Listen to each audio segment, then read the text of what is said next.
Hey there, I'm Eternal, and I'm an Object Show fan who's on a journey to know everything about object shows. Let's play Object Catchup. Hello and welcome in to Object Catchup, the series where we discuss object show episodes right after watching them. Whether they're new or old, famous or unknown, it doesn't matter. We will get to it all. Now, will we? Because it has been a bit since the last episode, and this is gonna be a tiny video as well, because, I don't know, last few days, I've just been kind of doing other things. There have been, some, other events going on, then some surprise things. I'm like, alright, I'll do this then, right? And then as Object Catchup, has become this kind of, synonymous, always there thing in my schedule. When there's a new rarer thing in the schedule, it's always taking the backseat, so I end up that I kind of don't do it as much as I should, and today is no exception. I'm not doing it as I should today either, so my full apologies for my lack of capability of sorting this out in due time, so I am sorry for that. However, we will watch some stuff today, starting off here with II, yes, because it's II week, I guess. As the other day, II Season 4 Episode 5 released as Inanimate Insanity did a feeder release with 3 episodes showcased in feeders at once, making a 1-hour showing. 2 episodes of the Season 1 remaster, which will release throughout the next week, while Episode 5 of Season 4 also was showcased and showed up here as quite a big episode, another half hour, titled All Play and No Work. As a reminder for what happened last time, Fan was chasing Poppy after Metag brought them out. Metag proceeds to give in a showcase of the message after allowing Paul to let Metag show what they were going to show.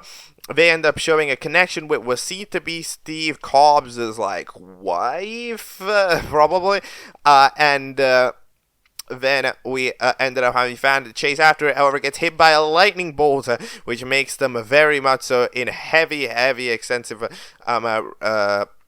recovery in the emergency room, while OG ends up hosting a challenge. The challenge ends up being, I think, to make a gift to Fan. We end up showcasing various things, some musical performances, some other things. There's various things happening in there as well, right, with box and stuff, right? There's a lot of quick little things happening, and eventually the eliminated contestant from the episode turns out to be Lightbulb, who ends up getting the most vote, while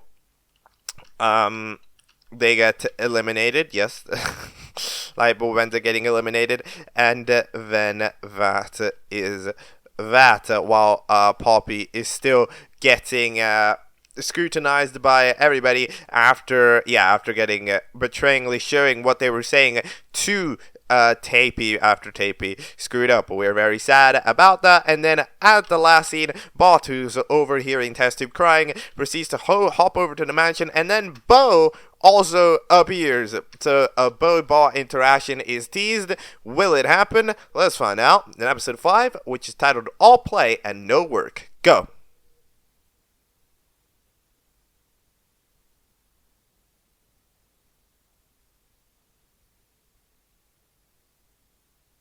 Alright, that is episode 5 of Inanimate Insanity Season 4, All Play and No Work. So, as it goes, we're gonna take this, because II Season 4 episodes, they're released too often, so I think it's nice to take this opportunity, especially as, there has been a lot of rumblings around II, with the feeder and the anniversary, and then some drama, and then all that stuff's going on. So let's do a little bit of a state of II, okay? Let's see how exactly things are going, because Season 4 of Inanimate Insanity has been, I would say, quite scrutinized as a concept, because it's a bit of a weird concept, right? It's taking a very, very clearly done story arc, right? Like, if Inanimate Insanity was a movie, it would end at the end of season 2. Absolutely, right? The saga is done. They're going over to build a new society, and they live happily ever after, right? So the concept of season 4 is directly, in a way, for a lot of people, I would say, expanding on what doesn't need to be expanded, right? It's making an unnecessary sequel, right? So I see that perspective. That is the perspective that is getting dealt with at it, especially as the season 4 also has the competition element, and as it still keeps having the competition element, it remains in this situation where a lot of people are like, oh, hold on, so it's not even like a different style of season. However, it's also like going after a good conclusion. So it's like, I mean, yeah. So that's where the critique's coming from. Now, I've personally always disagreed with this perception, because, like, for as much as, yeah, this still is a competition of, like, this is still Inanimate Insanity with the competition, right? And therefore, yeah, it's not a completely different style than stuff like, I guess, season 2 got. The situation that I would say transpires here is still good. I would say that it's different, because Inanimate Insanity, right, like the people, you know, like, we want a non-competition in a way. However, I think that this competition element is very useful. It's actually very useful to II, because it comprises the spine of an episode, right? The spine of an episode, seeing characters run around, seeing them grow in terms of interactions and stuff, you know, just in general, seeing them have right, if it makes them interact, it makes them run around, it makes them do challenges, it makes them connect, right? Like, it has this spine, and even from a writing perspective, it has the spine of an episode, right? That keeps it lighthearted, because at the end of the competition element, fun things happen, right? And you're enthralled in the story, and then it's kind of fun, right? Whereas a non-competition element, you end up kind of having a super serious thing, kind of like how those last II episodes were, right? Those last season 2 episodes were, right? They were super serious because they were non-competition at heart, right? So that we got to full focus on story. And at the end of the day, story is a lot of negative shit that's going on, right? So as that is kind of happening, right, by itself, you're kind of having the deeper element. However, by this season 4, I think does it well. I think it succeeds at this, because it has that spine that keeps its object show nature alive, right? By in general having characters that interact and, you know, challenges, and in general keeping the fun aspect of it, while at the same time having a little bit of having that little more non-competition element around the episodes, right, that keep it a little bit more grounded and seriousness, to keep it developing, right? So I actually think that it's good, right, because it keeps II relatively lighthearted, despite the fact that there's a lot of serious stuff going on, right? It's like it's in a way, you know, if, sorry to bring up the comparison, but like, if you compare it to something like BFDI, you'll notice that when BFDI goes for the serious episode, it's never like that. Right? Like, it's almost always, you know, like T.E.P.116 is full non-competition, right? Like BFDI prefers to take the full non-competition approach, and therefore T.E.P.1 ends up getting this full non-competition, and when it's time for that, we end up taking these types of episodes, and it ends up kind of complicating the matter, right? Because we have an over seriousness of the vibe, because it's all non-competition that what we're looking at, right? So then it kind of ends up complicating. Now, yes, certain aspects of it are attached to a competition, right? Like the I don't know, freaking T.E.P.115, right? With the time warping challenge. Like, yes, but like at the end of the day, it almost doesn't even matter, right? So what ends up occurring, yeah, so that ends up being way more serious. And I would say that T.E.P.1 right now is a bit more serious in terms of vibe than II is. It's a bit more like deep, quote unquote, right? Despite this, because of the fact that when it goes in, it goes all in, it doesn't retain that spine of seriousness, right? Now, a lot of people were worried, that, you know, if you're doing a competition element, however, what happens is that, you know, you can't have time for both of them. So is the story going to be as well developed if there is not quite going to be a, hold on.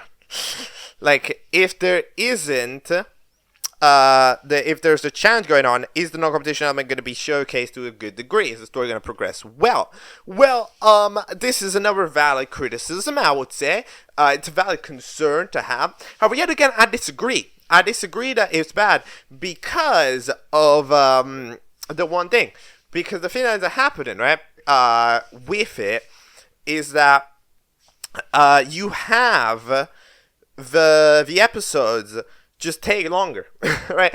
It's adapted to this by having an episode of II just be longer. Like, there's not, like, it gives, if the episodes were 20 minutes, right? If the episodes are 20 minutes, then you have a problem. Absolutely. Then you have a problem. If the episodes are 20 minutes, then you have less time for, development of the side story, yes, of the non-competition story, right? That is why, you know, I kind of have that episode 1 that's all non-competition and it's not 30 minutes, and you have that episode 3 that's mostly all competition, and then you keep it at 22, right? So, like, you're doing these things, and but instead, as you can see, when we have these bigger story-related episodes, like episode 2, like episode 4, like episode 5, you have it reaches towards the 30-minute mark. It just gives itself that time for it to work, right? So it's doing it's doing its job. You know, it's doing its job. It's pacing itself all right, and it's giving itself the extra time when it wants to have that extra time. So I think that is good as well, right? So, like, I think Season 4 is doing alright. I'm convinced by Season 4, personally, right?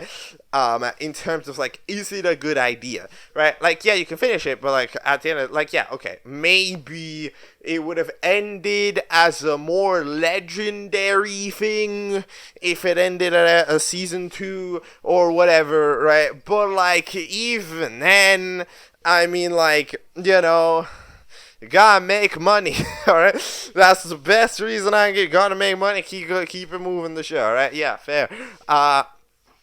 So as we do that, that is that. Now, in terms of the other aspects of it, okay, how are the other aspects going?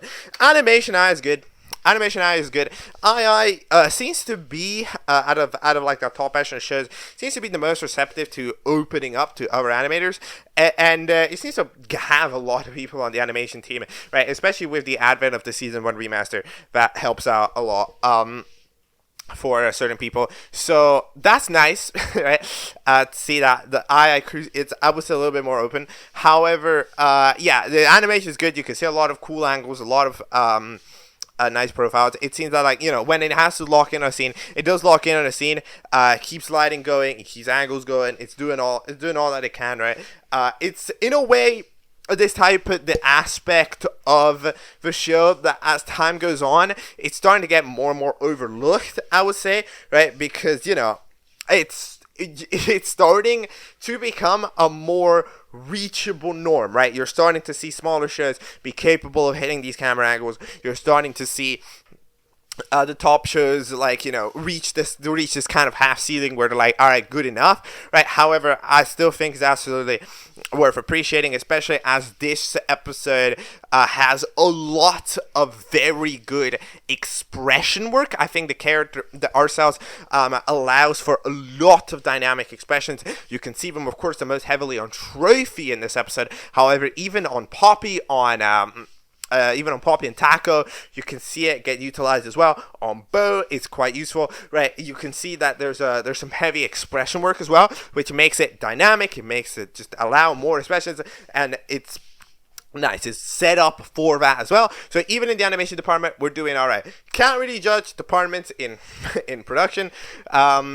Can we judge some aspects of production? No idea if the storyboards are good. I can't judge a storyboard. I know there's gonna need to be somebody's gonna need to do the storyboard catch up, right? That's like, let's talk about storyboards, but I cannot be that person, right? Storyboarders, I'm sure you're doing great. You know, I wanna give you the time of day to say hi to the storyboarders, right? I feel like the storyboarders is kind of the job I feel the most bad for, because it's the most kind of unsung job in a way, right? Where it's like you don't really like you don't see talk about it very much, you know. And I do like II for kind of showing off storyboards for the previous episode in a couple weeks time, right? And they encourage watching it as well by having a sneak peek to the next episode, which is great stuff. That is good stuff.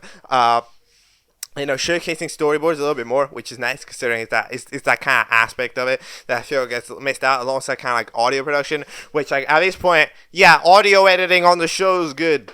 They need to tell you, you can hear it, you know. Yes, it's good stuff. All right, yeah, yep, got it.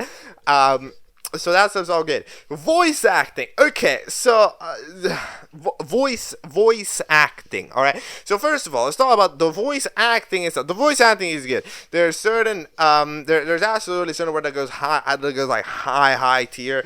You know, certain voices that get showed off a bit more. Poppy has consistently had a lot of emotion in these episodes, so you can really see Poppy kind of pop on the scene in these kind of more emotional scenes. You can see that kind of like the softer, more emotional voice work, right? Get shown off in high caliber, which is nice.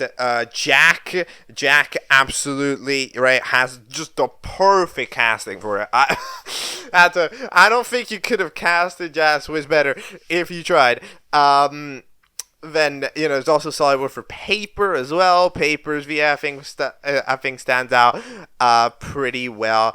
But I think it's also rather fun as a VA. So I think the VA work for a lot of characters done, and if I didn't mention one, I either didn't remember it, or you know I'm not, because like basically, you know, it's a lot of kind of like, what does the script allow you, right? That's a lot of a voice actor, right?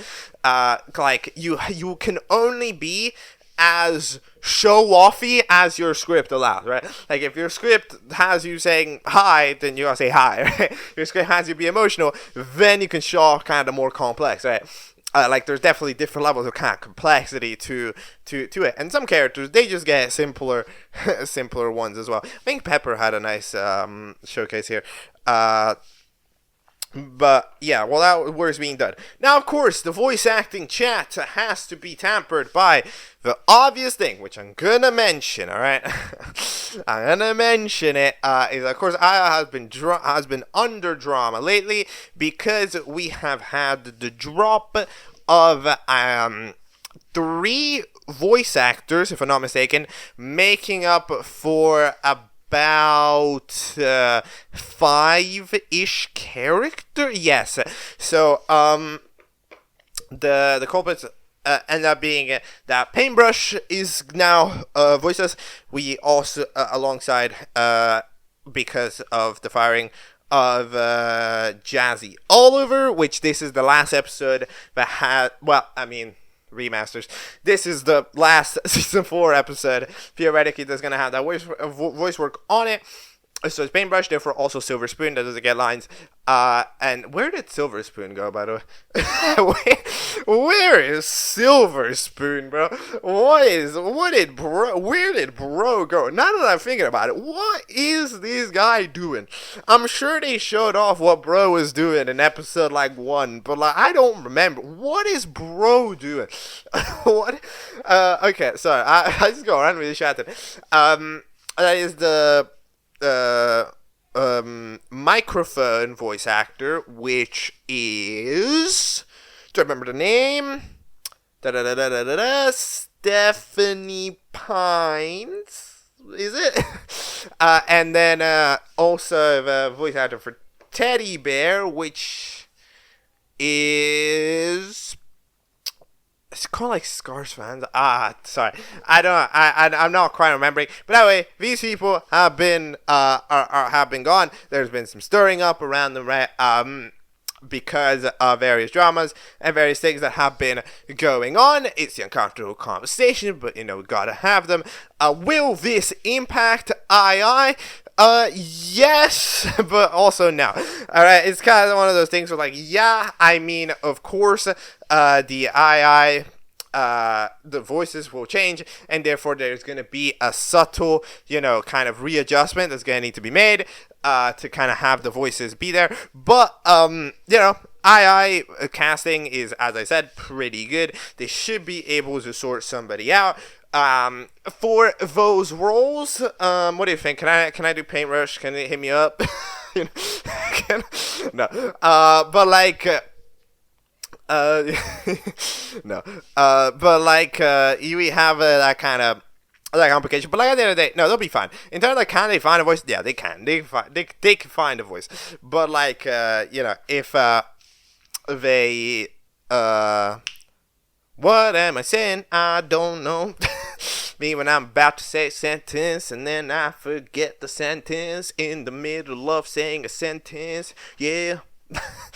But yeah, in terms of will the episodes have significant changes because of VA or something? Nah, not really. Usually, VA changes kind of they go relatively unnoticed. It just kind of is changed, all right. It's not that they're gonna make all the characters have a cold now until the rest of the season. No, that's not that's not gonna happen. So yeah, because I remember there was one show that did this and then they screwed up. I don't know, one show or somebody swallowed a pine cone or something, and then and then that acted for the character VA change. And then they spit it out, and then their voice kept remaining the same. It's oh, I guess it's still here, right? Who did that? What show did that? I have no idea. I have a memory of that that's absolutely a thing. I don't know what show did that. Was it the Problematic? What is the Russian show? No, the Russian show cut somebody's vocal cord. Okay, I don't know. I don't know. We're talking about a lot of bullshit right now, right? But yeah, I think it'll be fine. There's a lot of doom and gloom. Be I was never gonna recover from this, and it's okay, no, we're fine. We can do it. We're gonna need an extra week. I'm sure they've probably already found people, right? But yeah, in terms of these episodes, I mean, of course, they keep remaining to work because the work has been done. So, if the work has been done, you gotta still uphold your end of the deals, because at the end of the day, you gotta remember, it's difficult to sometimes remember, but II is professional shit. This is professional. Money is being made. Money is getting paid. All right, none of that. This is professional work right now. But either way, we end up having the episode. So, of course, we haven't talked about the episode a lot. Kind of just done a general state of things. As usual, I'm gonna be number one season 4 of II Defender. I think it's a great idea. All right, I think II season 4 is a great idea. And you can see it in this episode as well, because this episode we have after Bo and Bot have their reconciliation meeting, finally, there's no way, but we end up having this chat, and it's a very sweet chat. I like this interaction. It's written well, and then eventually we're gonna having a big blizzard going on, so everybody ends up getting stuck inside the mansion, which is correlated by Bo and stuff. Now, as they end up being rather annoying, wanting to open the safe for shimmer energy, we end up being okay, that'll be the challenge. However, Bo decides that, not Bot.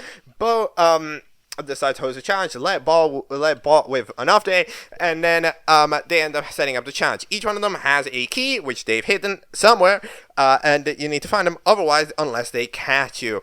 We'll be honest, I think they're playing very nice.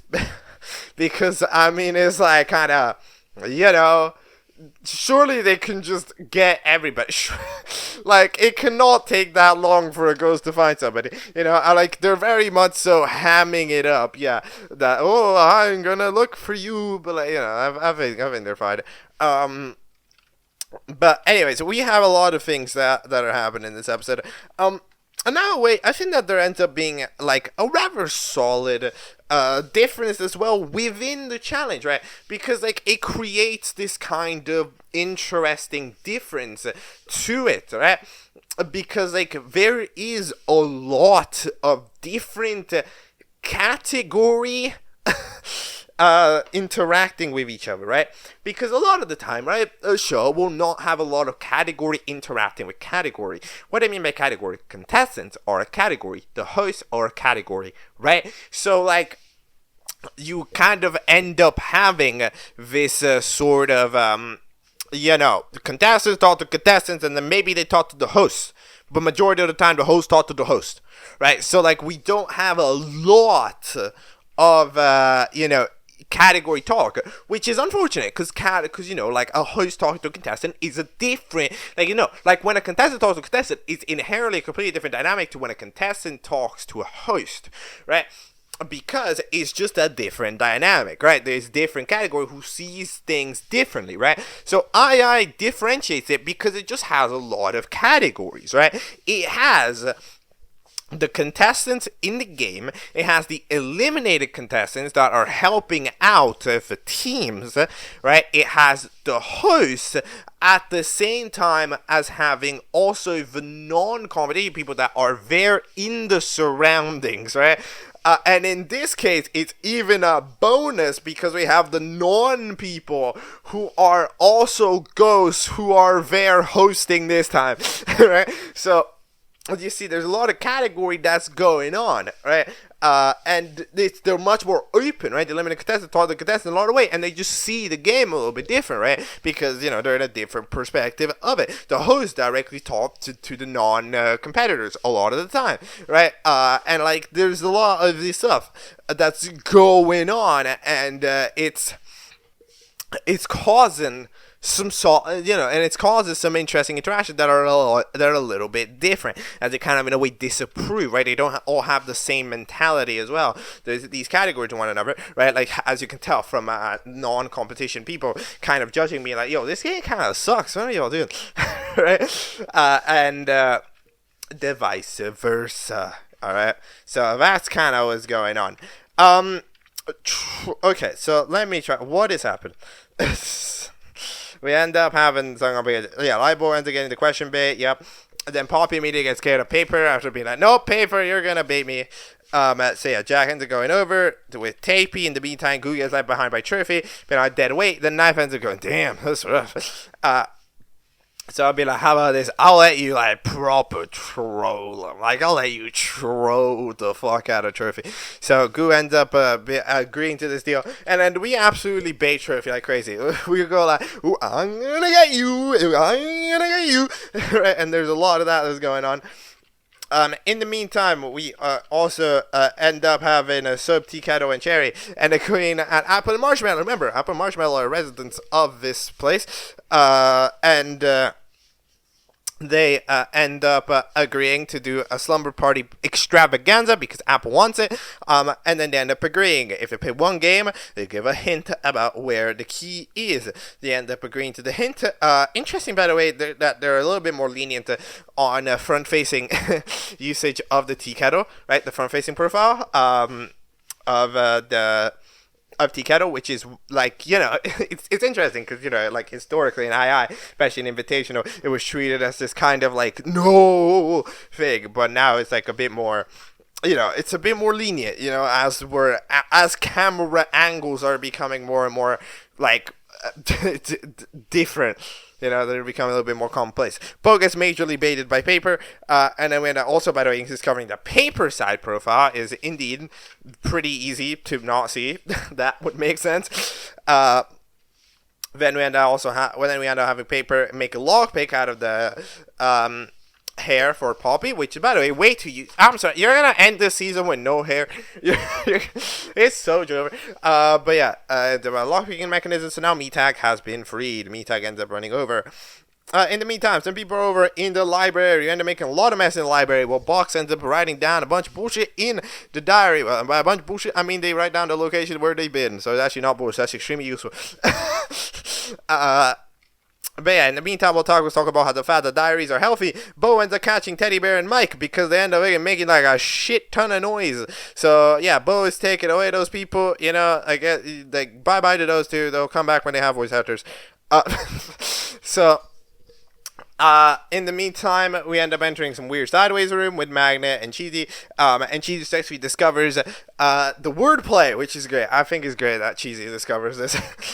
That she discovers that everything in the room is random wordplay. So of course, Duh is gonna be the one involved because Doe and Bo are the reason Doe exists. Doe wants to be like, you locate my name, I have to play some cool games. But then in the meantime, Candle fights despair. By the way, Candle I think is the only person that's not felt cold at all, right? Candle's like not been cold, right? I swear Candle did not complain. Yeah, Candle, despite being the best character ever made, does not get a lot of screen time in this episode. So unfortunate here. The Candle fan club gonna need to wait. Is gonna need to wait up a bit. But yeah, Doe gets kind of baited there. In the meantime, Jack ends up proper getting to Tapey being like, you thought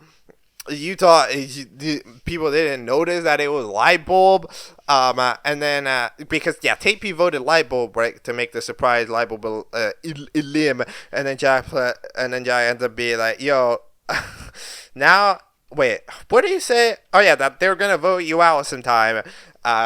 I didn't do that, but it ends up that Tapey does is being like, I'm gonna conclude to my team, and they are going to do that. However, it ends up being a little bit complicated after Sharper being like, whoever did that, I'm gonna punch them, so Tapey ends up getting kind of baited out of that, so that makes sense. In the meantime, we end up having Jack come in with the deal of a lifetime to Candle, Magnet, and the others. Be like, how about this? There's a lot of keys. It's going to take you a while. So deal, free me, and then I'll test out these keys to see if one of them is correct. And I'll give you some info about where to go. So, and they proceed to agree to this deal because, sure. And in the meantime, Cammy also ends up going there to tell Jack because, Magnet is trying to shoo off as many people as possible. In the meantime, what ends up happening? Oh, yeah, they end up going into this. Okay, what happens here? So, in this music room, we end up having Ghosts of My Past. Don't you hear them? They're definitely Jones. They're arguing. Sometimes the P.E.U., the closer the ones you heard the most. I was blinded by jealousy, and now I'm haunted by guilt. I didn't mean to do it. I mean, that's like... Wait, huh? So it's like a possessed. Cammy ends up going over there, power of me phone, and then they end up getting caught over by Bo, being like, what the hell? Okay, what? So, hold on. No, because the reason why I'm confused is because, of course, in the elimination, where Starfruit ends up dipping, alright, Starfruit ends up getting eliminated, we end up kind of going like, okay, so, you have, wait. So, it was like, oh, you were talking about Lightbulb for voting Lightbulb, and it's like, no, nah, that's not what we were talking about. That was like guava and shit, right? Like, this is just Tapey, like, Omega lying. Tapey just first start for be like, alright, let's, like, Omega lie, guys. Let's, like, Omega make up shit. And it's like, alright, then, sure. I mean, we'll do that, I guess. And, okay. And as we have that, we have, yeah, I don't know. Tapey's lying. Tapey's not revealing. I'm not lying. Tapey's gonna start playing the game. Hey, Jack said, "How do you choose to play the game? If you want to choose to lie, then I guess we lying." In the meantime, Trophy is still absolutely been haunted by everybody. It's not just a little bit of bait. It's a shit ton of bait. It's like constant. It's like you will go insane. All right. In the meantime, we have the big discovery. So, there's a quiz in the library with a bunch of letters, the filer combination, and the Taco, of course, figures out what it is. Poppy wouldn't know. Taco knows. If you spell out MePad, it opens up a secret doorway. Now, they end up going to that doorway. Before they end up going to that doorway, by the way, the fellas end up playing some goofy Twister, except it's all shades of green. And Apple ends up giving them the hint. Marshmallow is still fully against the competition idea. But Apple's, is keeping it lighthearted. All right, thank you, Apple, for for the luck. In the meantime, we're having a massive magnet that ends up taking Pepper to go over to the slumber party because the magnet ended up wanting to do that. That's the dynamic that is happening and stuff. There's not enough time in the show to really show it off. However, yeah, that's the thing that's happening. It doesn't really seem to be going anywhere right now because it's not the time, right? Like, there's kind of other things that are happening, right? But like the dynamic has kind of remains. Magnet, who's this kind of super popular girl, is fascinated by Pepper's unwillingness to be with them. So by that logic, that fascination means that they want to be with them constantly.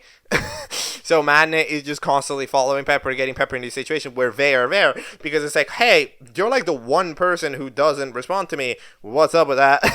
Right? So it's kind of like an enamored situation. While Pepper is of course getting baited in the last scene. I love the scene at the end where they're just being like, oh no, make it stop. Where Pepper's doing that at the summer party. Especially, I put Marshmallow there. It's so over. In the meantime, Jack ends up successfully getting Cammy to go away after being like, yo, aren't you supposed to, like, do stuff if you're supposed to be me phone, rather than just watch? And then Cammy's going like, yes, I'm gonna help the sick. And then they proceed to again run in there, jump out. The power of me phone propelled me jumps out into a fucking blizzard. So that's interesting. In the meantime, we have Jack end up giving some ideas, being like, yo, you should take Box's diary. It has like a lot of places where there aren't things. So, just saying, you can do that. That's some help.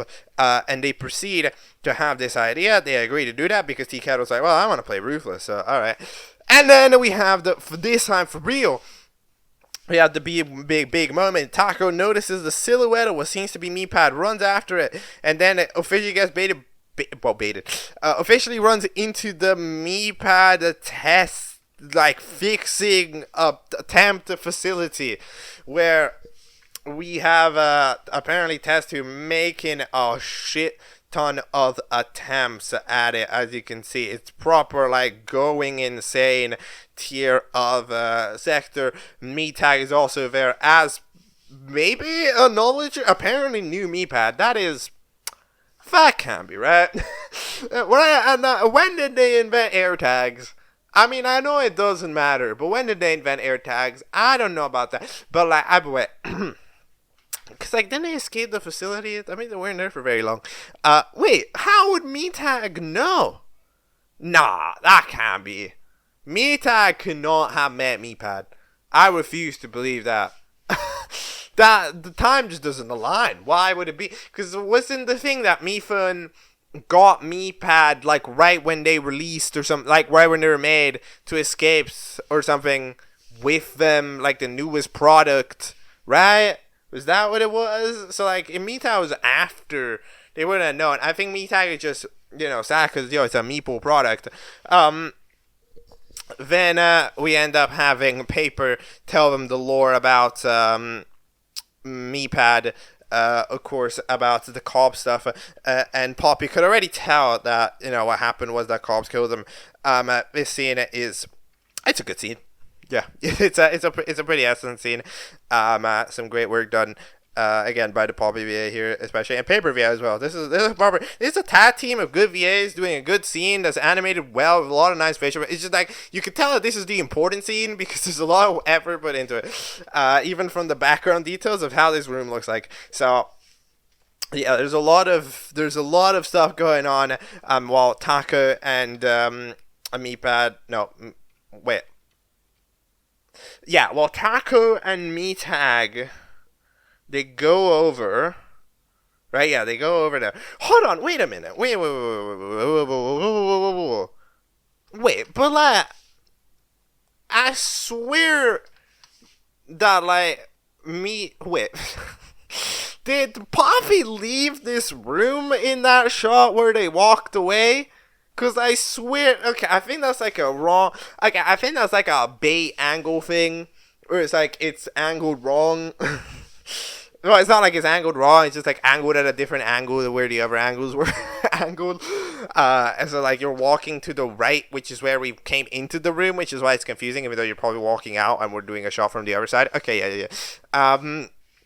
In the meantime, Box and Life Ring are pretty heavily connected. Box is kind of goated at just connecting with random people.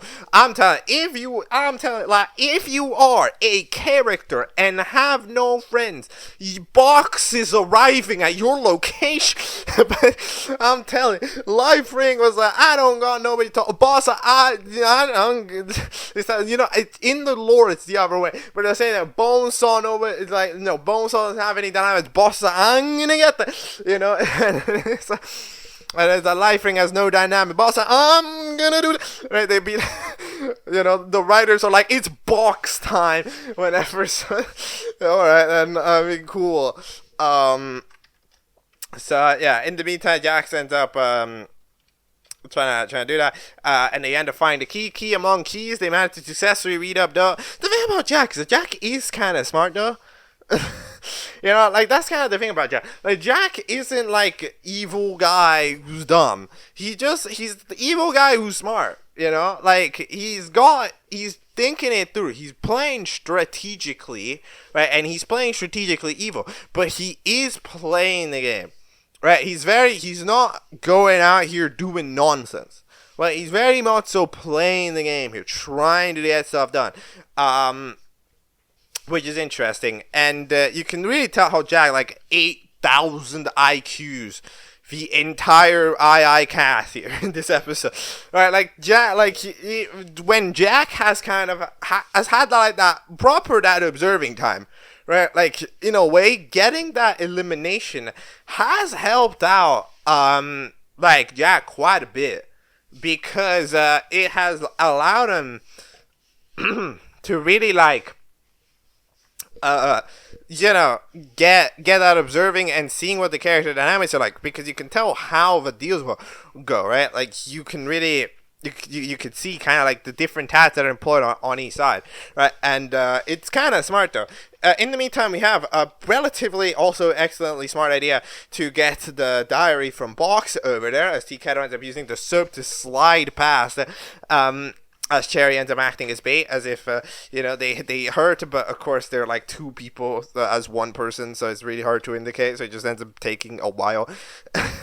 So, in the meantime, we end up having TKato slightly read Boss' diary. They've been feeling down, rip.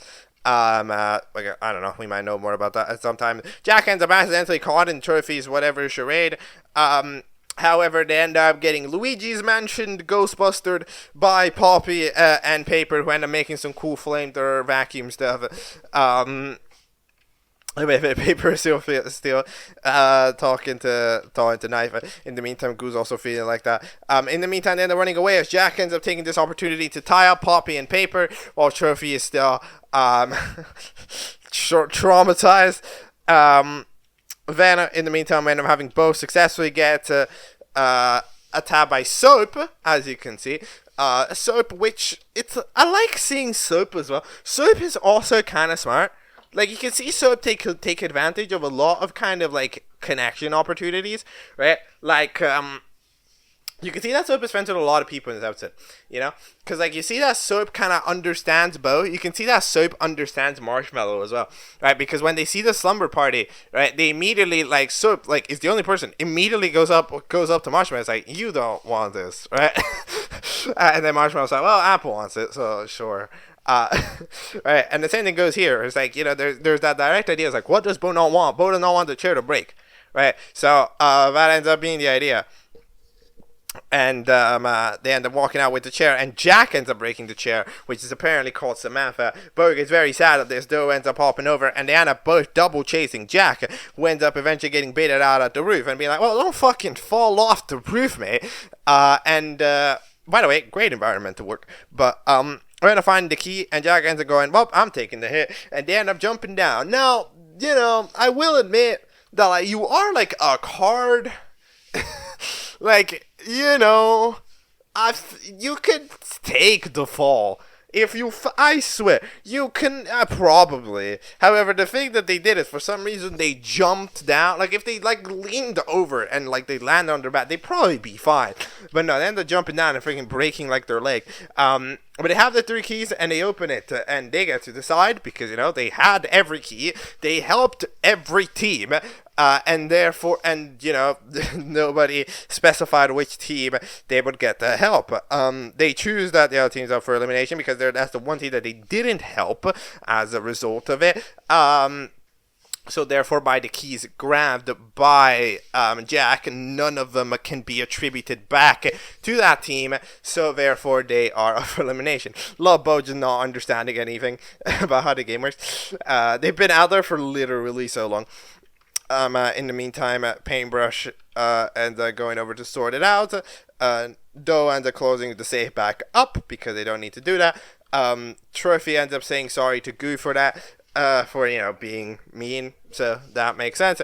Then we have Poppy and Paper freed up. They're now kind of friendos. Poppy is very open. Poppy is a very, very open person. You can tell it in this episode as well.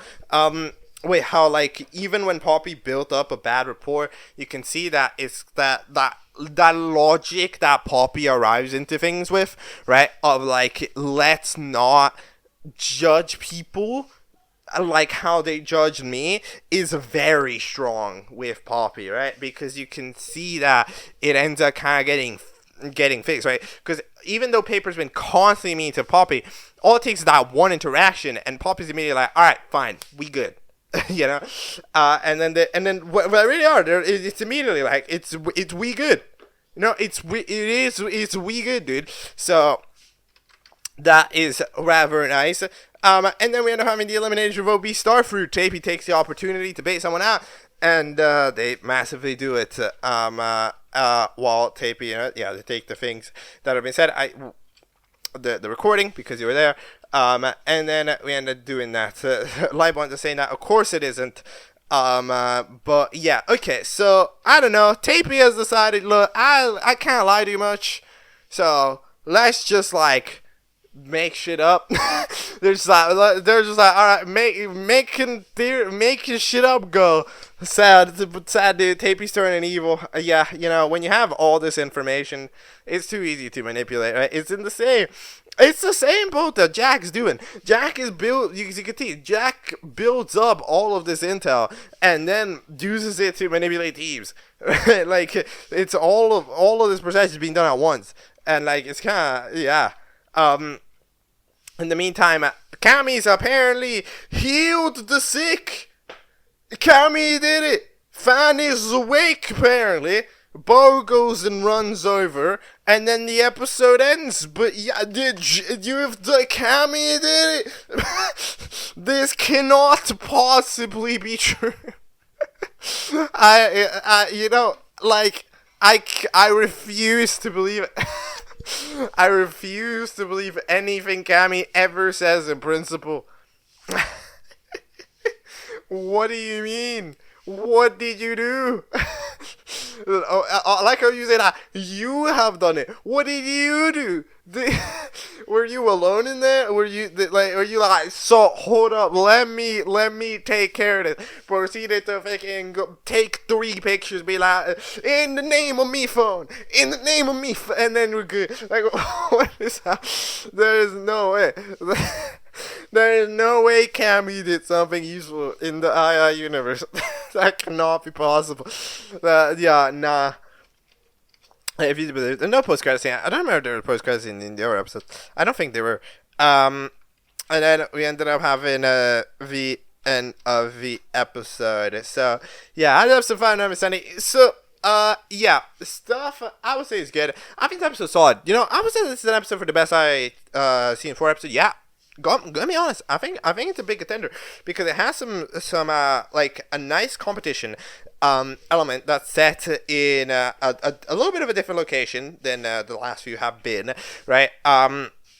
With as I said, a lot of different dynamics, the combination of different dynamics that we've seen in an episode yet, while at the same time advancing on lore. showcasing nice strategical work, which in object shows is rare.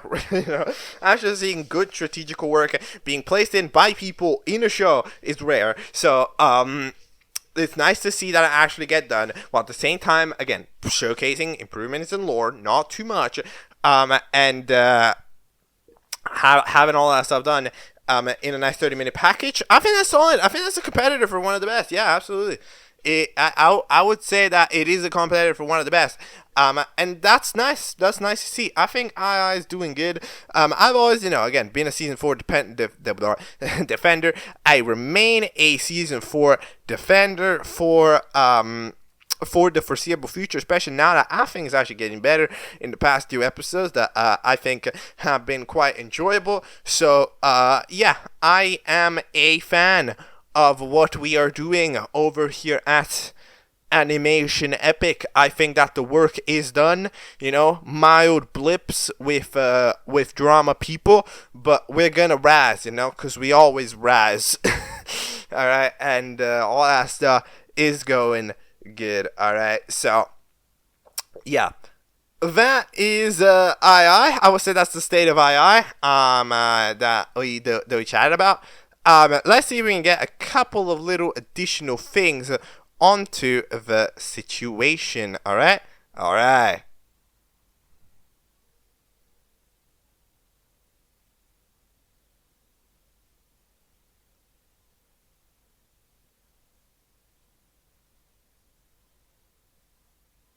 Alright, next up we are going over to the request lounge, because there is one request that we'll take a look at today. However, it's a big one, because we are taking a look at 2 shows from NathanKnocks. Alright, NathanKnocks is a creator with about 2.6k subscribers, and we're taking a look at 2 of their series, and we are starting off with that mainline series, I would say, which is Battle for BFLEIR Epic Island Rebooted, or BFLEIR. Let's say BFLEIR. I think that's probably the easier way to say it.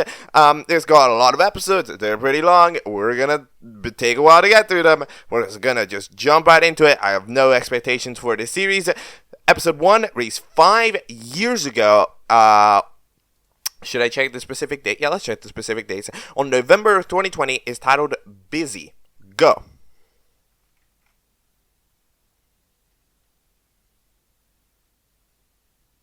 Alright, that is episode 1 of BFLEIR. So, we have ourselves an intriguing little object show. We see ourselves a flip-a-clip animation style being set on these, on mostly one still background. I think, does it ever change? No, I don't think it changes. Which, it's fine.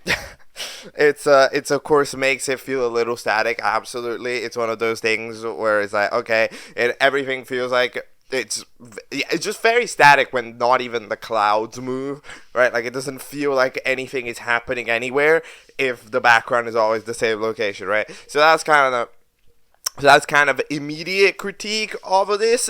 But either way, we end up having ourselves a relatively classic object show premise. We end up seeing the characters sort of chat in their duos here, starting off with what seems to be Banana. Now, I have to wonder what that is, because that's a little bit of a weird, that's a very square banana that you got there. But other than that, we also have Bizboy. Bizboy is basically just Loser from BFB. They're way too popular. Nobody outside of the show's characters know why, but everybody in the show is just like, oh, it's because we're hella cool, alright?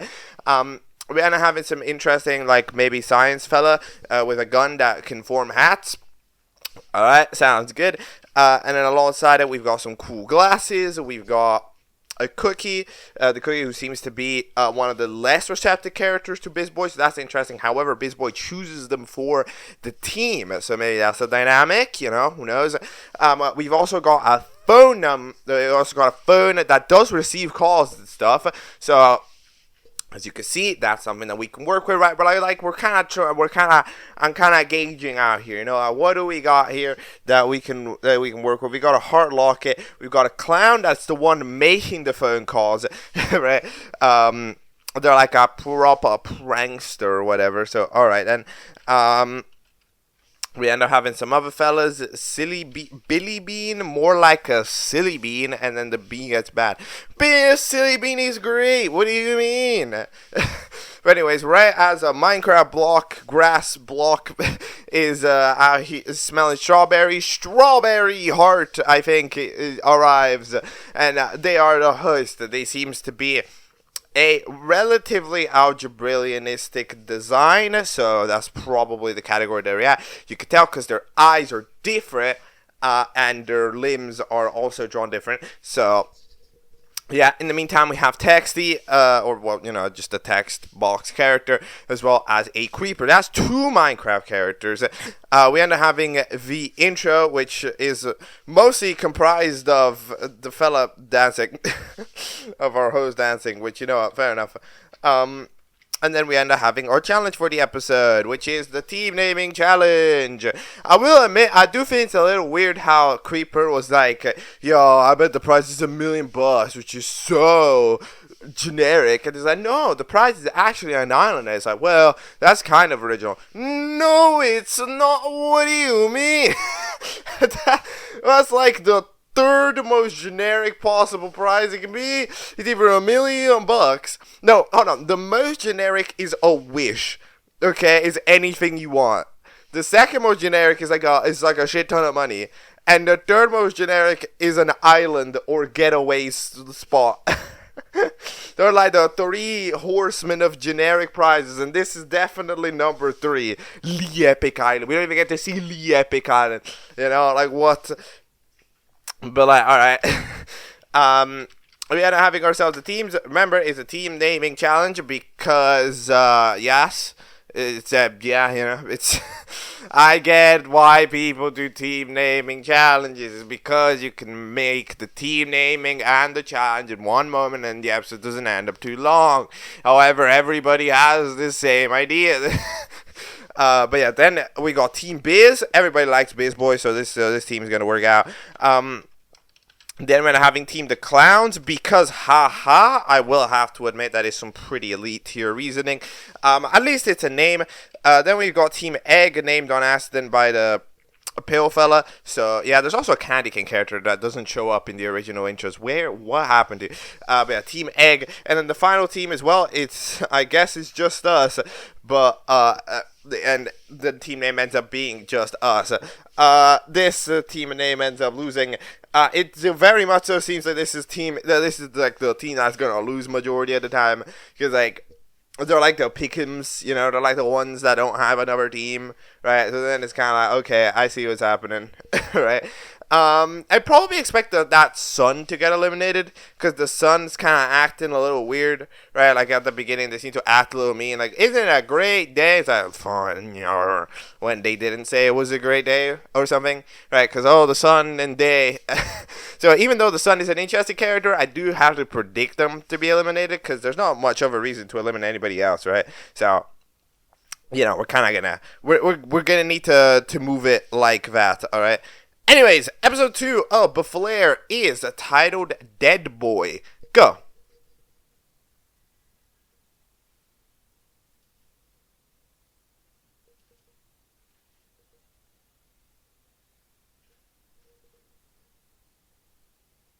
Okay, that is episode 2 of BFLEIR. So, there's an initial acknowledgement of the name, because it is rebooted. Now, is it rebooted from what? I don't really know. To be honest, I don't know what it's rebooted from. I didn't do a lot of research, to be honest. I wanted to kind of jump in super blind. All I know is that, in the request, I was told about this, okay? I didn't know is, we're going for it. We're going for this, alright? And this is what we watch. So whatever is the show that is rebooted from, I don't know. The contestants don't seem to know either. Only our host, which I'm still trying to kind of catch the names of these characters. So I think the host is called Sammy. Despite the fact that there's that not said anywhere. That's not said like in the intro, but I think, you know, the cool glasses call him Sammy, so I'm gonna presume that you're called Sammy. So yeah, there's that. Then we also have some other characters that I named wrong. So apparently this pill fella is called Joe. Okay, you're called Joe. Why are you called Joe? I don't know, but yes, alright? So you're called Joe, and then the fella which I said was the son, which I predicted was going to get eliminated, is actually not the son. They're actually Epic Face, which makes, I mean, it makes like dubious amounts of sense, considering this Epic Face is very rarely ever doing an Epic Face, but, you know, we can... I guess I'll allow it. And speaking of which, we also end up having the elimination time, which is appropriately called eliminate time.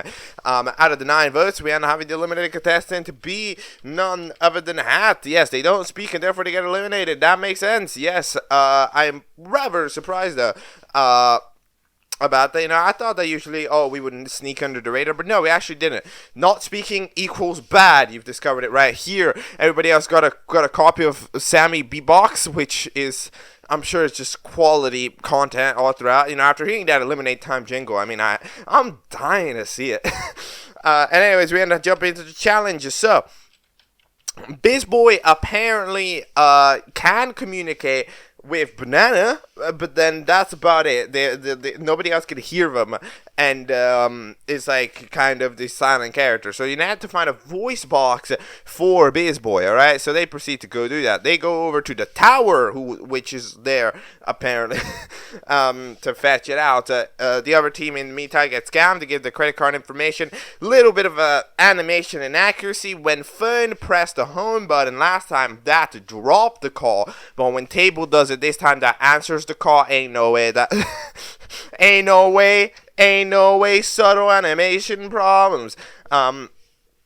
Yeah, they proceed to get scammed out of it, and then we end up having Carrot find a voice box in the thing. Now, it's not really a voice box; it's more of a box that says voice box on it. But either way, they proceed to try to do it. Maybe by making I don't even know what they try to do. I think they try to make a BizBoy eat the voice box, which ends up decapitating BizBoy and gets the host Omega upset, being like, "What the hell? Your team's up for elimination. Vote Carrot." And everybody goes like, "What the hell?" Apparently, however, we have a revival card, proper Fortnite style, and we do manage to get BizBoy back. However, yeah, the Team Egg is up for elimination, and BizBoy still doesn't have a voice box. We end up having the voting screen with an indication to vote Carrot, which is interesting. Now, the real question that's going to be sent out here is, you know, it's going to be a simple one, is that it's a show-by-show thing. It's like, will the show play to the bit, or will they play against the bit, right? Because some shows, right, the voters of some shows, they would go against the bit. If there's a character that's everybody in the show loves them for no reason, they'll go like, "What? That's dumb. I don't like that." Right? However, if there's some other shows, right, people will go like, people will play along to the bit and be like, "Yes, this is the best thing ever invented," right? And they'll play along with how the characters are opinionating on it. So whether character gets eliminated or not is entirely dependent on if we decide to do that. Now, I do personally believe that we might be contrarians, right? Where it's like, if you get told to do something, you're not going to do it. So I'm going to say, alright, maybe I'm going to be wrong. I'm totally down to be wrong here. However, I'm going to say that character survives this, and Candy King gets eliminated for not really having spoken properly in the past 2 episodes. So that's what I'm going to say. Alright. Now we can jump ourselves over to episode 3 of BFLEIR, which is titled It Keeps Burning and Burning. Go.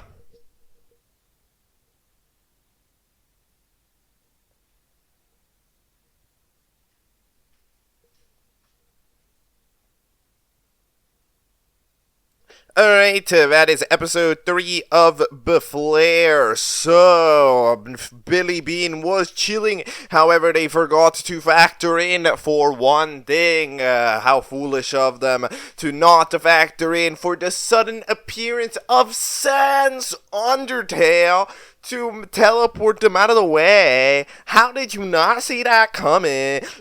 But yeah, they get teleported away. Nobody in the show knows where Billy Bean went. So yeah, so we'd be like, yo, if we don't come back, I'm gonna need to eliminate them. In the meantime, we end up also having Sammy get a little bit of a voice change, a little bit of a design change, and also I would say quite a bit of a personality change, to be honest. You can see a little bit more of that chaotic host energy actually show up in this episode, because I mean they've been like super quiet in the past two episodes, Sammy, to be honest, but in this episode you could kind of see it. You could see that more like deranged host nature, right, as you start to kind of punch in the realizations, right, where it's like, why are they randomly judging fires? Or like, I don't know. But wait, we do get to hear some Sammy freestyle though. I'm not no, some Sammy beatbox with the new eliminate time. Whoa, look at it. It's eliminate time. It's eliminate. What is it? Wait, how does this go? Wait a minute. It's eliminate time. Someone's gonna die. I don't know how to beatball. I mean, I don't. How do you beatball like that? I don't like. Boom. How do you beat? I don't know.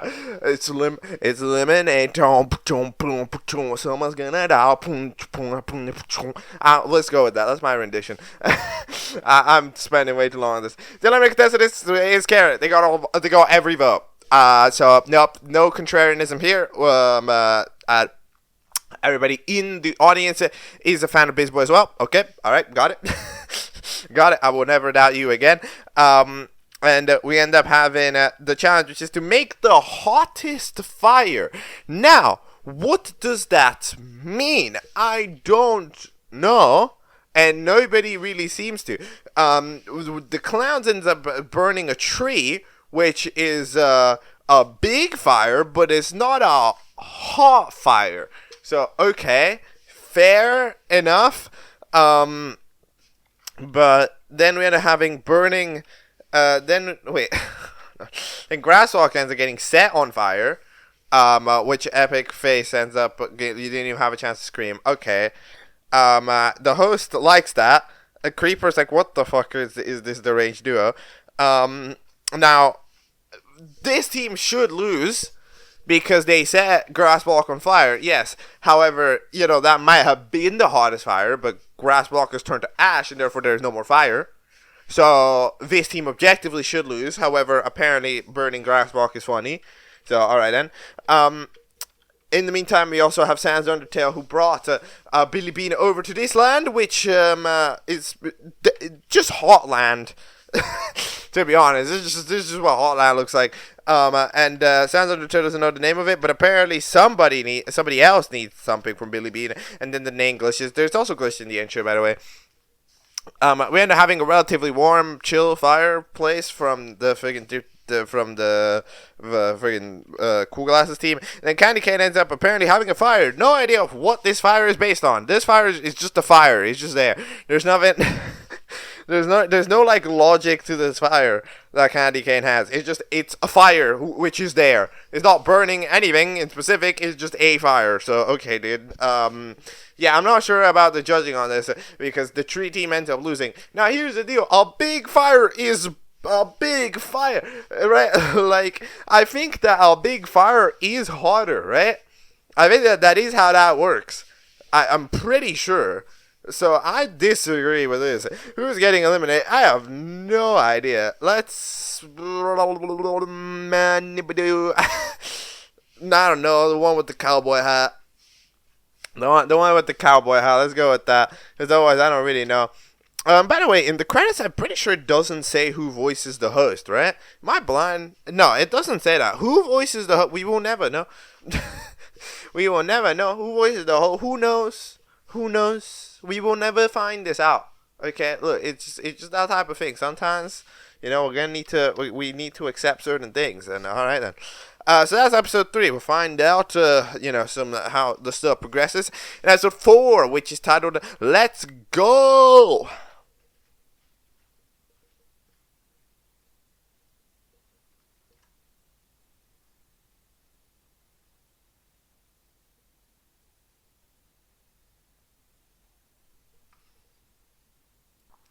Okay, so that is episode 4 of BFLEIR. And you know what? There's a couple of things that I'm liking about this. A thing that made it that I am actually enjoying quite a bit about this, it is this host dynamic. I think this host dynamic, it does play itself out a little bit different than how it usually would, because we're kind of seeing this algebraianistic host at nature, at work, so that they're kind of weird, their pins are a bit weird, they do stuff a bit weird. However, they're not given an algebraianistic styled voice, right? Like, their voices, they're very chill, and they talk kind of quiet. They don't talk they don't talk in a host-like way, right?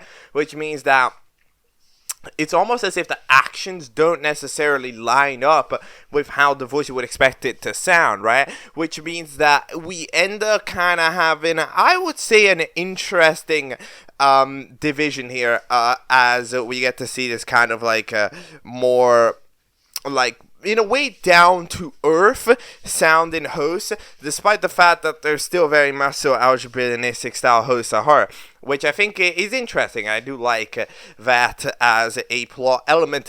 At the beginning here, there's a couple of vague attempts at developing characters. I mean, like, you could tell that it's like, yo, we're gonna write some scenes here that are gonna progress story, right? So you have to, you know, hear Fake Leafy kind of being like, we can hear Fake Leafy kind of have some like bonding moment, right? And then we could see Cookie and the Heart Locket, right? Kind of being like, yo, we're gonna make an alliance, right? And then it's like, okay, yo, so like you see that there's supposed to be things that are going on. However, you know, when there's not really time for it to work with, it feels kind of, I don't know, especially because in the challenge, none of it happens, right? This is that kind of stuff that you gotta kind of try in this tiny show. You need to kind of segue it within the challenge, right? Because that way it doesn't feel kind of shoehorned in as it currently kind of is.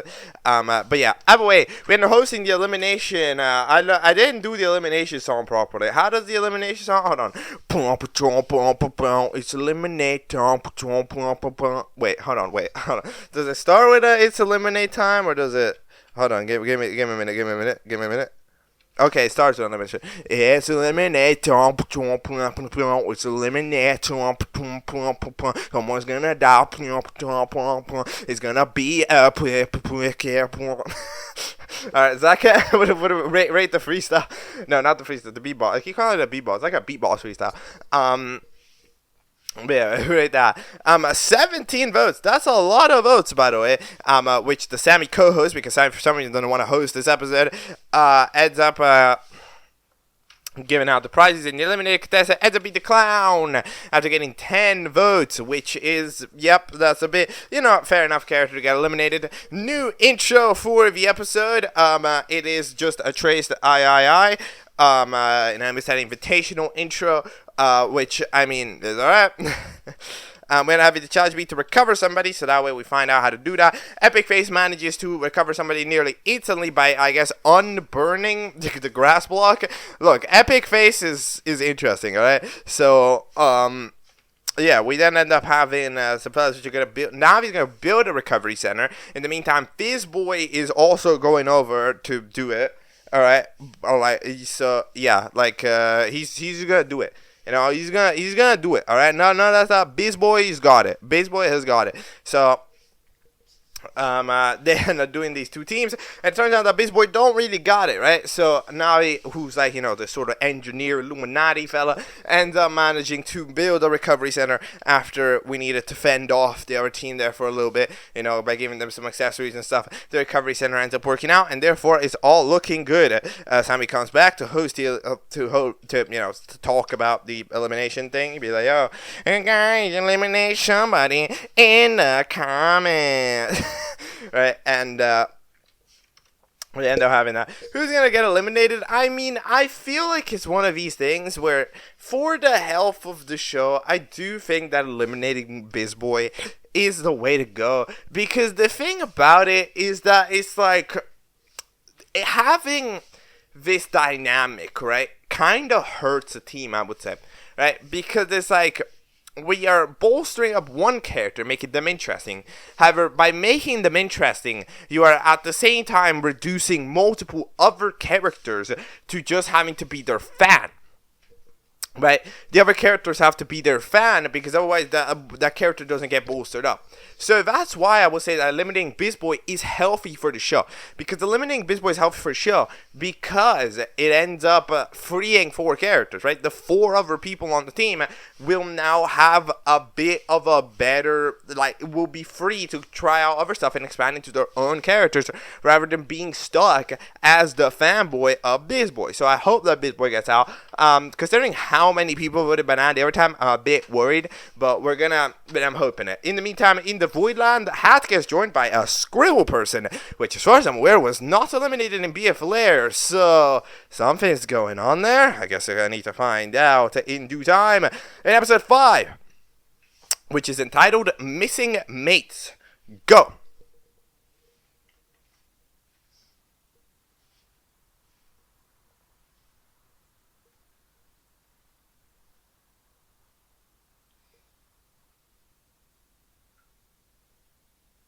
Alright, that is episode 5 of BFLEIR. So, yeah, not gonna lie, I'm getting into the vibe of this show, absolutely. Like, in terms of animation, you know, it's keeping itself relatively the same. Right, like, it's not really tried to level itself up in terms of animation. It's keeping itself moving. It has done a little bit more action from here and there. However, on average, it tends to, you know, sustain itself at that same level, right, with that same background, for example, constantly there, right? So even though in that aspect, it's actually remaining roughly the same. I do enjoy it in terms of a vibe, though, right? Because, like, the vibe of this, it's just very organic, you know, which is a nice vibe to have, right? Because, like, when you are writing a show, it's really hard to catch that, like, yo, what if it's just like an organic interaction, you know, where it's not gonna be perfectly spoken and stuff, and the characters are gonna talk quietly, they're gonna just be more chill, right? And therefore, it feels like a very organic set of interaction. You know, again, I thought about the host dynamic doing this, which I think is really interesting. However, even within the contestants itself, you can tell that it's like they're not really that loud, right? Like in the grand scheme of things, this is a rare example in all these shows of a quiet show. You know, like this show in general, it's pretty quiet, all things considered. Like, even when they're shouting in this show, right? Because they're shouting in this episode, like, you can barely even classify it as aggressive. You know, like, you could barely, like, it's like a tier 1 shout in majority of other shows. Like, it's not really much that's actually going on there, right? So, I think it's pretty interesting. Anyways, it's developing some lore now. So, interesting lore that's happened. So, Scribble is here. Apparently, they've been eliminated from another show, Object Show Speedrun, OSS, and they were apparently the first out, and it seems as if multiple fruits maybe seem to cooperate around this landscape. It seems like this is kind of like, you know, maybe a cinematic universe. Maybe a cinematic universe. Possibly. I mean, my current imagination would be that, yo, maybe like multiple fruits are hosting the shows, right, at that time, and then they just like send it to the Void in general, if you're doing that, because we see, of course, the grapes, which are from a different show, which are neither Object Show Speedrun nor this show, of course. So it seems like that it's what's happening, possibly, right? It's like there's like a connected elimination area for contestants overall, so that's kind of intriguing. In the meantime, Orange, whatever you're called, you keep what is Goring? I don't know. Ended up losing their contestants. So the challenge is to find their contestants. Find one of their contestants, and you will be safe. Yes, you will be safe. In the meantime, the eliminated contestant ends up being Texty, which gets eliminated after a tie between them and Cookie. Bad. unfortunate. BizBoy has remained, and we will continue to have Loser 2.0 in this show. You know, it's just the way that it goes from time to time. This is just how it's gonna be. So, all right, then. Anyway, I know I said that there was the traced art from last time. Like, it's not really like, of course, it's very much, you know, taken from the flying portion. Is taken from the II, but I do enjoy. I think it's done pretty alright, that intro, especially with like Billy Bean getting like TP'd away or something. But yeah, you have to find the contestants from the other show, and the team with the least people ends up getting an advantage because they pick what can be called Clock Batman, okay, who's apparently going to help them find them. In the meantime, we end up having a couple of various ideas. I didn't notice that the white fruit fella is actually a different person. As I saw him in the last, I didn't notice that they're a different person. But yeah, apparently they saw the gigantic guy. Fair enough, they did, and therefore they end up winning. Navi points out to Orange that, hey, look, somebody is going to be missing. He's still, because, you know, only 3 teams can be safe. They were like, fine, I'll find the last one later. And they proceed to get beat up, but because, you know, they touched the Orange. They can't do that to an Algebra Brilliant. That's like rule number 1 of Algebra Brilliant logic, right? You can't be doing that. Cool Fiery ends up just showing up. As Minecraft Block and Creeper are chilling, because that team has sort of an interesting dynamic. But like Epic Face, after the last challenge, they're kind of proving that, yo, you can kind of just do a lot of shit, right? Like, so we don't really need to do much. And you'll get eliminated for failing because you're the one who failed. Well, first of all, that's not true, of course, because the viewers appreciate somebody who tried and failed more than somebody who didn't try, usually, unless the fail was easily avoidable. Right, if then it's looking a bit. Then you might get called out on it, but like on average, you'll be alright. And Club Batman goes like, damn, your team should get respected because you're a nice guy, right? And Epic Face, which is you should get a team is to respect it. You end up turning redder and redder, and now you seem to be. Thanks for setting me free. Time to plan my revenge. So, of course, you know, it's not looking good in that aspect. They forgot about the part where Claw Batman said, you're a nice guy. You're a nice guy. Right? You're supposed to stay nice. You're not supposed to just be like, what? You know? They'd be like, you told me to demand respect while being nice. Well, I'm about to be mean instead so that I deserve getting hated. It's like, bro, what is this goofy ass tactic? Well, I don't know. Joe ends up calling up Joe Jr. desperately with a megaphone. They end up showing up. I guess I don't think it was because of the megaphone, but they end up showing up, and therefore we end up having about team, the clans we have for elimination. They didn't even try. Tables apparently demanded to be eliminated after arguing with Phone. I don't know, probably about like prank calls or something. And therefore they lost. Ever since they lost, but if somebody already got out, there won't be a voting for that. So in the meantime, we go like, yo, let's try to get something to happen. Let's have some a join, yes, debut. So yeah, these fellas, the 4 that, you know, got found, will be up for debut alongside somebody else who's also there. Whoever this is, what do you call Yuri? Yeah, that person who's randomly showed up. So who's gonna get voted? I would say Clock Batman will probably get in, right? However, I don't know. I mean, having like Bill Underbean would be interesting because, of course, right, there's that very clear connection that could make for an interesting situation, right? Especially because, you know, Billy Bean, and they're getting TP'd away by Sans Undertale, right? So in this situation, right, you end up having Billy Underbean. So I would personally want them to join because, of course, they seem like the one that would make the most immediate possible dynamic, right? Because, you know, like there's lore elements going on with that, and this just seems like a character that's gonna sort of have some lore elements that's gonna impact it. But my prediction is Claw Batman. We're gonna need to see. But like, yeah, dude, I like, for example, that ending screen. I like the touches that are given to that ending screen, right, with the character speaking. You know, like it's honest. It feels honest, right? And it's nice. It's probably an act of, you know, subtle improvisation.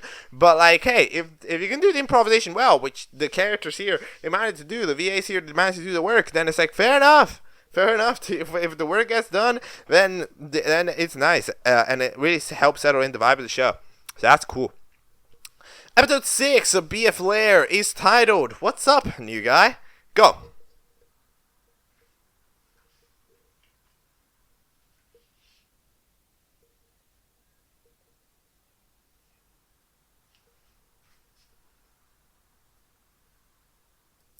Alright, that is episode 6 of BFLEIR. What's up, new guys? So, this episode suffers from the issue that episode 1 has, which is we're trying to make an episode not long, but at the same time, we are doing long episode things like setting up teams, which is a thing that long episodes tend to do, right? So you end up having this sacrificing thing where something in the episode, for it to remain short, has to go. And in this case, the challenge ends up being rushed as all hell, and pretty unsatisfyingly so, right? And as it remains relatively unsatisfying, it ends up that, yeah, there's not really a lot going on. It's that same issue that episode 1 kind of has, right? Because episode 1 ends up having that problem because the challenge ends up being like the challenge is the team forming, right? So then that it's kind of combining them. But here is probably worse because at least there you can make the excuse that that's the challenge, but in this case you can't really make that excuse. The challenge just ends up taking the challenge takes 30 seconds from start to finish, and it's like, I mean, yeah, but like the challenge is the show. You know, the show is the challenges. At the end of the day, like that should be the part that has majority of the screen time, not 30 seconds out of 5 minutes. Like what? It's not how it's supposed to go. Come on, please. Well, all right then.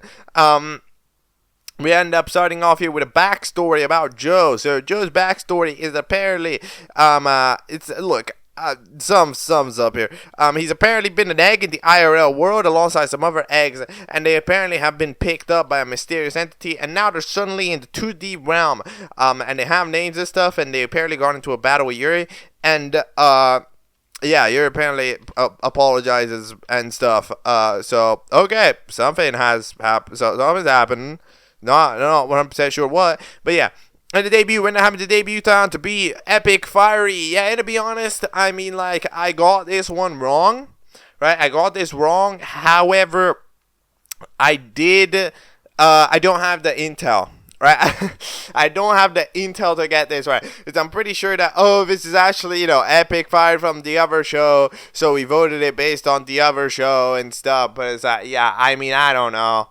Like, I can't use this in the prediction. The reason why we're voting characters out here why we're voting the characters in is an extra, it's a out of the show reason, right? It's based on the other shows that the people who are voting are watching and are doing these different things. So, like, it's based on that, and therefore, it ends up that doesn't really work. So yeah, I get it wrong, but I mean, there's not really too much that I can really say about it.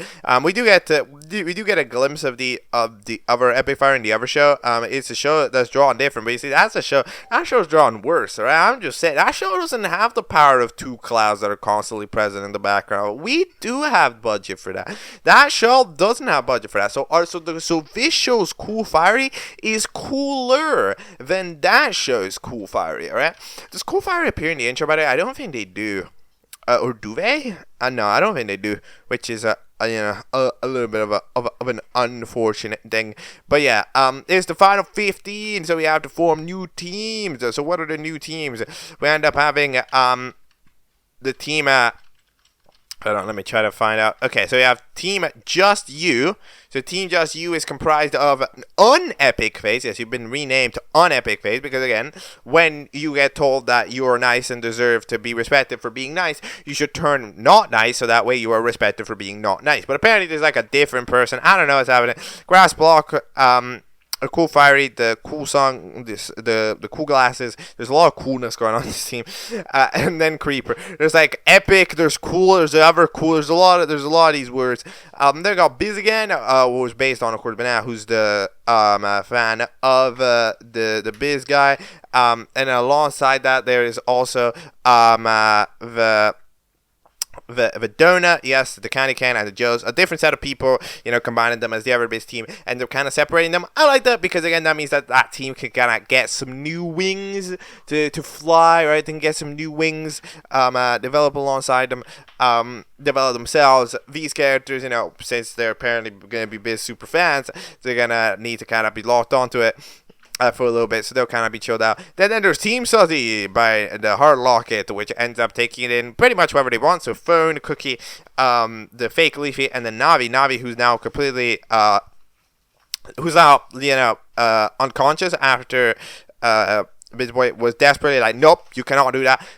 It's probably something to do with, of course, that weird Bizzy Boy way of communicating, right? It's probably something like that, like, yeah, I'm kind of like, are like, oh yeah, Navi's smart and technology, and I'm secretly a robot, kind of like a ball in dibs type deal, right? So then that ends up kind of not working. I know I'm not talked about the challenge, but to be fair, the show itself doesn't talk about the challenge, so why should I? Challenges to draw. They draw like stick figures, to be honest. There's a cool sunglasses drawing, ends up being alright. Unfortunately, whatever drawing was Epic Leafy making, it ends up getting taken out by the Hard Locket. Just a really crummy Hard Locket drawing gets plastered onto it. I will admit that these are not fair ratings because they're all pretty much the same level of sketching out a character, like none of it's really higher level than the other. It is kind of dependent on just Sammy's personal opinion of the character, so I don't really know. Elimination, I'm just starting to realize that I have no idea what's going on in the elimination for the show. I don't know what the logic is. This is like a different world, we got like a universe going on and stuff. There's like a whole other non-rebooted version of this, so I don't really know. But my presumption has to be that, I guess, Hard Locket, it has to be my prediction, they screwed up the challenge for the team. That's why they lost. It's because of Hard Locket. So I have to vote Hard Locket out, but I don't know. The viewers will do what they want to do. Alright, episode 7 of BFLEIR is entitled Number 7. Alright, fair enough. Here we go.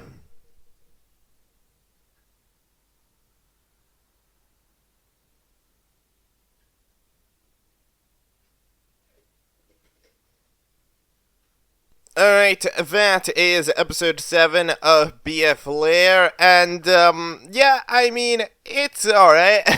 It's suffering. I will admit that, I did ignore it a little bit. However, like, getting into these episodes where it's getting more egregious, I do have to point it out. This show has an immense air of datedness. It suffers a little bit from, let's do meme culture. However, 2020 and 2021 meme culture, it was kind of different.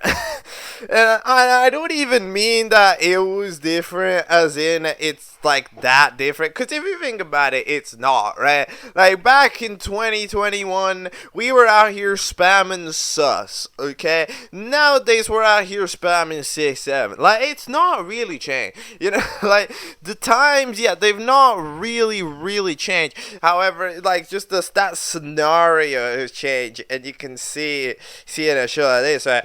Because the thing that made that Among Us gag so, like, invasive is that the entire reason the gag is funny is because of its constant presence, right? Its constant appearance is supposed to be, the part that made the Among Us joke funny, which means that it overstays its welcome really quickly, right? So you can just see it constantly. This episode, it's literally all it's majority of the foundation of the script.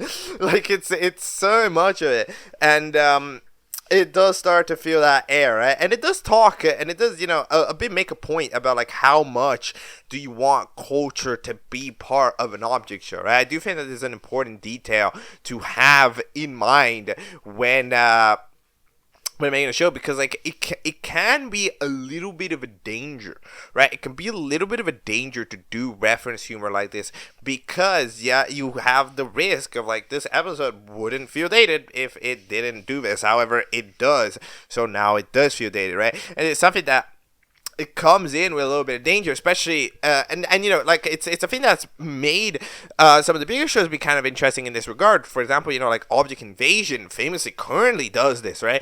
It's very tapped in. it's very in the culture, right, with the way that it does, right? Like the dunking scene and stuff. That's like popular, and people like it for it. But is it gonna suffer in 5 or so years as a result of this? That's gonna be the question. We don't know yet. We can only really know with time how it ages, but like it's an interesting question here to pose as you look at an episode that's so very 2021, right? And not even just with the Among Us, right? Even with F.F., right? F.F. is such a 2021 thing, right? Like, it's not really that, like, again, it's not that is it a thing still, right? F.F. fandom exists. F.F. is a game, right? Like, people playing and stuff. But, like, F.F. being the craze it has changed, right? Times are different, right? And so seeing kind of like that constant reference, right, with UGG and stuff, like, it's that different thing, right? It's just that different world than we currently are in, it's like, it's different. Yeah, it's kind of like that. Anyways, we end up trying to wake up Navi by utilizing all of the ways to wake somebody up. They don't wake up. They only wake up when we find out that the prize is mayonnaise. So, alright then. Fair enough. Even the eliminate time, we don't even get the cool beatbox anymore. We only get, it's eliminate time. Na. Like, bro, just come on. I prefer the beatbox. Eliminate contestant ends up being none other than Cookie. They got eliminated. Why? Who knows? Who knows? I don't know. You know? I don't know. Cookie got eliminated. Okay. They go over to the elimination area. They free care.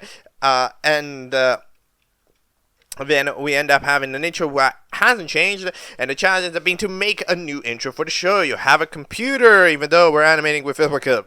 But yeah, you have a computer, and you need to of course, make the intro. On Epic Face ends up utilizing their powers to actually force people like Cool Glasses to do bullshit. So ends up being alright then. And Cool Glasses apparently be saying in the confessional, which exists now. Okay, bro. That like, hey, bro. I mean, respect and stuff.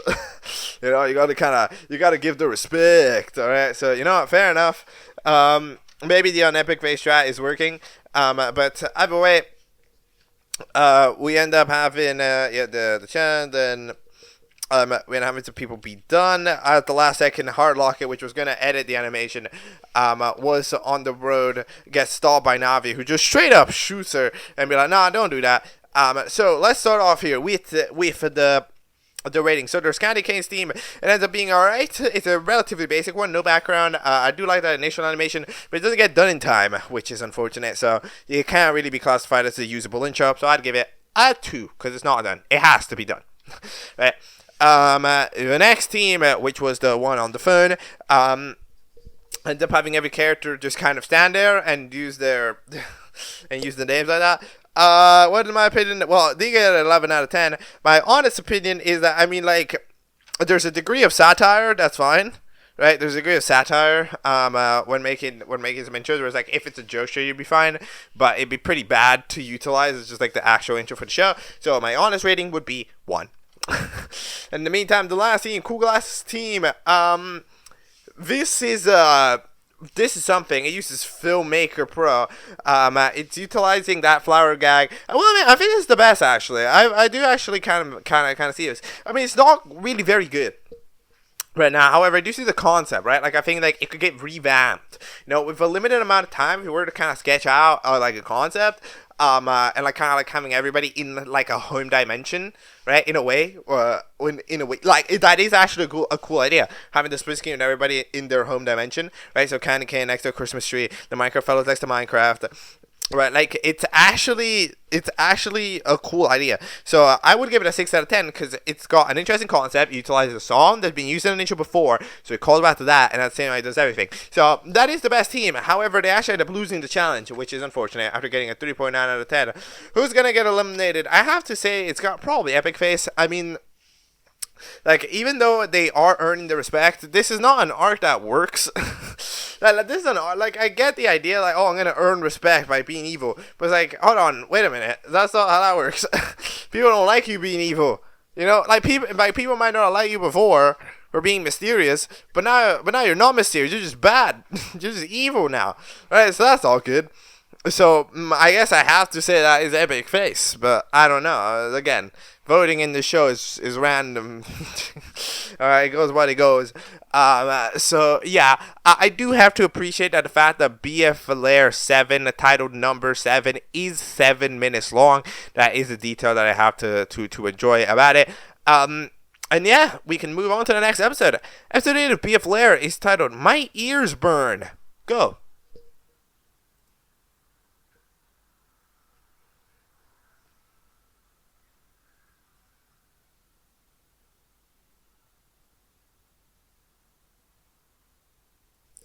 Alright, that is episode 8 of BFLEIR. So, yeah, that is an episode. Yeah, not exactly sure if I'm gonna prove this one, I'm gonna be honest. There's not any, like, objective reason why I'm not really a fan of this one. It just has those dynamics that I'm kinda not a fan of. Like, you know those dynamics that are, like, super dismissive? Yeah, I don't really like those, and that's exactly the dynamics that are going on here. So, yeah, I don't know. Because, like, alright, so, you know that dynamic, right? That's like, alright, character, that's like the hosts that replace here, right? Popcorn and whoever the hell the other one's called, I don't care. End up being this type of host, right, where they are super dismissive, right? They don't allow anybody to speak, right? They're just immediately shutting down. So a contestant says something and they go, "Boowamp, dead," right? A contestant, "Boowamp, dead," right? Like, whether it's is it something useful? No. Like, if it's something useful, dead. If it's not something useful, dead. Right? If it's justified, dead. If it's not justified, dead. It doesn't matter. Right? You just cannot speak. Yeah, that's just terrible. I don't know. I dislike that a lot, man. It's not good because it's exactly the type of reason why personally I'm not a fan of, for example, that pre-split floor. I'm not a fan of that pre-split floor. Because it's a lot of that, right? It's a lot of, like, the characters don't get to speak because 4 is going to screech them, right? It's a lot of that situation, and I don't like that, personally, and that's like my main negative point for it. Because that dynamic, like, the reason why I don't like a dynamic like this is because it's, first of all, repetitive very quickly, right? Because it'll just happen every time in the same way. So it's not like, if it's supposed to be funny, then, like, I don't know if it succeeds at the mission, you know? Like, I don't think so. Then it completely shuts down the possibility of a interaction. Because, again, seeing characters talk in your show is interesting. So having a main feature that you cannot talk to a character, otherwise it is over for you, is inherently annoying, because I would enjoy seeing the interaction. The interaction would be good to exist. They would be cool. No, but nope, can't have it. You know, like, if they could talk to the people, that'd be interesting. We get to find out more about the person. Nope, can't do that. Okay. Alright then. Yeah. It's like, man, come on. And even the host, like, it's not even just these two replacements. Even Sammy Sap is so dismissive. You ask Sammy a question, they'll go like, none of your business. They ask Sammy a question, they'll zap you in the elimination area. It's like, what are you? Come on. And y'all talk. Please. It's, yeah, I don't know. It's this episode does just so much. Yeah, I mean, that's just me, though. I know that a lot of people don't give a shit, but this is why. Personally, I have a kind of a vendetta against this exact type of dynamic, and this episode is nearly entirely comprised of that type of dynamic, so it's not right. Other things that happened in this interesting video is that when having Navi apparently tried to use the recovery thing, however, in the middle of them using the recovery gun, Harlock shows up. The recovery machine does work, however, but remember, it only got shot part way through, which means that 50% of the burn is gone, the other 50% is not, so that's interesting. I don't know why Navi, like, 50% of your face is burnt. I'm sorry, can the guy not tell? Can Grassblock not feel it? Is Grassblock not, like, you think Grassblock can't see from one angle, like, oh yeah, something's up? No, but not, no, what? Like, I'm sorry? Surely you'd be able to realize this. Like, surely, right? That has to be. But, alright, then, anyway, we end up having ourselves, the eliminate time, because, I don't know, Sammy dipped. Again, do we get to know why? Do we get to know why Sammy left? Where Sammy left to? Nope, we don't, because of this. Again, why would I why would I dare know the answer to an interesting question in this show? No, can't do that. Can't do that. I'll zap the character. That's much more funny. Anyways, by the way, Epic Face gets eliminated with 16, but like significantly more than anybody else. Yeah, I do gotta remember that you do get to vote twice in this show, right? Like, you get 2 votes, and you can, I'm pretty sure, distribute them to the same person. So that does mean that you get a little bit of a different distribution than how you would usually get it.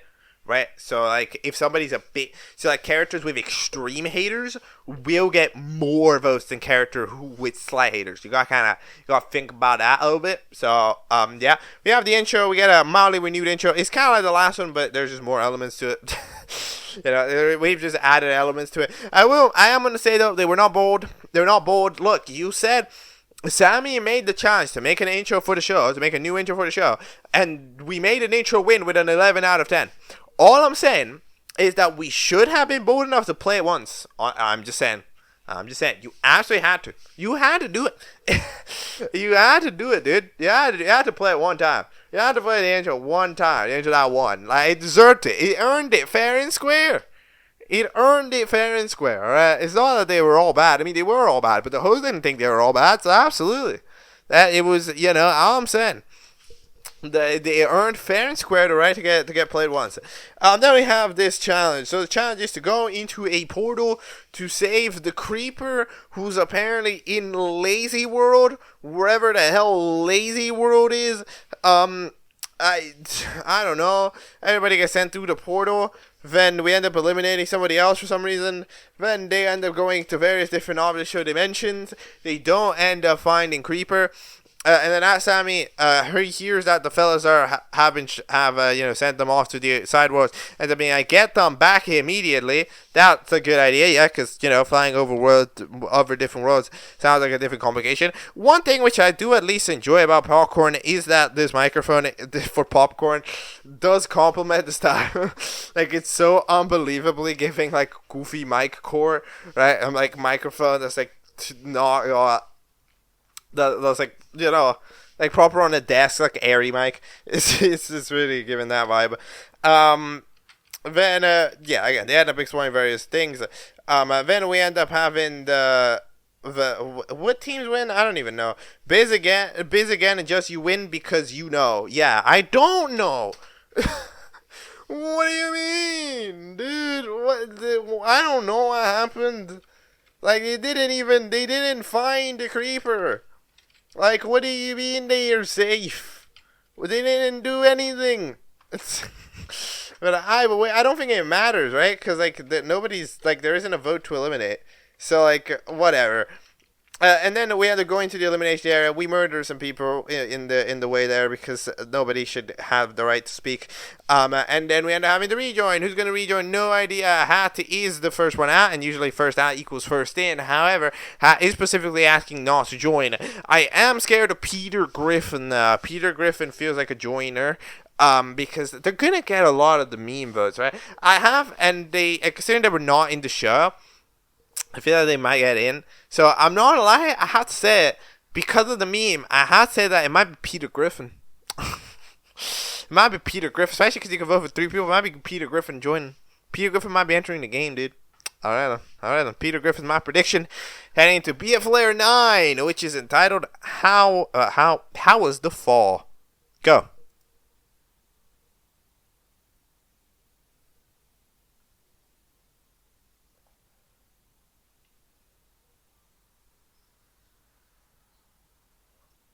Alright, that is episode 9 of the BFLEIR How Was the Fall. Now, one quick thing which I am going to say about this, alright? Which I'm going to say about it that I have been enjoying. It is that there is actually like the sustained existence of the confessional. The confessional has currently not been abandoned as a concept, which I'm actually a big fan. I'm actually a big fan, dude. I'm like a confessional super fan, dude. Confessionals are good.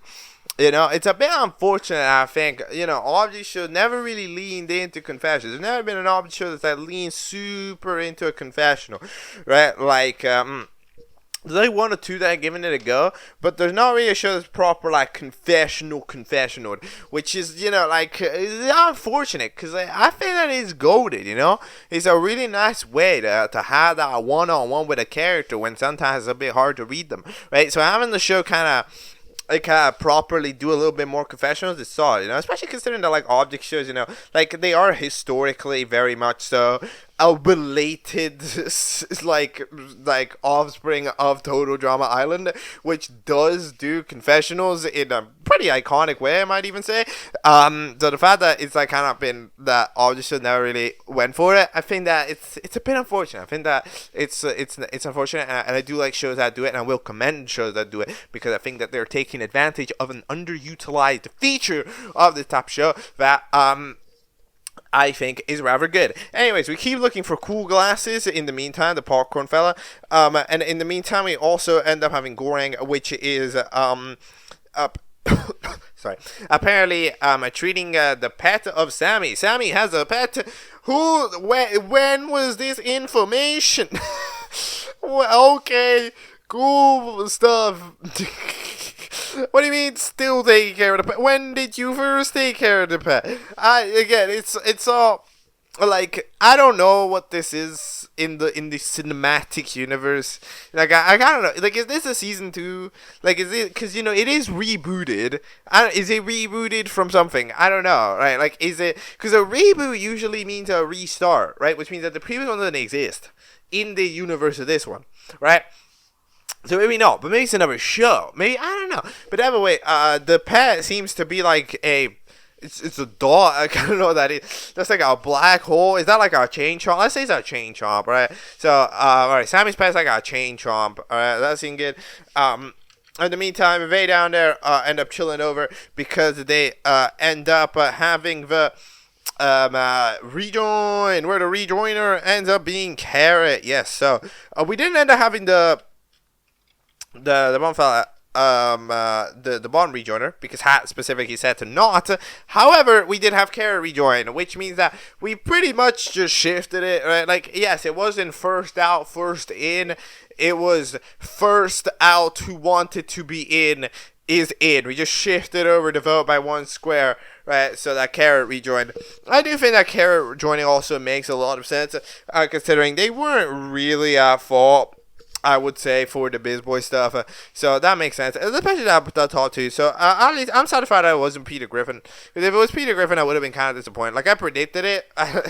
You know, like, I predicted to be disappointed, but I didn't want it to happen.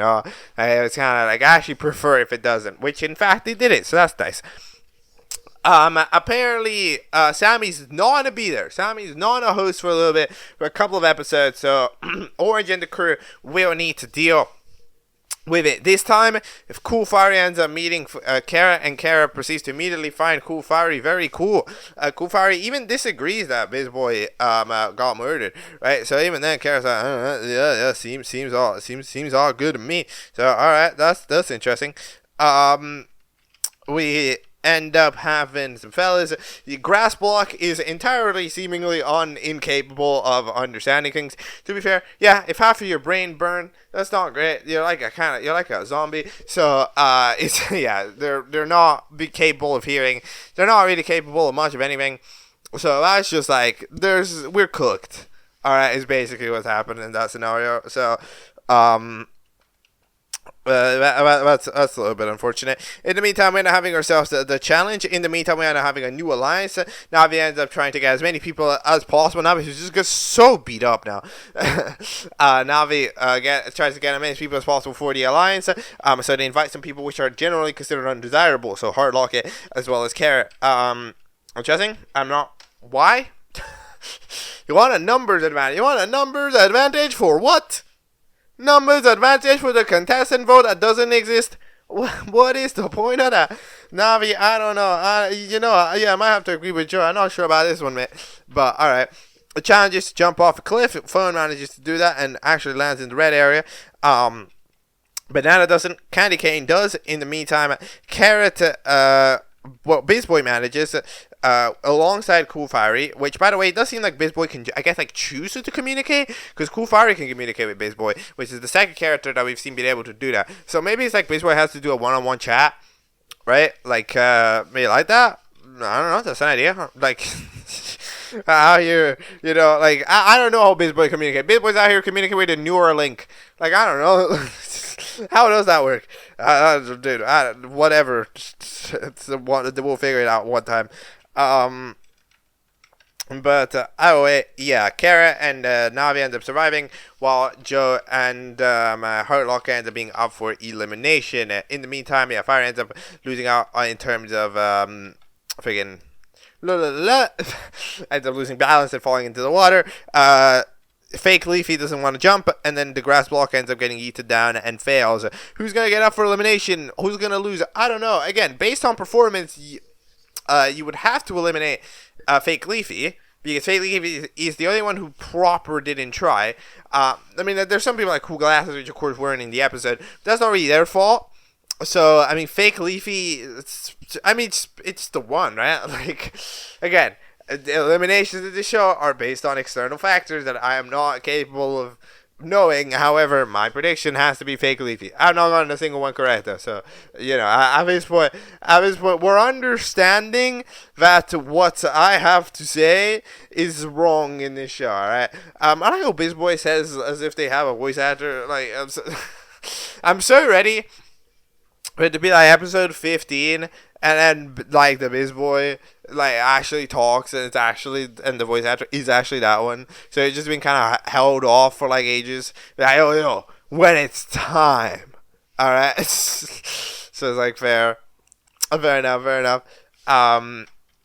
But yeah, we do have the post-credit scene. The post-credit scene is kind of important. We end up apparently having a crack here for the Billy Bean, as apparently the transformation has been completed, and we end up finding out that it's one of the little egg fellas. Yes, one of the egg fellas. Which one of the egg fellas is it? I don't know.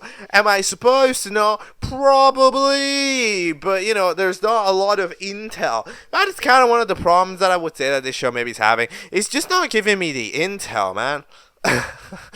Like, there's been so many times where like questions have been dismissed in the show, and it's like, well, like, come on.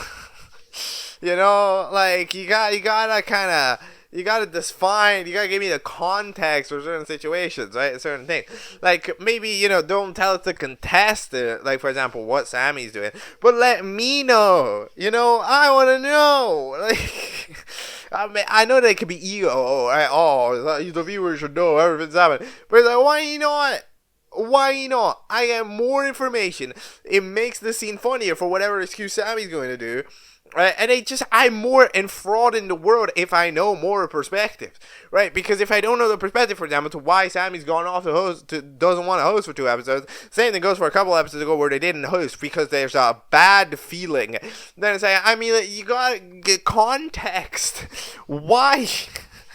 You know, like, I'll be more into the show if I can follow it, you know, rather than just have to go like, I don't know why this happened. I don't know why you're doing this. I don't know what this character did. I don't, like, you know, like, come on, give me a bone. Give me a bone, like, whatever.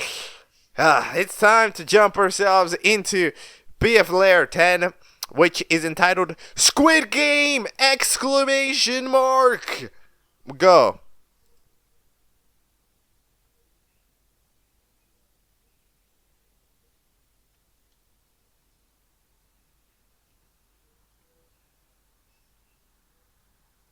Okay, that is BFLEIR episode 10, Squid Game. I mean, like, it's a game with squids as a part of it.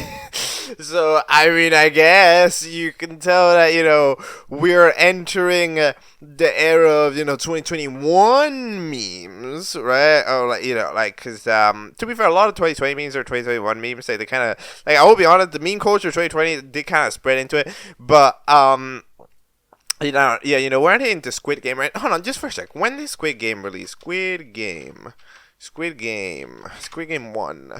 Squid Game released in September 2021. This episode released on December 2021. So as you can see, yeah, we're very much so, you know, in the loop, right? Like, the show never really changed its ideology. It's kept the same ideology of kind of like, all right, we're gonna go with it in the way that it goes, right? You know, we keep it based on the memes. We're in the meme culture. We add the meme culture to the show, right? So I'm a bit scared for what modern day this show's gonna be, but yeah, we kept it the same. One critique which I am gonna be making, as I do, is that I'm personally not a big fan of when we do this level of people up for Elim. How many people up for Elim? 1, 2, 3, 4, 5, 6, 8, 9. 9 people are up for elimination in this episode. This is too many people. This is too many options. And then you have to vote for 3. Remember in the last few episodes, right? How it was like, oh, you know, like, you can vote for 2 people, but you know, you don't have to, but you can vote for 2 people. This time you are required to vote for 3. It is a must. It is a forced requirement. Okay, bro. Yeah, this isn't great for again, a couple of reasons. Like, I've said this a couple times about other shows, but of course I'll mention it here. Reason why I don't think this is great. Number one, having like just only one person be mean and then everybody else makes it that, like, on average each challenge becomes less relevant, because, like, if you lose a challenge, you're still gonna have a low chance of going home because of just how many people there are, which means that a challenge becomes less of a big deal to win, right? Because, like, majority of the time a character that's winning the challenge wouldn't be out anyways, right? Like, you need to, I think, have, like, at least 50% of the characters be safe in a challenge, so that way the other half, you know, it can kind of battle it out. Like 5 people were safe and then 4 people out for Elim or something. No, like, you know, like, in that range or something.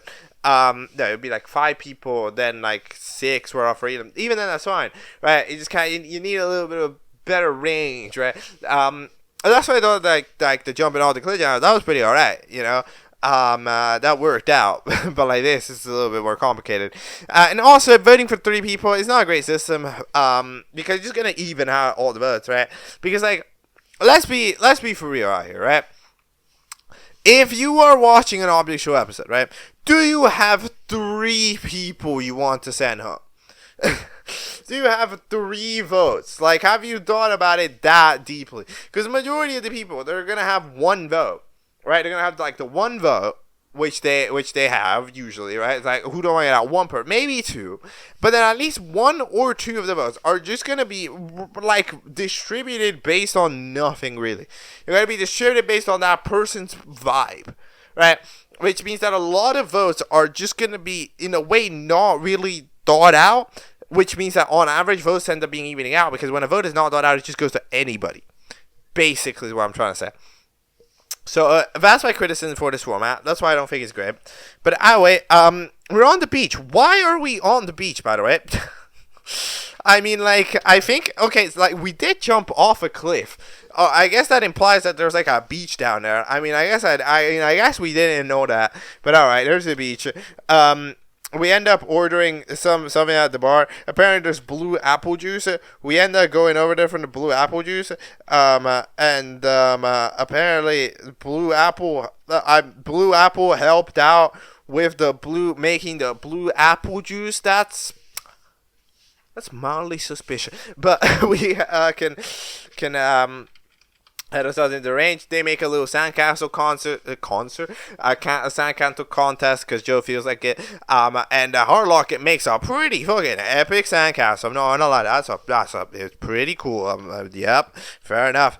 In the meantime, apparently, BizBoy has to go on an epic date. I don't know. They have to go on an anniversary date. So apparently that's what they're doing. BizBoy also has a son. This is new information. I was like, this is like a double lore drop at once. It's like, what do you mean? Like, first of all, you have a wife. You need to go on a date. It's your anniversary. And you have a kid. This is all pieces of information that we were not aware about BizBoy right now. Alright, at least I, from watching the show, you're not completely not aware right now. Is that, I mean, alright. Cool. I don't know. It's just, yeah, I don't know. That's like my one main gripe with the show so far. It absolutely is. I know we're heading into the longer episodes now. No, we're not really. I think there's still another short one. But, like, we're slowly about to start jumping ourselves into, no, actually, the next episode's a long one. I know we're going to start heading into the longer episodes. Right, and it's going to be interesting to see how the show develops into the longer episodes. However, it's absolutely currently been my main thing with the show that it's just kind of like, I wish it gave me content, like, I wish it gave me info, because, like, the characters, they do have depth, it's not telling me it for the sake of retaining secrecy, right? And it's like, I mean, alright, but like, at a certain degree, like, it would just be better if I knew, Like, it's just like having the random lore drops randomly, it's like, I mean, it's alright. Like, like, it works. It just, like, I feel like it'd be better if if it's not just a random thing. It's like, oh, okay then. Right, so, alright then. Anyways, yeah, the elimination, there comes to being fake leafy. Finally, a voting that makes sense. Let's go. When having a renewed intro based on, whatever the song's called. It's like Idol. that meme song. Alright, I don't remember what it's called. It's pretty alright. We do use silhouettes. It's a very, like, monochrome, intro, right? Because it's all black and white. And it's all, like, black. With silhouettes, so it's not like necessarily too unique. But anyway, we end up jumping ourselves over to the challenge to grab the squid.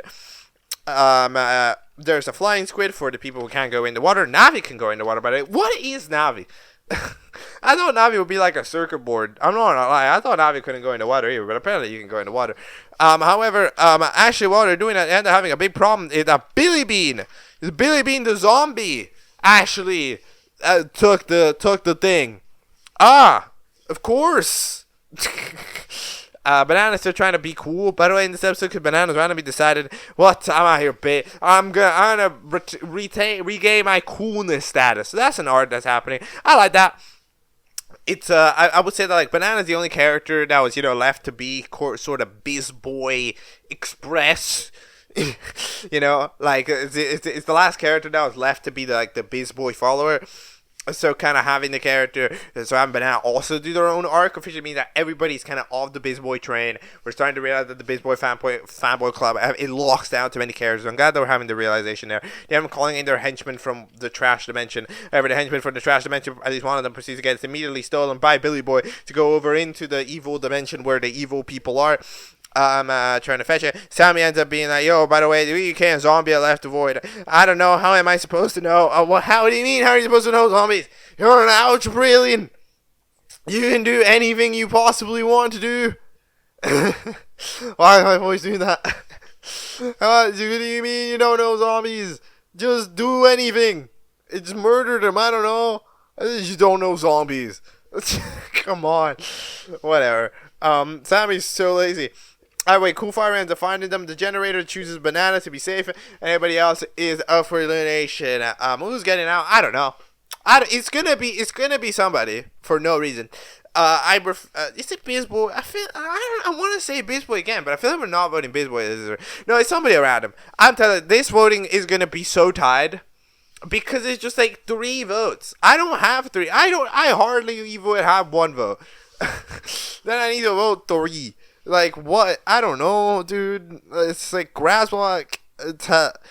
I mean, grass block is like on a time ball. Okay, I'm gonna say grass block. All right, just kind of spitballing, because grass block has been in this constant state of not being capable of understanding anything for the last like 3 episodes, and like, even though like grass block would be an interesting character, currently they're locked down by this and they're not. So I have to kind of go with that. But I don't know. We're gonna need to see. In the meantime, we're having the post credit scene where we apparently see the evil egg fella, who's apparently like they need are you sure it'll work this time? Almost as if like the freaking zombie fella, it didn't work this time. So alright, stuff is up. As we get to see the pin fella that got stolen, the squid, as well as I believe fella with the crown that seems to have been taken away and extracted for profit. I don't know what that is still doing that. So they're doing evil things. Again, I don't know what's going on, really, to be honest. Like, again, this show is not giving me information. At least this time it's understandable, but when it's combined with all of the other information the show doesn't give me, it's getting a little bit complicated. Anyways, episode 11, start of the big boys. Episode 11 of BFLEIR is titled The Host with the Most. Go!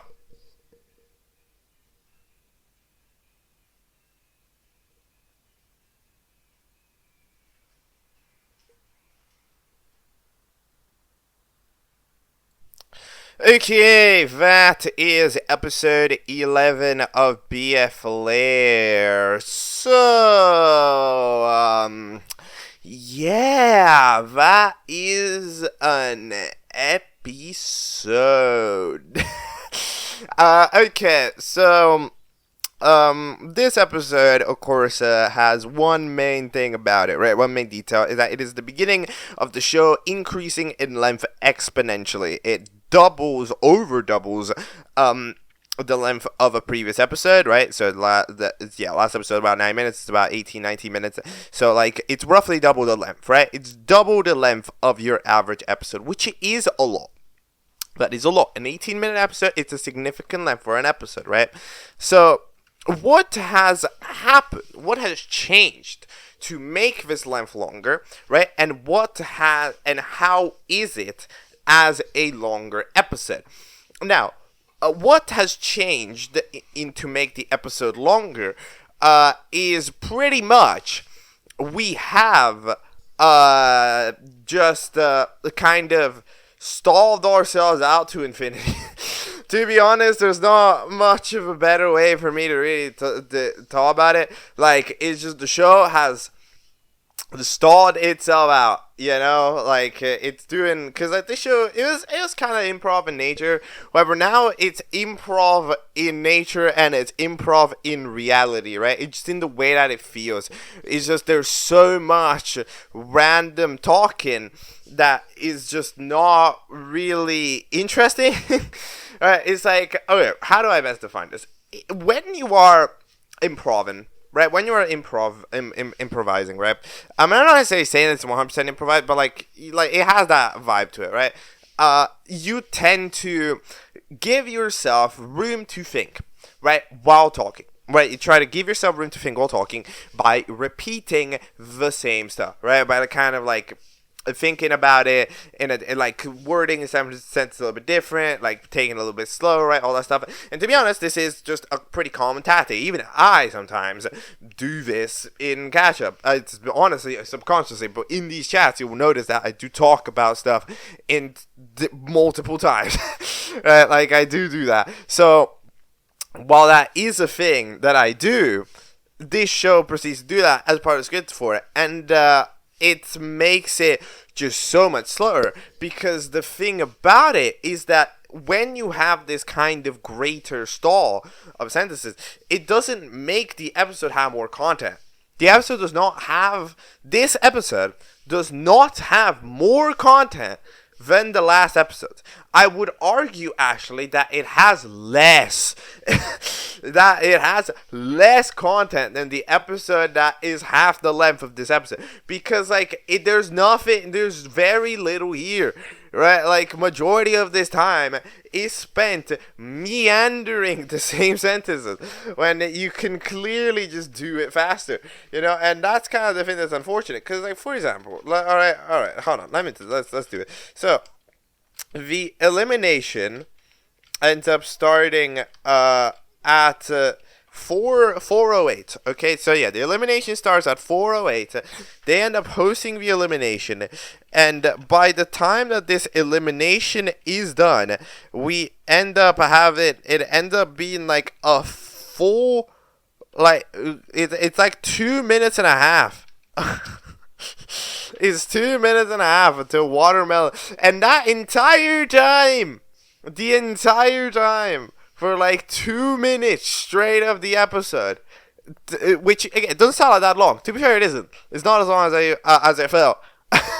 But like, for 2 minutes and a half, it's just Watermelon going like, oh my god, hi guys, I'm Watermelon, I'm gonna host the elimination now because I'm Watermelon, and I'm gonna talk about it, I'm Watermelon, and I'm gonna host the elimination, eliminate time, Watermelon, yay, I'm Watermelon, and today Watermelon, we're gonna host the elimination, and we're gonna start off with the first few people safe. I'm Watermelon, by the way. Hi, I'm Watermelon, I'm cool, I'm Watermelon. So you are safe with 2 votes, sorry, 1 vote, because I'm Watermelon. Hi, I'm Watermelon. And you're gonna be safe next because you have the Watermelon, and hey, wait a minute, someone's missing from my elimination for the Watermelon elimination. I'm so sad because I'm Watermelon and my Watermelon elimination is out because of my Watermelon. It's like, dude, I got the gag. I get it. What I understand. Do it faster. I need please. It's so slow. It's paced like a snail. I'm sorry. It's so slow. And it just arrives as this contrast, because the other episodes don't do this. So now in this episode, it's like, oh my god. Like, it's genuinely crazy. And this goes for like every scene. It goes for every scene. It just takes ages. But anyway, after 9 minutes of the episode, Chad said, okay, what is the events of this episode? Okay, so we start off here. Apparently, Sammy does not have a phone. Sammy needs to charge their phone, and therefore it's not picking up properly to be able to leave, right? They're not capable of leaving the void right now because they need to call somebody or something. I don't know. So in the meantime, Gordon's trying to find a replacement host for the meantime. Well, actually, no, the fellas are trying to find a replacement host to host the elimination, and while they're doing that, they are supposed to, Gordon is trying to figure out how to, get Sammy's attention. So in the meantime, they end up doing that. They try to recover our fellow friend, right, the sauce fellow that ended up getting kidnapped. So they end up going over to the recovery center. We have a stalling gag. I can't have a stalling gag this episode. It's already entirely stolen. But anyway, the recovery fails, and Noob arrives. Why does Noob arrive? Yes, but Noob arrives, alright? And Noob is apparently from Battle for Epic Island. So, Battle for Epic Island is a show that exists. We now know. It seems as if, certain characters from Battle for Epic Island, at least we're maybe in the void, are here from time to time. So I have certain situations like Noob who's there, Grapey who's there, and they do remember it, because apparently what's happened, according to the post-credit scene of this episode, according to the final scene of this episode, is that Sammy apparently erased the memories of the contestants in this show so we can have the reboot of Battle for Epic Island, like BFLEIR, right? So that officially means that this reboot is, in fact, 100% in the universe of Battle for Epic Island original, which does not make this season 1. That does make it season 2, which means that My bad. I guess I should have watched Battle for Lee Epic Island first. However, I did not because I was not aware, because this is not marked as season 2 of anything. So other than, rebooted. But again, rebooted doesn't mean season 2. It means like season 1 again. But like, okay, whatever, right? But yeah, in the meantime, we're on the quest for a host. On the very long quest for a host. As I said, Watermelon shows up. Watermelon, at least a guy I do find funny is the Eliminate Time fella ended up getting like quitting the show because Watermelon invades the Eliminate Time. That I actually do find it an enjoyable gag. But yeah, 27 votes. That is an amount of votes. And then when having the eliminated contestant be phone, we're like 5 votes, right? Is it? Hold on, wait, let me check. Yeah, they're eliminated with 5 votes. Remember how I said in the last episode that it was gonna be a really dumb even voting because of how many people and how many votes you got to cast? Yup. Did you notice that there's like 4 characters that got 4 votes and then Phone got eliminated pretty much at random with 5 of them? Yup. So, yep, there we go. That's what I mean. And it's like, it is, because here's the thing. It's a little bit of a misconception, right? I would say there's a little bit of a misconception about this. Is that, well, I mean, it is opinion, but at least I personally believe that having a super close voting, it's not actually very good. Having a super close voting means that you've kind of not made opinions on the characters, right? Because like there's no reason to vote anybody out, right? When you have like this broad everybody can get eliminated type deal, that's not good. Because that means that you've made nobody eliminatable, which means that you've not done enough to make characters interesting, right? Because when you make a character have stuff that they're doing, whether it's arcs or something else, right, that you're gonna start forming more extreme opinions on them, right? Which makes people have more, they're going to have more extreme opinions, which means that, well, they might like the arc and really like it, and then you'll become fans of the character. They might really dislike it, and that makes more elimination votes. But that ends up kind of, depending on the arcs, displaying a little bit of a difference in elimination votes, right? And while, yeah, it is hype when there's like a running race about who's going to get eliminated, right? That, I would personally say, only applies to like 2 people. Right, like, if it's a 2-way race, I would say, I think it's good, right? I think it's good, because you made some characters eliminatable, the other one survived, deal them, and that's fine. However, in, like, this case, it's not interesting, because, like, by having 5 characters who are realistically on the chopping block to get eliminated, like, 1 vote away, right, from getting out, 1 person away from getting out, right? Like, this just makes it so that whoever gets out doesn't feel alright. Because like, Phone got out. Did Phone deserve to get out? I don't know. Like, maybe. But I can't agree on the fact it's a consensus. Because everybody else is there. Right? Like, it doesn't feel like a battle. Because everybody's there in the same spot. That's kind of what I think. That's how my opinion on this goes, I would say. It's just that. Yeah. It's just that. To be honest, it's just that it's not great for that reason. Especially, as I said, because of that voting for 3 ways, right? Because again, voting for 3 different people, it's massively gonna just spread out the votes. For example, you want to hear the most random example I could possibly tell you? All right, let me tell you this. Junior Eurovision. So Junior Eurovision is a kids version of the show of the music contest Eurovision, okay? And in there, televoting or viewer voting is done where you can vote from your 3 favorite songs, right? And if you compare to jury voting that has to pick their favorites directly, right, and give more points to the top rather than this super evened out vote for 3 people system, you'll know that the jury voting is much more extreme on the high ends and on the low ends, whereas televoting is much more evenly spread out across the board, which it's okay for a kids music competition, but like it doesn't make for a great deal of like, okay, which one of the songs do I actually prefer? Because way people vote is just they'll have 1 favorite, maybe 2 if they're lucky, and then they're just gonna give their vote to whoever. It's just, that's how it works. It's a provable thing. At least I think it's a provable fact, right? And it's not great. It's not right. Don't do voting for 3 people, guys. No, that's not worth it. Okay, it's not worth it. Everybody's gonna get the same votes, and then it's gonna feel like nothing. Okay, it's gonna feel like it's not gonna feel like a decision that the viewers made. It's gonna feel like a stumbling. All right. So yeah, phone ends up dipping away. Then what the hell ends up happening? A noob comes back, tries to talk to the people. The people don't even do that. For some reason, Banana starts dissing on Kara. Who asked? What do you mean? Who asked? Noob asked. What the hell? I understand being mean at the guy because he murdered the biz boy. Debatably, right? I understand. But, like, you gotta be fair. Come on. L plus ratio only works if there's, you know, like, you gotta actually do it. Otherwise, it just looks cheap, man. But, I mean, alright. Anyways, apparently, Noob can't host, because Gorange already called up a replacement host for the episode. They called up someone, Fake Boy, who's apparently from the show that Gorange used to host. I mean, this show, at this point, this show is just kind of it's just kind of transferring over. You know, whatever host Gorange was hosting, right, at this point, it's not even happening anymore. Gorange is slowly transitioning all the characters to this show, right? It's just a slow calculation. It's slowly been like, alright, get over here. And it's like, okay. But the fella's not playing around. They come in, they go fetch some stuff, and then we end up having the final challenge. 5 of you will be safe, 5 of you will not be safe. As the final 10, by the way, we end up having the challenge, which is to dig and find a box, which is a challenge, I guess.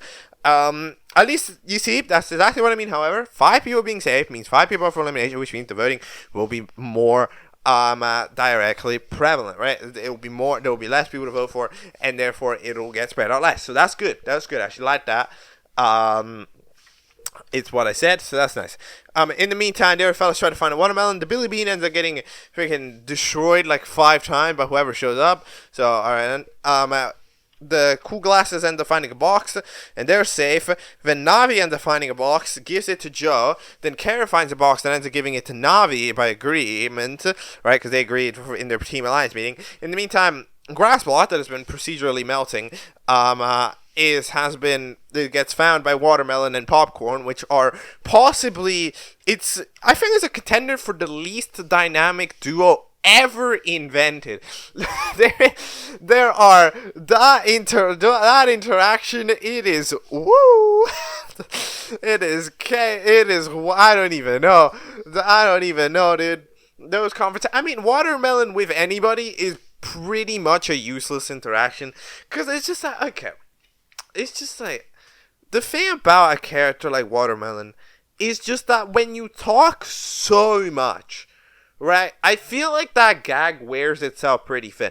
That might be my opinion, but I think that gag wears itself pretty thin. It's why characters that are constant talkers, they tend to get reworked in shows, right? Kind of like, you know, a character historically, like, I don't know, since II's in this video, like Magnet, right? Like, Magnet is a constant talker based as one of the personality traits. However, you can tell that we try to fade away from that, because it's just not that interesting of a character dynamic to have a character that always speaks, because you don't have a character dynamic if a character always speaks, right? So Watermelon is always speaking, which means that there's that, like, we can't bounce off, you know, as someone says, all right, a conversation is like a game of tennis, right? So, like, when a character just holds the ball the entire time, it doesn't work. You can't play it, right? You can't witness an interaction happening, right? And that is the big problem. That is the big problem, basically. It's just that. So that's why Watermelon with anybody doesn't work, because Watermelon just being like, oh, I'm Watermelon. It's like, okay, dude, I want to see you talk to someone, not talk to yourself. come on, dude. And it's like, all right, cool, man. You can do what you do. And it's like, oh, and then again, I understand. Hi, it's for the joke. Okay, but then the character only has one joke, if that's the only joke. Right? The joke is that the character talks a lot and shuts down every single other character. It's like, okay, I mean, alright.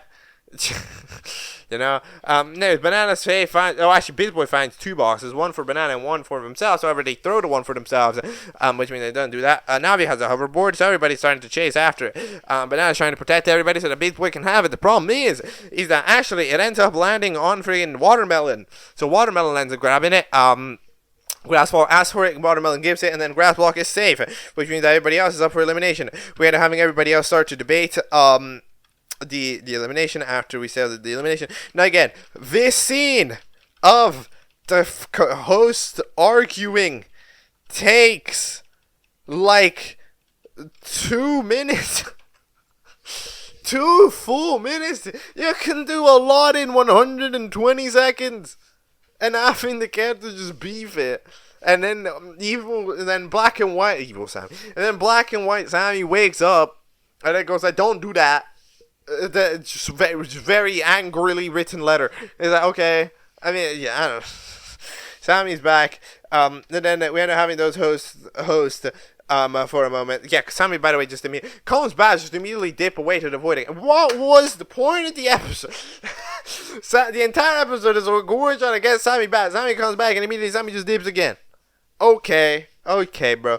Anyways, we have a debut. Okay, bro. Alright, this debut also takes a bit. But, there's like 4 million characters. There's 15 characters up for debut, which is actually relatively normal.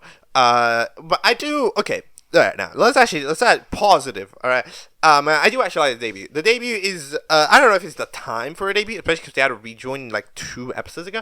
But, like, despite that, I do think that having a debut is nice because there's so many characters. Because this show is a show that has a lot of characters that are not necessarily part of the show. So the fact that a lot of the characters in this debut are directly characters that have been prevalent in other places in the series is good. I think it's cool. Like Watermelon, for as much as I don't like Watermelon, right? Like Watermelon being up for debut after, you know, being there in an episode is cool. Same thing goes for Noob. Same thing goes for the fella, Carton, right? Same thing goes for Scribble, right? The same goes for Blue Apple, right? They're characters that have been directly prevalent in the series beyond just that. So that's kind of cool.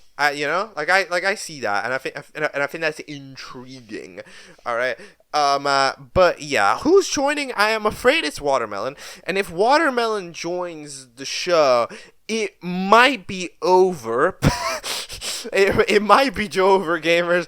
It's not looking good, guys. It's not looking good if Watermelon joins, but the Watermelon they hog so much of the screen time. In terms of the elimination, Hardlocket does nothing in this episode. Like nothing.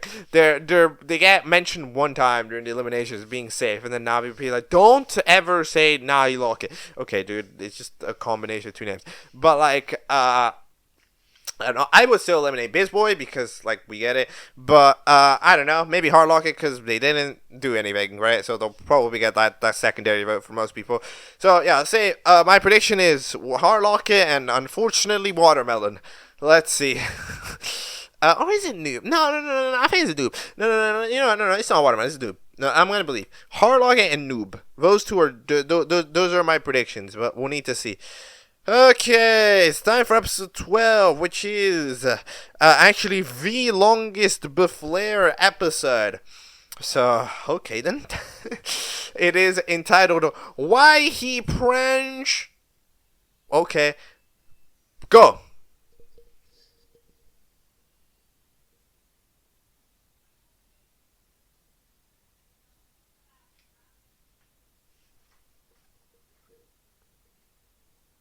Alright, that is episode 12 of BFLEIR. So, we do have another long episode, right? By the way, interesting detail. I've been saying in the last bits that it's improvised because this does give off quite an air of improvised episode.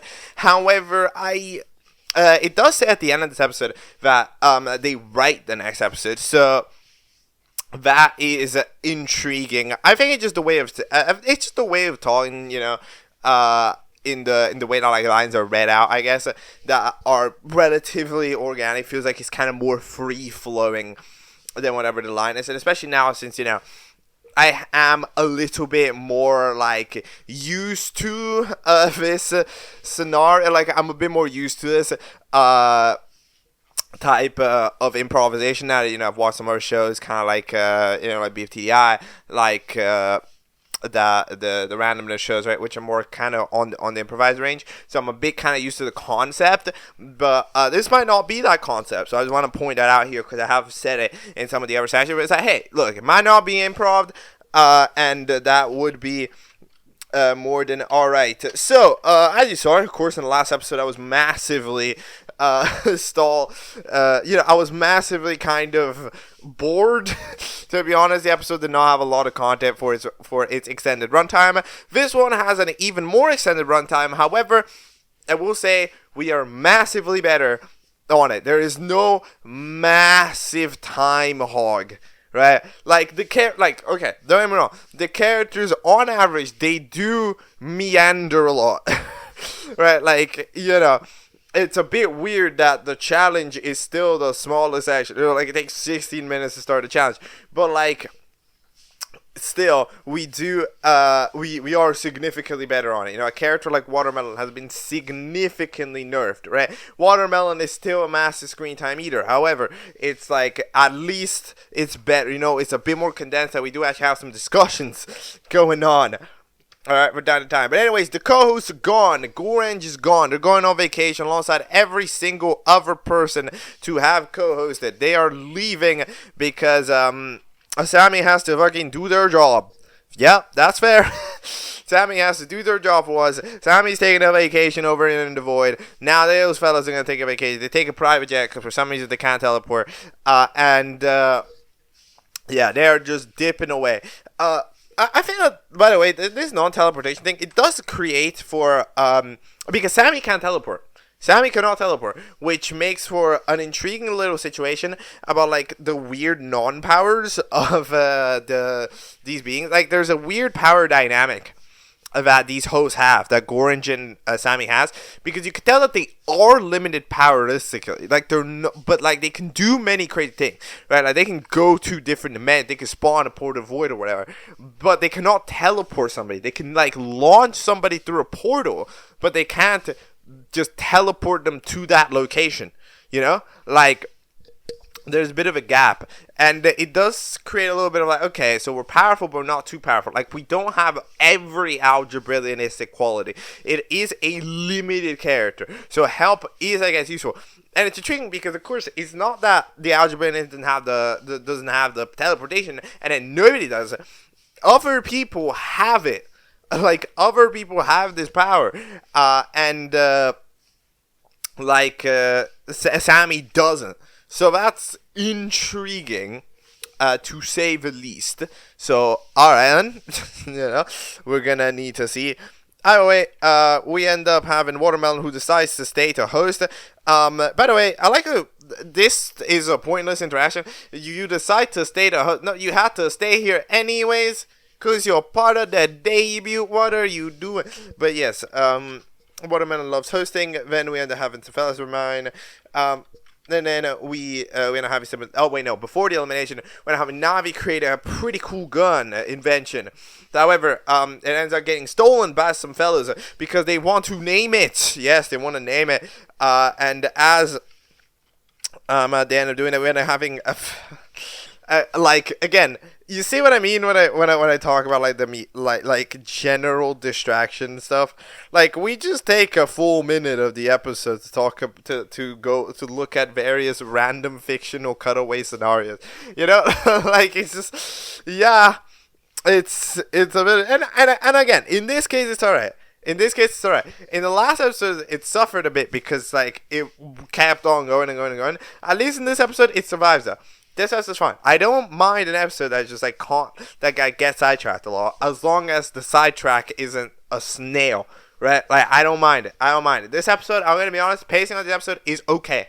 I accept the pace of this episode. Alright, with open arms, like, alright. That was good. That was good. That felt, like, that 25-minute episode, it felt shorter. It felt shorter than the 18-minute episode. Isn't that crazy? But, yeah. Either way, we end up having the fellas Bananas talking over to Noob, and Noob apparently ends up getting. Wait, no. Oh yeah, they're getting. No, sorry. They got bored of the beach. Yes, that's true. They got bored of the beach and want to switch location. And then Bizboy ends up being like, "Yo, you can ask later." All right. In the meantime, they ended up naming it we ended up having the new name given to the invention. It's called the Very Cool Gun Thingy. Now that is a very cool name. I like my favorite part about the name isn't the name itself. It's the fact that when we end up having the evil land of like Sans and whoever the egg was called, it ends up like they know the name of it, like, oh, you need to, they got attacked by a very cool gun thingy, like they say the name like completely serious, like total serious, and I just love that, I think that's an excellent thing to exist. And it ends up making somebody ginormous, and the Billy Bean zombie fella ends up being the one that ends up getting turned ginormous because they were trying to, launch out an attack. Until Blue Apple, who has every power in the world, manages to send them back. So that's a bit unfortunate. Anyways, for the first time, we get a proper we get a vague sense of planning from the evil crew, because alright, well, as far as we know, the plan of the evil gang has pretty much just been, let's launch Billy Bean at him and pray. Right, which is not a great strategy, I am gonna admit, cause like your strategy pretty much boils down to, you see this zombie that doesn't know what's going on, it doesn't have any plan, it doesn't have any idea. Let's send him onto the field, and it's like, well, what do you want to occur? I don't know what the mission is here, but all right then. But now here we get for the first time a little bit of planning, where apparently we end up needing to get the Ray. The idea is that this fella, which I don't remember your name, it was said one time, okay, for this egg's name, is that they want the Ray, so that way the Ray can, hold on, the Ray can temporarily power a machine, and then we get the Ray, we get an army, we use the army to get a permanent power supply. What? Hold on, wait. I'm sorry, what is this plan? Well, the problem with the plan is that I don't know what their main mission still is. To be honest, I don't know what they're trying to achieve yet here. But, because what would that do? Because, you would just kind of, you would make it bigger. Now, you would make the machine bigger. That doesn't mean it's gonna, it's not gonna output more products. It's gonna output the same product but bigger. I don't know. It's the intriguing detail. Apparently Blue Apple for some reason confiscates the fellows from BFLEI, and then proceeds to dip themselves. So apparently the BFLEI people are necessary for something. This time he ends up hosting. My favorite interaction for the episode is absolutely, it was in the last episode as well. But my favorite interaction with this episode is this eliminate time again. With Sammy and Watermelon having a discussion. You see, it's like having Watermelon. You see, it's like this interaction is good.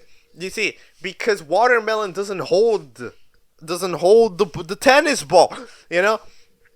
Like you see it that like Sammy says something, Watermelon responds, and then doesn't repeat it. Which allows for conversation to happen. It allows for a funny scenario, right? Because if Sammy said, "Where's Gerald?" and Watermelon well, I'm Watermelon. Actually, Gerald, I'm Watermelon quit. I'm Watermelon, by the way, because I'm Watermelon. I made Gerald quit, and I'm sorry. I didn't know that Gerald was gonna quit. And Watermelon, I'm Watermelon because Gerald, that guy was Gerald. By the way, that's a weird name, Gerald. But I'm Watermelon here, and the fella currently quit. So I'm not really sure if I'm too convinced. By the way, I'm Watermelon, and Watermelon's gonna host the eliminate time now because currently I can't get Gerald back because I'm Watermelon, and I angered the fella, so I made him quit. Sorry, I'm Watermelon. If you do that, it doesn't work because you're never gonna see the interaction because Watermelon just yaps. It's like pro yapper. Even Watermelon is more of a yapper than me. All right, yes, you're 2 hours 41 minutes of video, and Watermelon will make it longer because at least me, I'm talking a shit ton because I'm playing ping pong against the wall. There's no other person. It's like if it was a conversation, I'd talk 20% of this amount, right? Watermelon is on a conversation and still yaps. So, but like in this scenario, they don't, and that's what makes this interaction funny. You know, it's not that watermelon isn't a funny concept. It's just that it's a funny concept that overstayed its welcome. And glad we're at least realizing that a little bit. 15 votes to eliminate is a double elimination, yes. And we ended up having the eliminated contestant be Bizboy. I keep saying it. I'm sorry. Bizboy and Cool Fiery, which have been eliminated. Unfortunate. Well, Bizboy is actually very good. Thank you, Bizboy, for getting eliminated. But Hard Locket remaining is a little bit of an unfortunate one. I mean, not really. Hard Locket, like, based on the other episodes, I would say the Hard Locket is an unfortunate one. However, like in this episode, we do see a relatively interesting looking Hard Locket, right? Like, I do think that Hard Locket is a relatively intriguing character. It just wasn't really an intriguing character in those episodes, right? Which means that they deserve to get eliminated. However, at the same time, their mate is not that bad. Bizboy just wanted to get out. You know, Bizboy is not. This is a loser, dude. But Bizboy needs to get a voice box and talk. Now I didn't check who the Bizboy voice actor was. Is the voice actor for Bizboy? Let me check. Is it? It is Bizboy. All right. Well, shout out to that. That's cool. They do some apologies, you know, saying that the fail let to get ahead. Be like, yo, Kara, I've been trying to tell anyone. Hold on, I knew the murder was an accident. I've been trying to tell everyone, but they just won't forgive me. Will, did you? That's a bit suspect. That's a bit suspect, because later, Texty comes in and goes like, yo, Bizboy said to keep it a secret. Right, but like said that you weren't a murderer, but said to keep it a secret. And it's like, wait a minute. Well, okay, first of all, how does the other people not hear Bizboy say it here, right, in this scene? But like, second of all, well, if you've been trying to tell everybody, have you? Because if you've been trying to tell everybody, then like, you wouldn't tell it to keep it a secret. So I don't know. I don't believe in this. We apologize to Navi, and then we dip away. 26 votes for the debut. In the meantime, the debutant is Noob. Yep. It took a little bit of debating, but I think when you really think about it, Noob is just that conclusion, right? It's just the conclusion that makes sense. You know, like it's the character that has the most interesting things going for them, while at the same time not being heavily dislikable, which is a trait that characters in show tend to have. So we end up having a relatively solid situation. We have a mildly renewed intro. It's like not that different. The song is just different. I don't know what song is it based on. Hold on, I think it's based on like the FNAF song. Wait, is it? I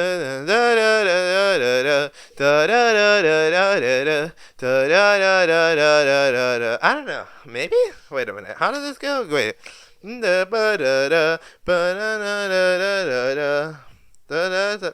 don't know. Maybe. I don't remember. But yeah, I will admit it's a bit of an unfortunate one that we don't have Watermelon in this intro, but it would have been funny. But Watermelon should have been the only one that isn't in the silhouette, I'm just saying. But yeah, Watermelon ends up taking Noob's place and ends up morphing into Noob for the episode, alright? So as they morph into Noob, they end up kind of trying to vaguely be Noob to some degrees. And then we end up having the main issue of the episode, and which leads to the challenge. I like this because it's got a nice air of like, no, first of all, it's a complex little challenge. You know, it's a complex little challenge, and I like that complexity, right? Because it starts to properly, like, it gives the character something to do. You know, it gives us something to do. And it gives, like, variety in the environment, which I don't think I ever said the episode, which, it stopped just being the one frame of grass, but like it was good. All right, it's good that it edited it out of it. It was like episode 8 or something. But yeah, it's nice that it's developed more outside of this range. Yeah, I mean, like, it's nice because we get to see various other regions, right? It's a challenge that's very active, which means that you're going to need to constantly cut away, right? You're going to need to go see one section, see the other, see the other, see the others. Then you're going to need to see the other, see the other, see the other, right? There's a lot of sectional work, which means that there's a lot of things that need to happen for you to be able to see this challenge, meaning that things need to happen, right? It's not like a regular challenge where things just don't need to happen, right? So I think it's more than suitable. It ends up being split. You end up being split in pairs of 2. There's 9 people though. That's a problem. Well, that. It's not really a problem because Watermelon Noob is pretty much it. It's not really the equivalent of anything. But like, we end up having some teams. Peter Griff. Sorry. The other fellas, they will get an eliminated contestant to help them out. So they do that. They ask for Grass Block, Candy Cane, and Carrot. In the meantime, wait, no. Hold on. Wait, what? Wait a minute. I don't think, no, they didn't pick Grass Block. Grass Block was just already there. Okay, that's a bit of a tactical, but, anyways, Peter Griffin gets chosen. Then a Creeper, Grasswalk and Heartlock get picked Creeper. Sorry, yeah, because Grasswalk was eliminated. These weren't there. And then Tex ended up getting picked by Carrot and Candy Cane. In the meantime, they decide to name their teams. This is a funny gag. I like the gag of being named the Family Guys. Watermelon comes in but says Family Guys, but better. Heartlock proceeds to get Family Guys, but even better than that one. And then Kara goes for the ultimate one-up, but fails because Kara fails everything. That's a good gag. That's a great gag. Because it feels that one felt very organic, you know? it was a very organic gag. Because, like, yes, Watermelon would obviously say that, and Heartlock would obviously say that, and Carrot would try to one-up the, like, yes, that makes sense, you know. So it's like, it's a guy. Yes, it builds off itself. It's like, yes, this is how a character would react, right? So that's really cool. But we end up having phone get allowed, and each one has been given a location to improve. All right, so that's what they're trying to do. What Noob Melon ends up trying to Noob Melon. Yeah, I'll call it Noob Melon. That's not a ship name. It's the Noob Melon ends up wanting to make a statue of Watermelon, because of course you do. Then we end up having Peter Griffin, who wants to build the drunken plan for Family Guy. That seems like a good idea. To be honest, yep, fair enough. Grasswell doesn't want to do anything. Grasswell wants to lose. That makes sense. I mean, Grasswell's always been kind of lazy, but yeah, I mean, they are also very much so incapacitated. Like, the nicest way possible. Somebody needs to murder Grassblock. You know, like, Grassblock needs a reset. Grassblock needs a tick. You know, needs to get back on his feet, because this is not the way. I can't even blame him. This is not the way. So he has to find a way to die. I don't know. He needs to get recovered, dude. But at least Heartlock throws him down the cliff. So, alright, throws like everybody down the cliff.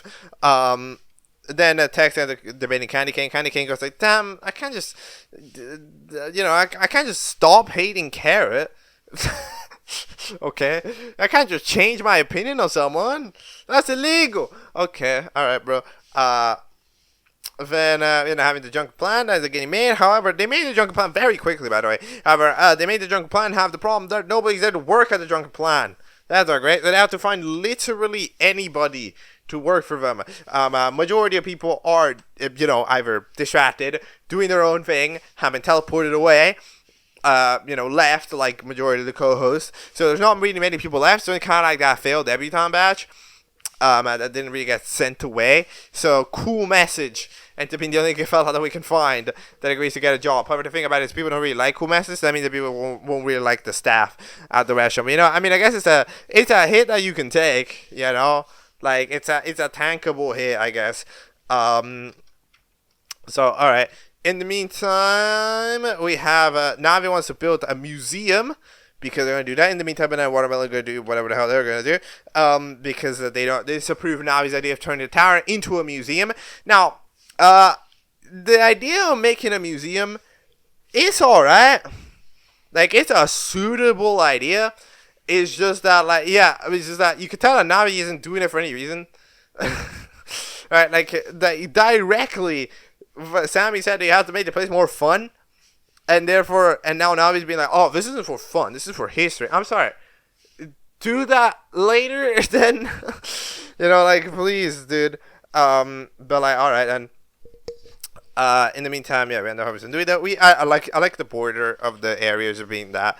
In the meantime, Sans Undertale wants to tries to find the gun. Watermelon, of course, gets there to try to do that. Watermelon ends up getting robbed from by Sans. However, the gun ends up remaining there. Banana finds the gun that Watermelon held, which was apparently the correct one, which actually wasn't the correct one, but you know. I end up testing out the shot of the very cool gun thingy. It's actually the gun that turns an inanimate object alive. Oh yeah. The people lifer. Alright. I mean, interesting. And they're shooting at the museum, and the museum is now alive, and the museum's like, oh, I don't want to be here. And then the museum just dips. They dips. The museum's like, bye-bye. Fair enough. Again, I know this is a gag, but I am hoping that we will see future appearances of this character in due time. But either way, we end up having some sandcastles. So we end up getting a blue pencil and a t-shirt are the co-hosts for the episode. Why? Are the co-judges? Not necessarily why, just who are you? I don't know. We don't really got a definition for it. The drunken clam dram ends up getting made, ends up getting a relatively low scores, because who the hell wants to, because you know, first of all, it's a drinking bar, and second of all, cool messages there, so it's like kind of, in the meantime, the Drasslands, we're lucky that Water Noobellin ends up having a 1 million IQ play. So, well, not really sure how you pull that off, but you have a relatively 1 million IQ play of making a statue of each of the hosts. Now, look, of course, this is a theoretically impossible idea because you would not know who the hosts are. So how have you made a statue this quickly? You haven't. It's just for the sake of the gag. But you know, otherwise it'd be completely unreasonable and also impossible. But I mean, all right. Despite that, if we do have this ability, it's a crazy idea because yes, of course, the hosts, they are all very much so ego. If you show the ego, they'll be receptive to it. Hardlocket ends up trying to make the cliff, and apparently there's a cool looking bottom of the cliff. That's the thing on the cliff, which is interesting. Hardlocket has just tried doing anything and calling it a monument. So like they grab a person and they put them there. It's like, yo, this is my monument. I call it Gerald. I mean, I guess. I don't know. Maybe. And then in the meantime, we have the sandcastle. So the sandcastle and the sandcastle and another sandcastle. 3 sandcastles, which ends up doing. It does okay. Yeah, it does all right. It ends up actually surviving. Somehow, 3 sandcastles ends up making it. Rebuilding the drunken word. Nope. No, that's not good. But friggin' making sandcastles, yes. Anyways, we end up having a new system, like and dislike. Yes. Is it? I didn't check. Hold on. We're doing that's the new thing. It's one time we're doing this. It's a like dislike voting. But what do you mean? Is whoever has the most? I'm dropping. Whoever has the most likes gets a prize for that. Okay, so it's the prize. Alright, so there's just prize voting. It's the same thing, but there's prize voting. Yeah, because I was checking if it was like likes plus minus dislikes, but nah. Your favorite gets a like, who favorite gets a dislike. Who's getting the prize? I feel like it'd be Joe. I feel like Joe gives me that vibe. I'm saying Joe on one side, Grass Block eliminated. Because Grass Block's gotta go. At this point, Grass Block seems like they're not really down to die, and that even if they're all back on their form, it doesn't really seem like they're gonna give that much of a performance, right? So because of that, I'm thinking, yo, it might just be better to not do that, right? So let's say that, all right, and you can vibe, you know? Like you can go. I think it's time. I think it's time for you to go. In the meantime, Sans Undertale gets the watermelon. It's actually a clone of watermelon. So not only is it a clone of watermelon, and we didn't get the Ray. And remember, if we got the Ray, it would have been the wrong Ray. So like, there's like a triple fail. Sans Undertale, lock in. Come on. Do something. You've been over farming, getting only 3 seconds of screen time for like 5 episodes. Now you get screen time flop 4 times. I mean, alright then. Alright then, cool. Alright, that's the longest episode of BFLEIR. I mean, if we keep at this pace, the other episodes, they should theoretically be relatively nice watches. So, let's see. Episode 13 of BFLEIR is titled Boowamp. Boowamp? Okay, well, you would say Boowamp, but I'm gonna presume it's like a sound effect, so it's like Boowamp. Go.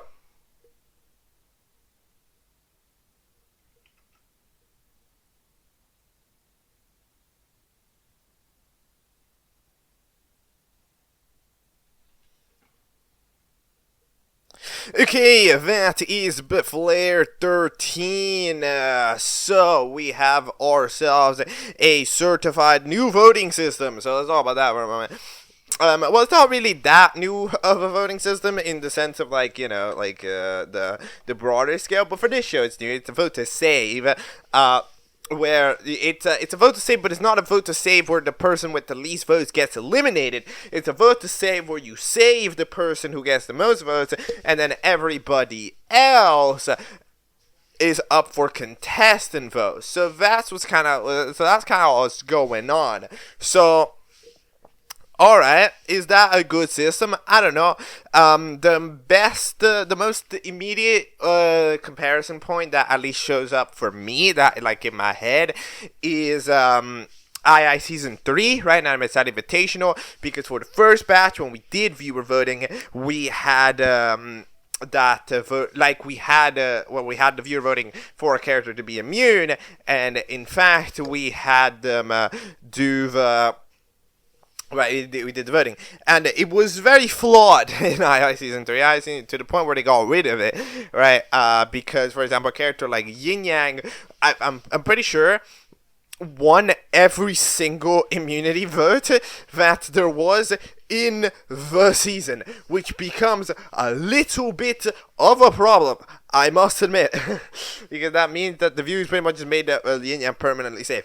So that's kind of the issue, because having a vote to save is inherently gonna bias certain people permanently, right? That's kind of the thing. Characters that are liked are permanently liked, right? Like, people are much more likely to switch up which character they thought should get eliminated rather than which character, because it's more dependent on the episode, rather than the character they wish to stay in the show.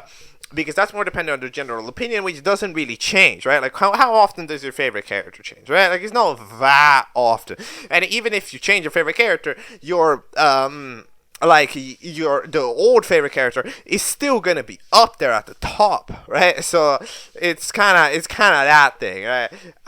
With the vote to say. But anyways, we have ourselves in episode... I do think that the show is improving generally. I would say that it is improving. There's a lot of additional usage of time. Well, I don't know. Time is getting used better. I would say absolutely. I think that time is getting utilized in a more efficient way in this episode, and it feels like a show that's giving itself a little bit more dynamicness, right? Like, it's a little bit more dynamic. It's allowing itself to move. I feel like it's not playing as hard into the past context of a in certain aspects. It is kind of like with the other character, like Grippy or whatever. But like, on average, I would say that it's not really playing that much on it. So I feel more clued in. I think the show is playing at a nicer... It's playing at a nicer pace. It's doing gags. It's not overrunning gags, right? The characters that are yappers are chilling a little bit. There's a couple, like, there's still the odd scene that I think could get chopped down, you know? However, on average, I think it's fine. But either way, After the random candy cane story that gets cut off by cool message in cooler message saying that Naughty and Hard Locket is canon. Now, okay, here's the deal. I know that, I mean, obviously it's a me message, because they very clearly said no. You do gotta remember that in this universe, that in the universe of that being a thing, we are presuming that Nazi thinks that Hard Locket is this kind of dumb, goofy character, right? Whereas like in reality, we actually have the interesting situation where Nazi and Hard Locket are both kind of weird, crazy inventors, who are actually smart. So that's kind of intriguing. Of a possible dynamic. So I'm actually seeing that. The eliminate time jingle comes back. We get a pretty original eliminate time a symbol. So it seems like the fella's back. What was the fella's name?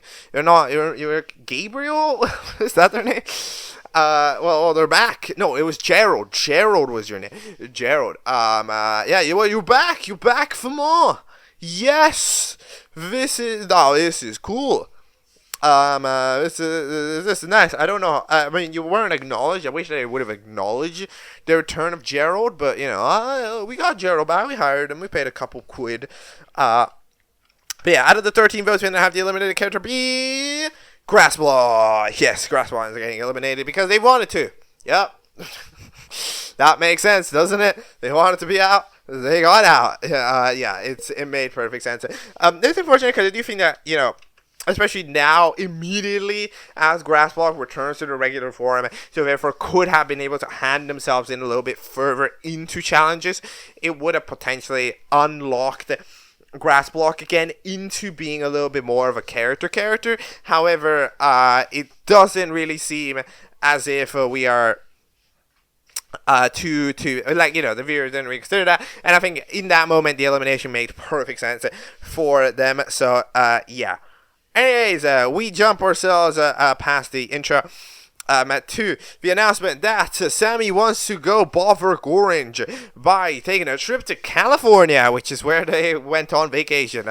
So they will pack their bags and go over. They end up packing their bags with various decisions, various ways, various things that they have. So they get some inventions. Of course, Navi Noob isn't here, so they immediately get out of this level. The confessionals, which have been like eaten by I don't know when that happened, but oh wait, Hard Locket ended up agreeing to team up with Banana. Because of doing that, Navi ends up getting kind of pissed at that, but Hard Locket says nope, bye. Alright then. I mean, yeah, now we understand why Hardlock is doing this, right? Hardlock is doing this because keeping stuck to one allegiance isn't quite gonna work necessarily, because like you want information, right? You want the most information possible, and to gain the most information possible, you're gonna want to be around the most people that can give you the intel, right? So we've got a lot of info from Navi, therefore let's take some intel from Banana maybe and team up with Banana, right? So you see, alright, you see things are starting to make sense. The jigsaw puzzle is starting to become a puzzle, right? Like it's doing whatever that means, it's doing stuff, you know, stuff is happening. We're having the FNAF over at the Drunken Clown, right? Playing Candy Cane's playing FNAF. By the way, huge shout out to that piece of text in the top right corner that said jump scare warning, like 2 seconds before the jump scare. I am very thankful as a jump scare hater that jump scare warnings are goated. They are elite. Alright, for people like me who are pretty bad at that. So yeah, shout out to the jump scare warning. Do more of those, alright? Then when I have Yuri come by, Yuri is really bad at FNAF. Watermelon wants to play. Watermelon was probably bad at solo it, I'm not even gonna lie. But Watermelon ends up getting sad and destroying the arcade instead because Watermelon.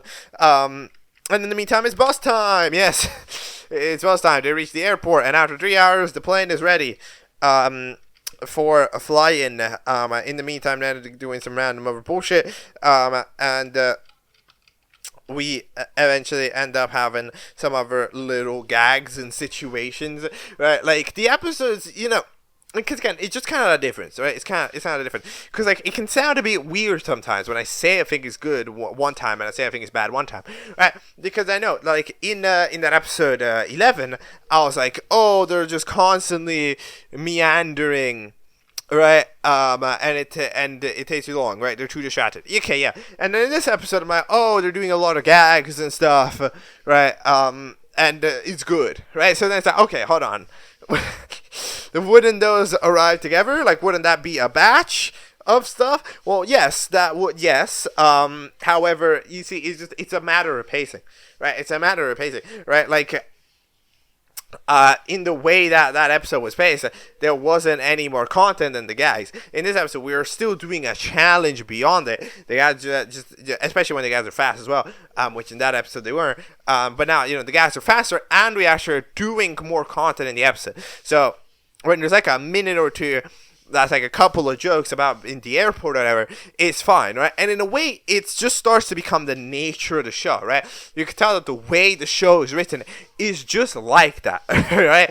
And then you do start to accept it as well as time goes on, right? That yes, the show just moves like this, like. On average, the first half of the episode is not a challenge. It's rare. It's rare to see have so much pre-challenge, right? It's because like the pre-challenge, it's an area of show that's very out of the way usually, right? Like very rarely, like in a lot of shows, you'll have the intro, the pre-elimination, then you have the elimination, and then the challenge. But like the pre-challenge, post-elimination section, right? That a lot of shows they just ignore completely.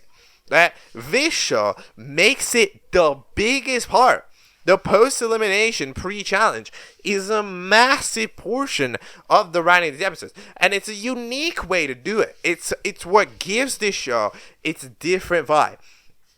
Other than the nature of its characters, which I do think is a little bit different, we have like I think that like the main thing that's going on is that, right? It's just that type of the kind of like the way that the episodes are structured are directly different because they have such a focal point on that, right? But anyways, Grapey wants to come by with Noob, or at least two of the grapes. They end up going over with Noob, chopping one of their arms off. Because yeah, some of the grapes are pretty, because some of them are mad and some of them aren't mad. In the meantime, we end up crashing.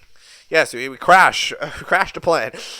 So as we crash the plane, majority of people end up sustaining heavy injuries. Naughty somehow is alive. Nobody really knows how. Cool Glasses can't even see. Cool Glasses can't even see. Carrot don't got no limbs. Candy Cane has lost one of them. The shirt for Joe is pretty much gone. And then yeah, it's just not looking good, In the meantime, Harlock is also cracked. The Karen ends up getting agreed to get held on by the piss bucket. However, that means getting carried by the piss bucket, which it's not great. But yeah, Hardlock officially revealed themselves because Sans Undertale is there.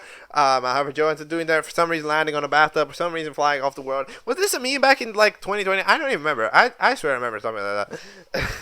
But oh wait, they end up apparently disagreeing into why they're even working for the evil Mr. Guy. And in the meantime, we end up having some more challenges about Watermelon. Why are you Watermelon? People really need to know. I need Watermelon to stop saying I am Watermelon so hard. It's such a staller line. Please. It's just like, I know that it's a character trait, but it's lame. I was really hoping when I saw this interaction, like, yes, please let's get Watermelon to understand it. But no, Watermelon is unsavable. Watermelon's an unsavable character. It's over for Watermelon. Watermelon is GG's, oh god. Challenge ends up becoming finding Sammy, by the way, in the middle of the forest. Noob ends up finding it by just kind of vibing around. They get +1 vote as the prize for doing that. In the meantime, we have everybody else try to find Sammy. Navi ends up debating them with Banana. Banana ends up dying. Cool Glass ends up getting thrown, and then at the last second, Candy Cane ends up being safe. So and then Kara I think is safe. So Kara and Candy Cane are safe. Everybody for making it in the speedrun the fastest way possible. And then we end up having, of course, our voting. Who's getting out? Well, I don't know. It is a contestant vote. Somebody's gonna be safe. Oh, who's gonna be safe? Navi, I would say yes. I think this is the Navi safety episode. You got, I don't know, or is it? No, I feel like it is. I think it is. We're gonna need to see what I do, but I'm gonna bank on it being a Navi safety episode. And then in terms of elimination, maybe, okay, well, if it's an elimination, I feel like Noob gets out, because people think Noob's a weirdo, right, because of Battle for the Epic Island original, right, so, and that they've also not been here, so I would say that, in my presumption, Navi safety, and then Noob eliminated based on the contestants. Despite that extra vote, I don't think it's gonna matter. So let's see if that's like the correct, if that's a correct assessment of the situation. But yeah, is there a post-credit scene? Oh yeah, there is a post-credit scene. It's a post-credit scene of like Watermelon saying a bunch of like nasty quote unquote things, and then there actually turns out that they're normal saying these nuts, and then just say, yep, those are nuts. Yeah, because like the squirrel fella. Yeah, that was a good guy. I like the guy. The guys in the show are interesting. The humor in this show is like not something I really commented on. It's like partially my style. It's almost there. I like the jokes. They're a bit spammed. Is the best way I can say it, right? Like, it's kind of, like, it suffers a little bit. Like, for example, doing an Among Us joke, like, in the first batch of episodes, stuff. Like, they're not, like, it's not that it's bad to make a culture reference, right? In this case, but, it's suffering a little bit from spamming it, right? In the same way, the thing, like, El Bozo, right? It's like, okay, I mean, I get it, right? In terms of, like, a thing to say.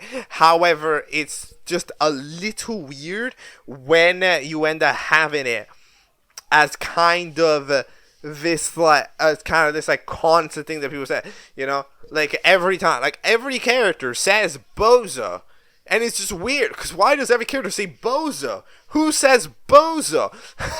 Not that many people say bozo in a day-to-day, to the fact that every single person in the show gets to say the word bozo. You know, like, it's not, like, it's just a rare word. It's a bit of like vocab. You know, it's slang writing in a way. When the characters say something that's relatively rare to say, but the writer says it a lot, as like a thing that they say in their vocabulary that's not in the average vocabulary. So you notice that in their characters they say this actual word a lot, right? It's just a thing that happens sometimes, and bozo is this show's best example of doing that, right? Because like, okay, I'm sure you say bozo, the average person does not. So it ends up being a little bit more complicated. Alright, let's see if my predictions are all correct. In episode 14 of BFLEIR, we just had a Rise of Balls. Go!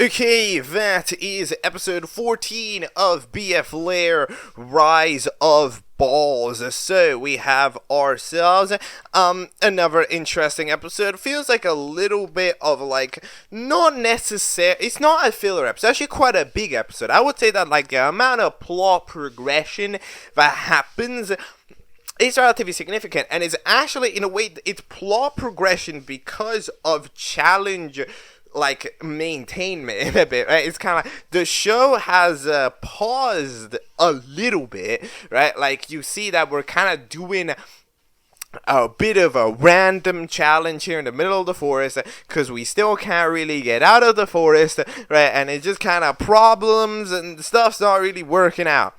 You know, shit's kind of going down, right? And it's forming and it's forming these issues.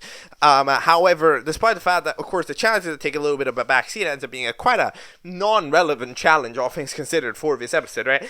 It still manages to make a relatively compelling episode because it does allow for stuff like heart locket stuff to lock in a little bit more, Wallman stuff to lock in a little bit more. It plays out lore in a little bit of different areas, right? It's showcasing a bit of what varied episode writing is. Not every episode has to be written the same, right? And it's showcase that a little bit more, and I think that is kind of what I want to show, what I want to kind of focus on, highlight a bit as BFLEIR is going, right?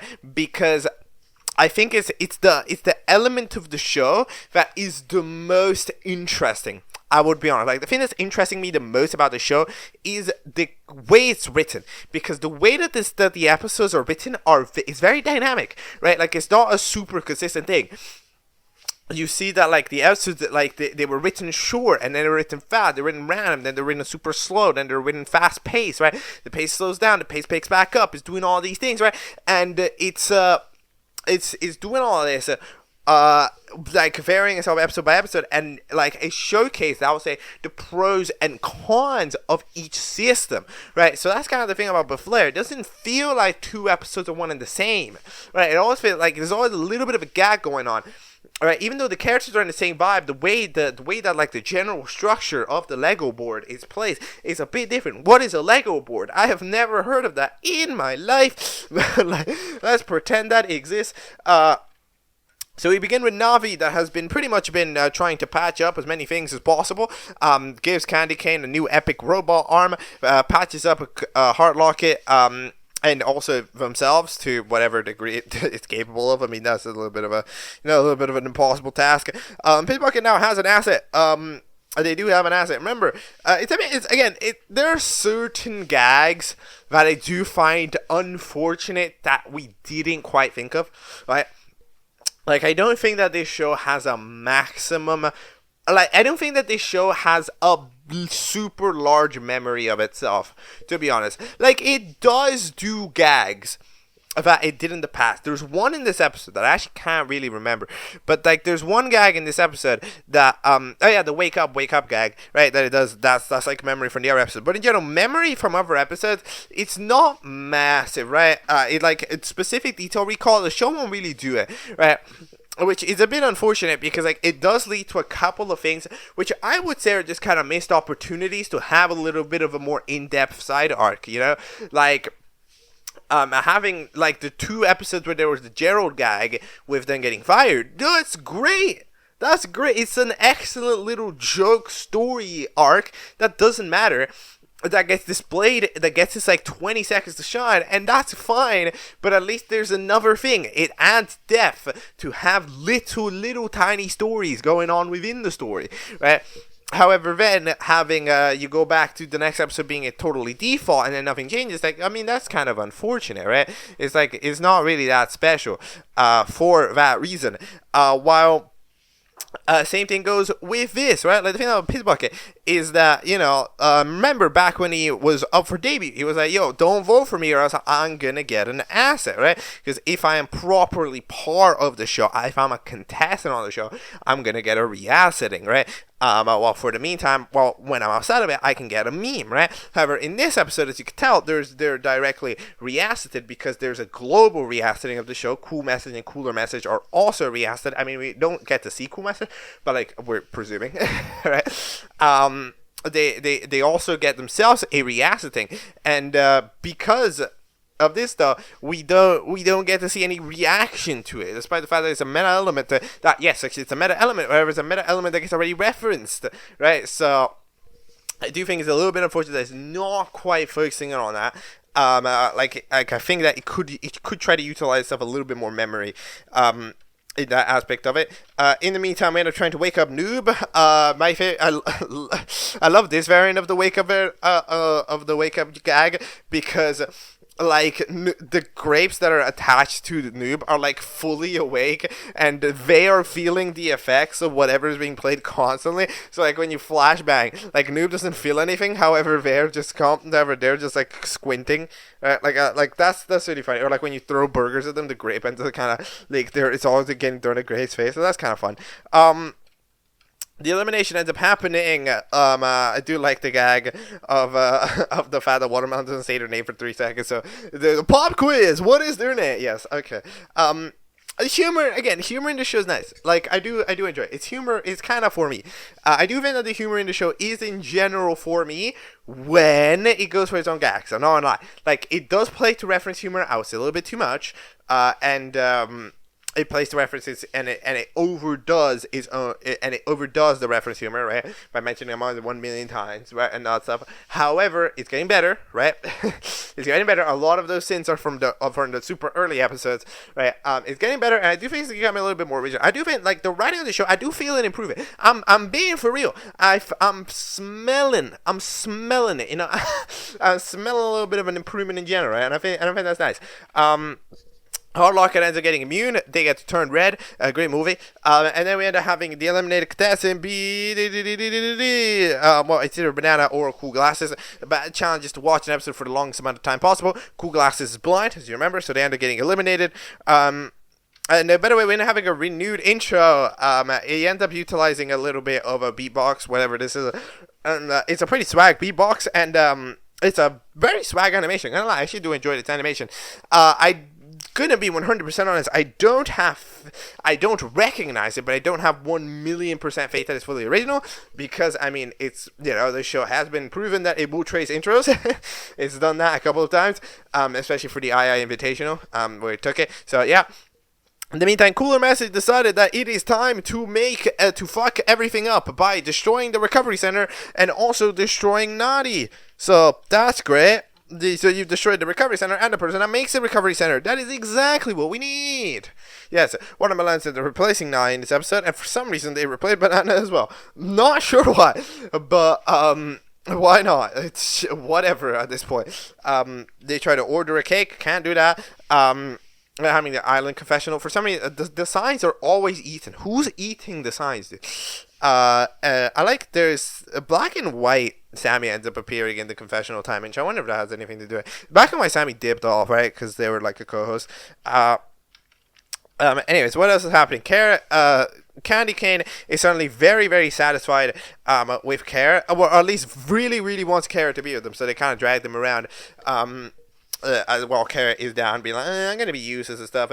In the meantime, Banana Watermelon Clone is doing great. It's actually doing great job. They're proper going for it. You know, they're like looking for it. They're getting eggs in unique ways. They're getting wheat in unique ways. They're doing all they're doing all this stuff in very unique ways. I don't know why I'm out here fucking beatballs. You know, I don't really know what I'm doing, but like in general, I think it's going alright. In the meantime, Joe is hitting up the Watermelon Navi, being like, yo, look, we gotta get Heart Locket, alright? Because Heart Locket is definitely on some evil shit. I saw it, and you gotta prove it. And we do end up actually seeing that. In the meantime, Cool Fiery and Co. Are trying to, and Grape are trying to find Sammy because they want revenge on Sammy. But while they're doing that, they think that they're a California. No, not sure about that. And again, the Bananas are landing at the Drunken Clam. Yep, and asking everybody for a bunch of stuff. We're having an interesting story arc where I like the fact that the Navi watermelon ends up being like, oh yeah, they keep trying to get my watermelon, and it's annoying. Because yeah, Garfunkel was the name of the evil guy. So apparently Garfunkel was another egg. Okay, he showed up a couple days. He was super nice, but one day he left. All right, to the forest. To explore, but then he came back. He was a completely different person. All the way, you know, even the skin color changed, right? Completely different skin color of person, right? So even despite this completely different skin color of person, the fella ended up running over. He's destroying everything, and in general, he's destroyed the entire egg economy. The egg economy is cooked because of this. So now we get to see why people are scared of Garfunkel. Well, it's interesting because we don't really have much knowledge. Like the characters themselves, they don't really have much knowledge on the Garfunkel and stuff. They're just kind of there. They're kind of there. They're existing. They're they exist and they know that Garfunkel is generally evil because of the fact that he destroyed everything, but they don't really know motivations. They're just like, he's destroying shit, he must be up to no good. So that's interesting. It does leave a kind of misunderstood plotline, maybe open to the future. Don't think they're gonna do that. That would be kind of dumb, but it leaves it open. All right.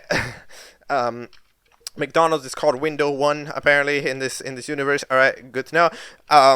In the meantime, the challenge ends, apparently. It's a pretty rough challenge. I'm not gonna lie. Banana wins it, I guess, and they're safe, so alright then. We're having the milk's mayo.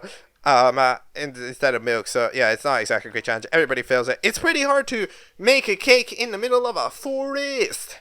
There's but in the meantime, we end up going over to the page to do a rejoin. Another one. Ooh. Man, I'm feeling it. There's a lot of this shit. Apparently it's the last one, but like it's doing a lot. There's like been one region one day. We're like on the second region on the one day. You can have like max one each, and they gotta be more spread out than this. I'm not gonna lie. It's happening. There's too much proximity between it. Like this cast. I'm not. To be honest, I'm not a big fan of how many rejoins the Davies are. I'm not a fan of double rejoins. Gonna be honest, I don't like double rejoins. I think it should be one rejoin at halfway per show, and then we're good. Right? Can we agree with that? Because like it starts to become a little bit of a problem. Because like you need to get acquainted with the cast. You need to start like the people who are left directly influence what happens next. So when a rejoin happens, it shakes it up. Yeah, but sometimes you don't want to shake it up. You want things to progress, right? It resets the dynamics a bit to square zero when a new fella comes in. So when a new fella comes in 3 different times throughout the season and in all quick proximity, it's like, okay, dude, right? It's not exactly the way to go. So yeah, I find that a little bit unfortunate.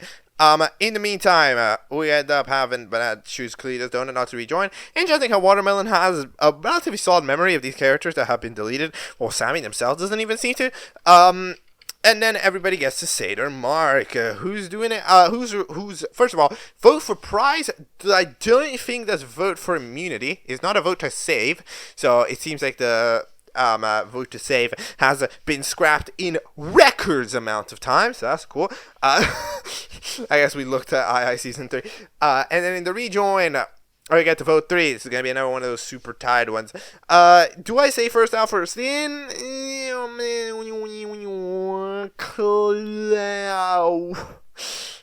Maybe? I mean, last time it was Noob. But this time, I think there's a lot of people kind of want to Clown. I don't think we're gonna text. Nah. I'm gonna go with first out, first in on this one. I'm gonna go and I'm saying hat. I'm saying it's hat time. Let's see if it's hat time. Yeah, that's my prediction. My prediction is that it's hat time. All right. Okay, episode 15 of BFLEIR is entitled "That's Right, I'm Here." Here we go.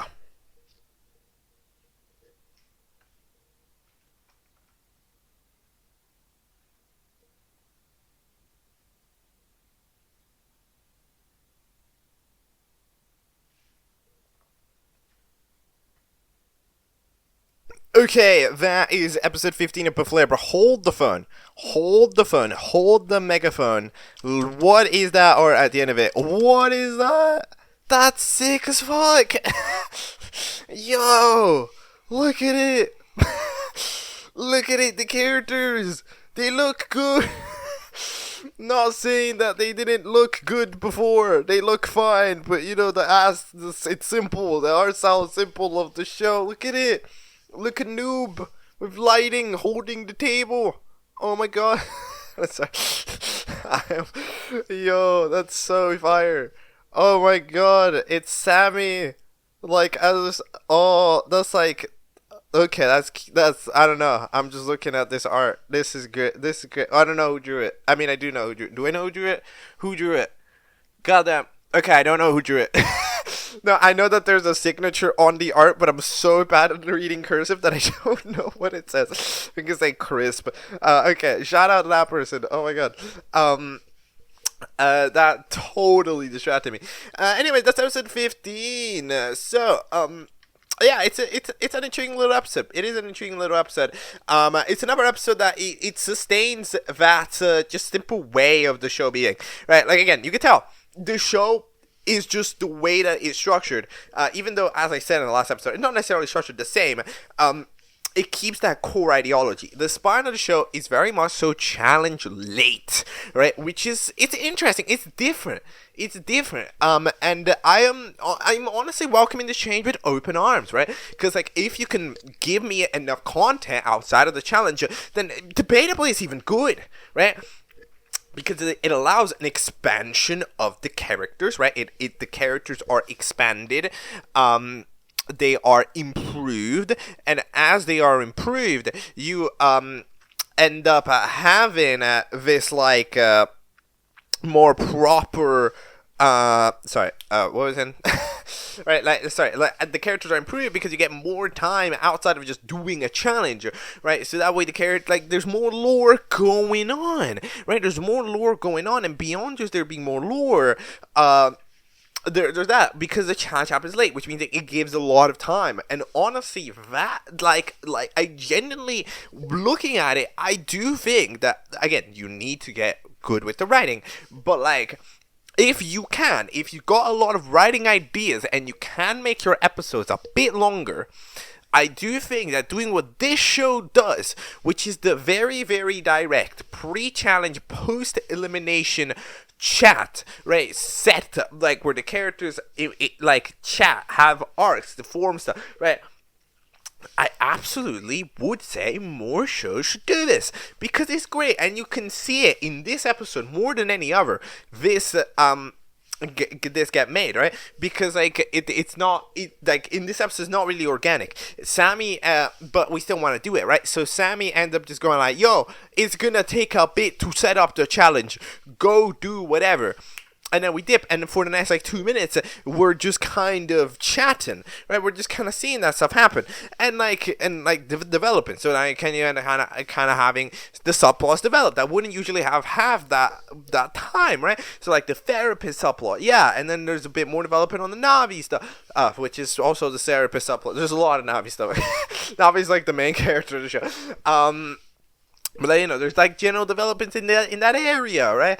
And like it's doing that because of those additional minutes. So honestly, I think that is really successful. Like as time's going on, as episodes are being done, and as the writing pacing, I would say, as the pacing is starting to improve, right? As they're starting to like get less and less stally, right? In a way, even Watermelon, right, is becoming quieter as a character. Not necessarily in the way of their personality. They're just not talking as much. They still shine through as Watermelon. They're just not. They just don't need to, you know, be in this constant looping of their own words thing that's going on. So you see, like as the show's improving in pacing, right, you start to appreciate the way that it's formatted a little bit more, because now we're seeing the format actually flourish a little bit, whereas in the past it was struggling, right? So that's kind of the thing about it.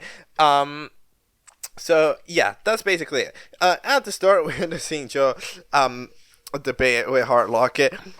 In the meantime, PB ends up apparently wanting to show up the epic mixtape to the Nut guy. Nut guy ends up apparently waking up Noob.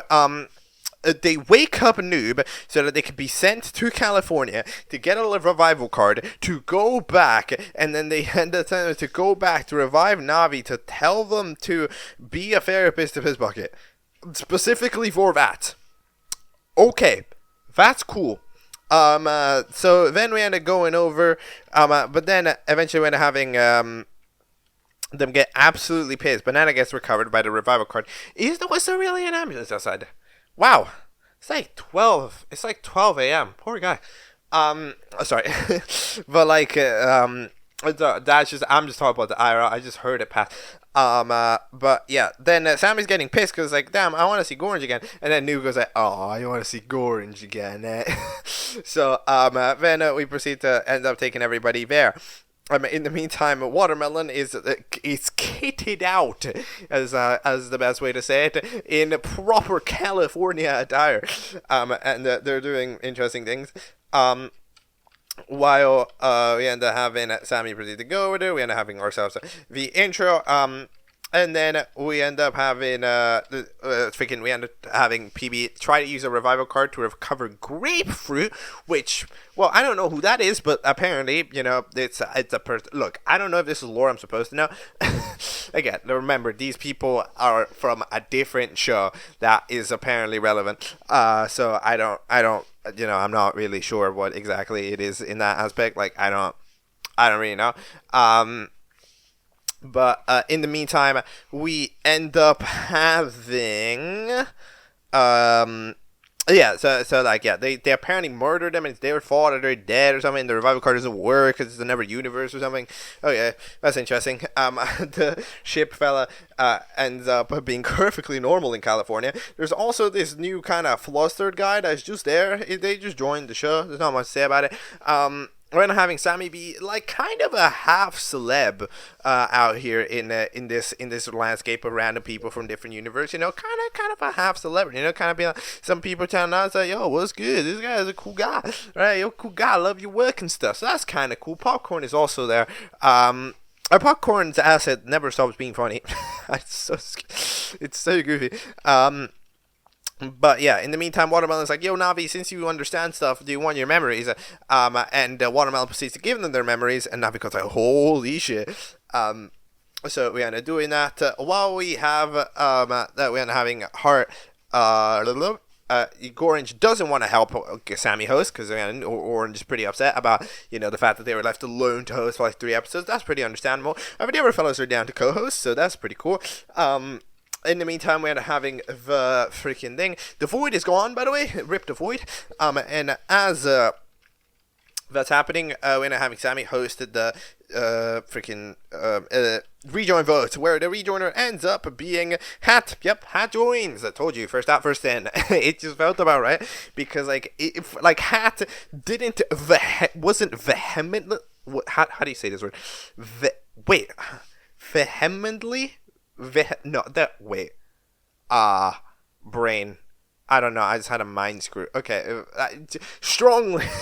Wasn't like strongly against it. And also, there wasn't anybody else who clearly deserved it, right? As like Noob was clearly just cool, all right, and so we wanted Noob in the show.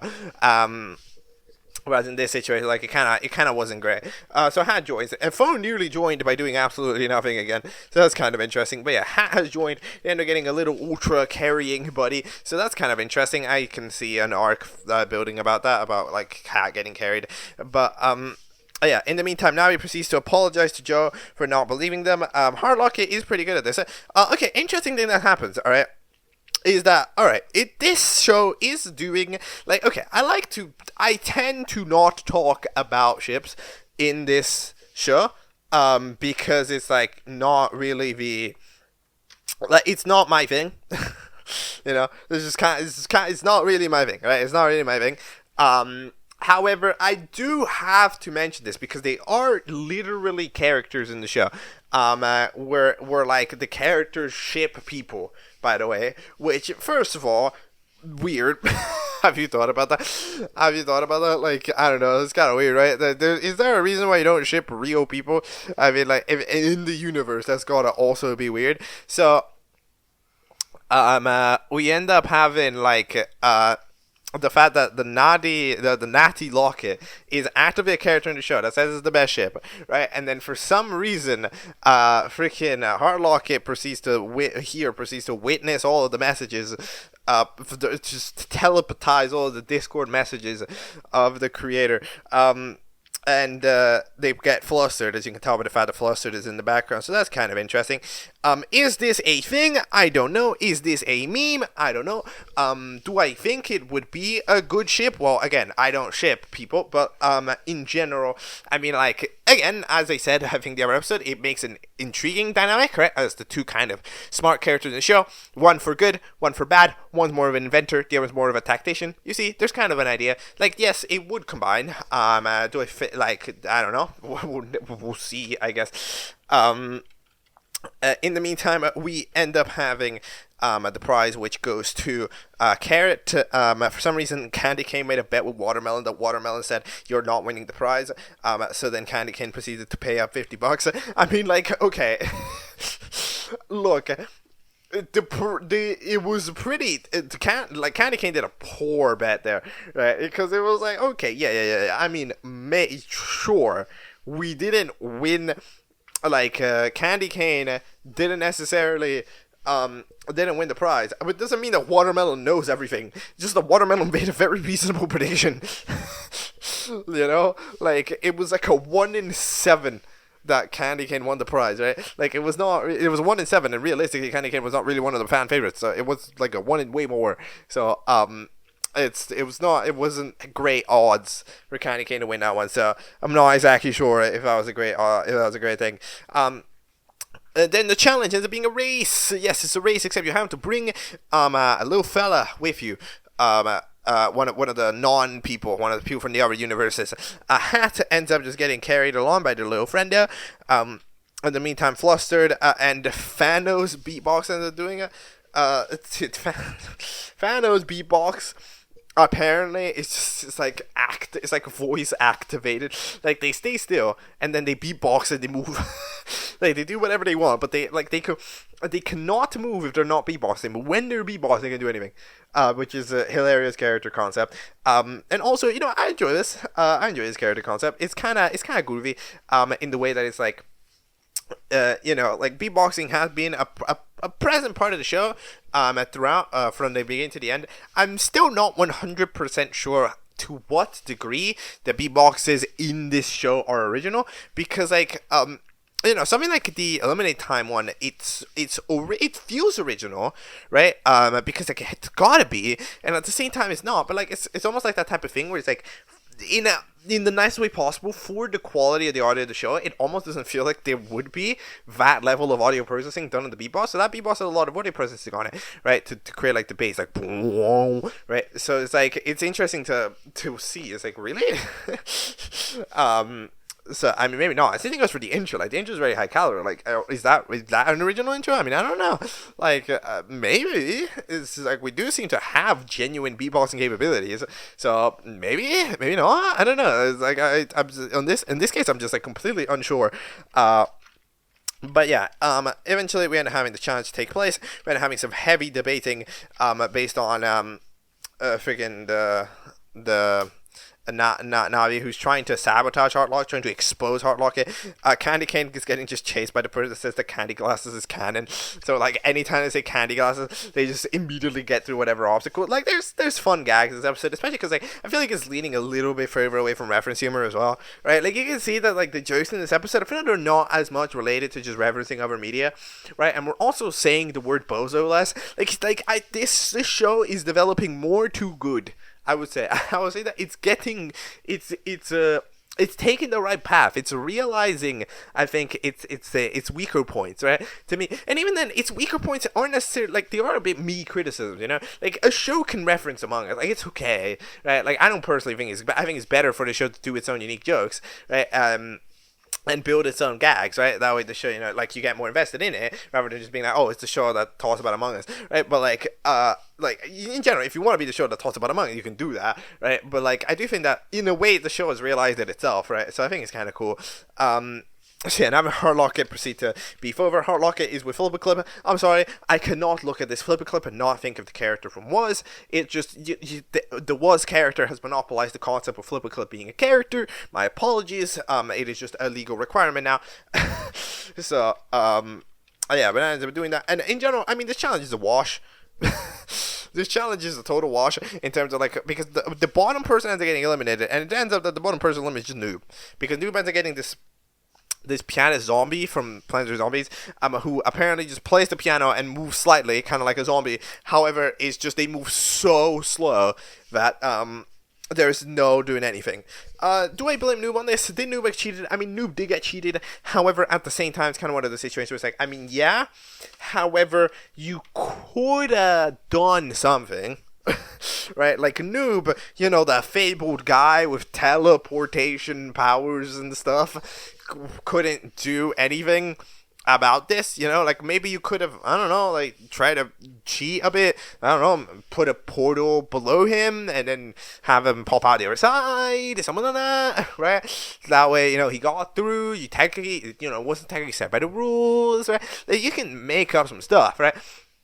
Or like, you know, try to launch him, try to do something. Because instead, like, Noob was just looking at him and being like, yep, you're gonna move. And it's like, I mean, you can clearly tell it's too slow. You gotta try something, right? I understand it's like, oh, I don't want to cheat, but like, I mean, it's better to cheat than to just like, it's not necessarily. It's better to cheat than just lose. That sounds wrong. But like, if you like in this situation, like if you're getting scammed, you might as well try to scam it back. Is basically what I'm trying to say, right? You know, but yeah, so it ends up being relatively free, in terms of a challenge. Who ends up being up for elimination? Let's lock it down here. So the people that are up for elimination, so we get to vote to save one of them, are Flushed, Candy Cane, Joe, and Banana. No idea who Flushed is. Don't know when they appeared. I had no clue. Who should we save? I mean, hopefully Joe. I would personally hope so, right? Because of the thing. What we think, and then who's gonna get eliminated? I mean, again, I want to say it's Flushed, because like, who the fuck is Flushed? But it's like Banana, probably. I don't know. The people don't really seem to like Banana, so my prediction is Joe safe, Banana out. That's my prediction. Okay, it's time for episode 16, which is the newest episode of BFLEIR, and I can confirm, unfortunately, it's going to be the last video of this episode. It's titled Return to the Classics. Go.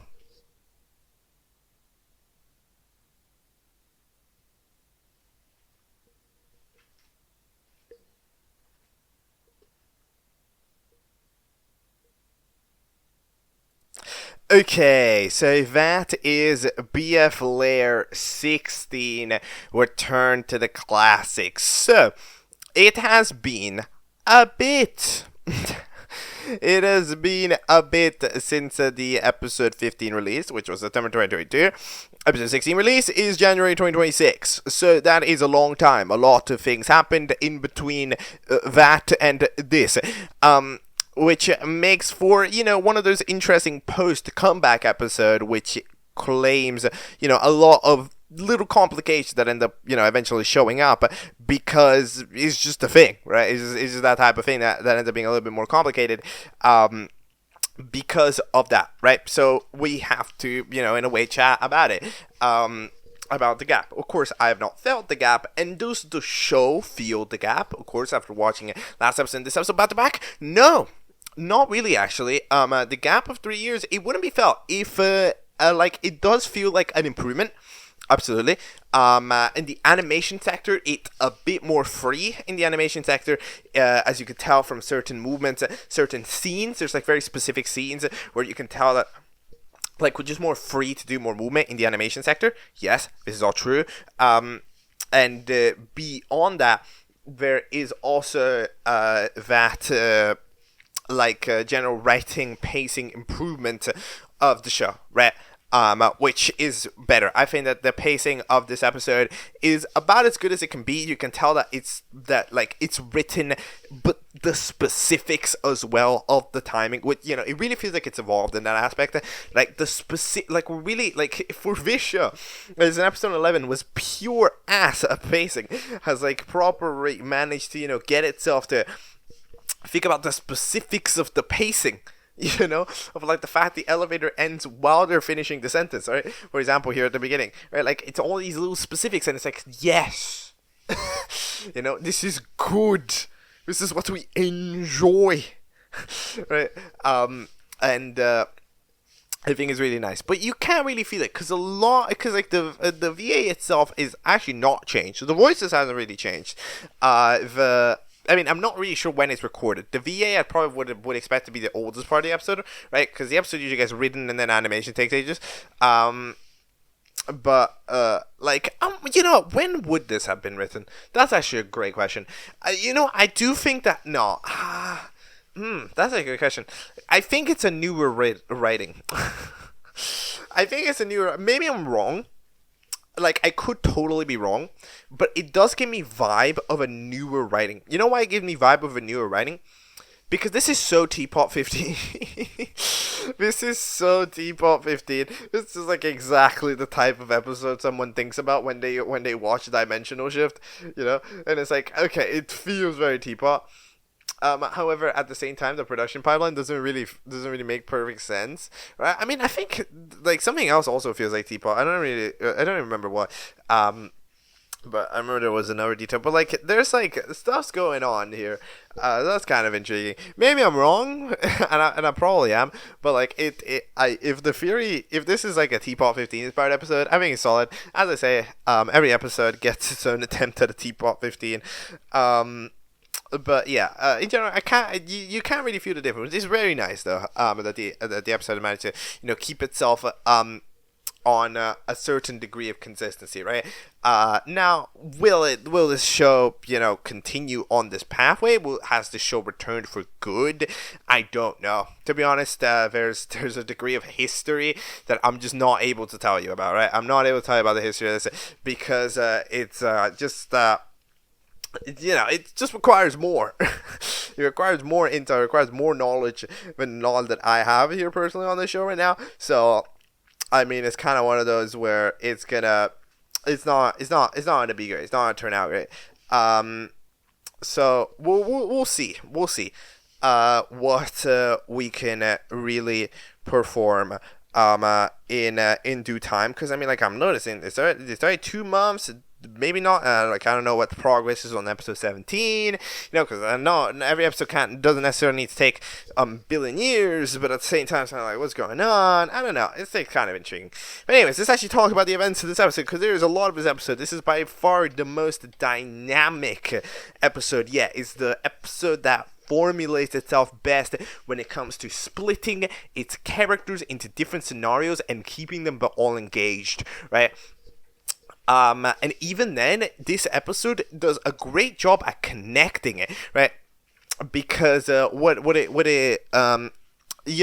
of the best ways to pace it is have the dynamics of like constantly switching, right? Constantly switching. How do you do this? The character can just be constantly moving. Well, you switch from character scenario to other character scenario to other character scenario, right? That way you gotta have a constant evolution thing going. However, by placing everybody in the same city and you make them encounter each other from time to time, right? As people run into the talent show, they run into the area where the other characters are. Like, you see, it makes for a super dynamic written episode, right?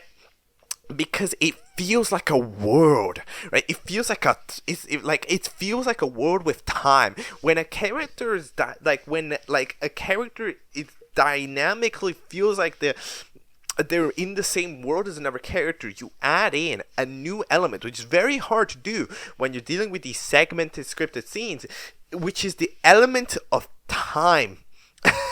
The element that something is happening after something else or during something else, right? Which is very difficult to script out, and this episode does it. Maybe the most impressive part about it, I would say, is that the way that this show performs the characters running around in the city is extremely high level. It's extremely high level, and I'm very impressed. But yeah, it's gonna be very difficult to talk about this episode scene by scene. So, the Gorge is apparently waiting for the meantime, as they're supposed to meet Sammy, who's in the hospital because they got beat up by a grape. A grape touched them, and apparently a grape can touch a strawberry. I don't know, dude. But as we do that, we end up having a self-talk to Epic Fiery that they're upset that people didn't think about their elimination when because Bizboy got eliminated in that episode. In the meantime, flushed and everybody thinks that Joe's weird because they were listening in. Or not. In the meantime, we end up having the other fella, the evil Heartlock, and not even hiding the fact that they're evil anymore. Yeah, that's true. Now it ends up being like, yep, you're not even hiding this. Sans apparently says that there's a new mission. We don't get to see the mission apparently, but yeah, anyways, this is the doctor and showing them that Sammy has gotten up and is back to speaking. However, they have returned to their pre-BFLEIR selves. They've turned to the BFLEIR 5 selves, which is interesting. And as a reminder, I have not watched BFLEI, so that creates, a little bit of a complication in that aspect. But while we have that, we will proceed to see what will we proceed to see. Yeah, we proceed to see him wake up, and he's got this super high-pitched voice, as apparently was in BFLEI. Not exactly something which I am perfectly aware of. The watermelons end up being there, and apparently need $19,000 for the treatment. They proceed to run away to host BFLEI in whatever weird way that they're capable of. They take the people, they eliminate them, they do anything. In the meantime, Gordon speedruns the hosting. Flush end up getting eliminated, of course they do. And I mean, I didn't predict it because I tried to be sneaky, but to be fair, I wasn't expecting that this episode was going to be this distracted. We're not having the challenge not be to find Sammy. I mean, it's not exactly hard to find Sammy, but the challenge will be to earn money, alright, to earn as much money as possible for y'all. Everybody else will be performing VAT. The fellas that got stolen by the weird Sammy from the last show will proceed to perform in that challenge to whatever their degree of success is. And then we then proceed to have some interesting things, right? Again, there's a lot of shit. There's a lot of stuff going on. I'm like, the level of glossing over that I'm doing on like the million of in-between like little guys is doing it. Because like, you see, I feel like this episode, it really did unlock it. It's unleashed what it can be when this type of writing plays itself faster pace. Now, don't get me wrong, this type of writing is not exactly how it's written, because this type of writing is definitively more it doesn't do the classic thing. Because of the chaos of the situation, it doesn't do the BFLEIR. I hate saying BFLEIR, by the way. I have to say BFLEIR, I'm sorry. I could say BFLEIR. No, I don't know. BFLEIR? Does BFLEIR sound good? How do you say it? What do we think? BFLEIR or BFLEIR? BFLEIR? I don't know. It sounds like I'm saying a beef layer. What am I on? It doesn't do the classic thing, which is to keep itself sort of like have the challenge be in only the later half of the episode, right? We have the challenge actually take a majority of the time. However, this is kind of that expansion on the concept of how this show just in general has a constant kind of general side plottedness to it. Like, we're never constantly focusing on the challenge. There's always a little arc going on here, a little arc going on there, a little arc going on here, a little arc going on there, right? This is always something like interactions between like side interactions or just a constant thing in the show. They've been a thing since the beginning, right? So this is what happens when you give it that speed. Right? When you give it the speed, it creates this, because it's very high paced. It's very fast paced, right? In the way that it's moving, right? Because it's punchy, because there's a lot for it to get to, right? For it to not be extremely long. They proceed to go to the city, Boxtown. So, by the way, this officially confirmed this object show as, in fact, the object show where people are in a grassland, and there's also a city like a mile down the road. For the 1 billionth time, this ends up officially becoming the thing. I'm telling you, the object shows being hosted at a grassland with a city one like a couple miles down is, in my opinion, a contender for the most generic object show trope. Everybody says that it's this or something else. Like, no, it's that. Every show does it. Every single one. But either way, we end up having, Hardlock ends up trying to fake it. They've apparently been distracted by Navi, and for some, okay, alright, here's the thing. Hardlock is very, I don't know. They're very obviously distracted by Navi for no reason. For no reason, to a degree where it's like, okay, I understand that, like, you like Navi. Okay, I get it. I understand that, but like, this is a bit much, man. Like, you're like, I'm sorry, even if I am the most in love ever, I don't think I'm looking at somebody on the other side of the road, like 1 kilometer away, and I'm going, wow, like, that's too far away. You know, like, come on, you gotta chill out a little bit. And then it's apparently made you drop your entire facade. But what do you mean it's made you drop your entire facade? Like, what? You're, like, not anywhere, like, even when you're not near, you're still drop the facade. Like, what? Okay, like, I think you just got tired of it as well. It's like a combination. Like, yes, you are distracted by Navi. By the way, yeah, this is obviously a thing. We ended up kind of, we've ended up making we've made this dynamic kind of weird. So like, as I said, I do think that the Navi Hardlock dynamic functions because of the similarities between the two characters. However, this is kind of an interesting situation where we've decided to make Hardlock directly more. Well, we decided to make Hardlock kind of the swooning, right? Kind of swooning over Navi here. For the sake of the ship. I think it's kind of one of those situations where, like, we've imagined it, and it's like, how would this ship work? Well, you need one person to be into the other, right? So we end up kind of having Hardlock be suddenly really into it for some reason. And, it's like, okay, I mean, it does, it works in achieving that, I guess. However, I feel like that then makes the dynamic kind of stops working. You know, like, the dynamic I think the theoretical dynamic between Navi and Hardlock works for that reason, right? Like, it either works because it's smart fella versus really dumb fella who can be mildly endearing, or it's smart fella with different characteristics, right? But, like, having smart fella with smart fella that turns extremely stupid every time that they see them, I don't know if that's necessarily a super, like, I don't know if that's the plan that works, right? It's kind of like Moonstone. You know, Moonstone from 3EE. That is the best example. That is, actually, now I think that is the perfect example. Smart character who cannot do anything if the person is even in the remotest vicinity, right? That is the best example that I can give it. But in that aspect, book or whatever you call it, isn't even, no, it's called diary. Isn't even like that smart.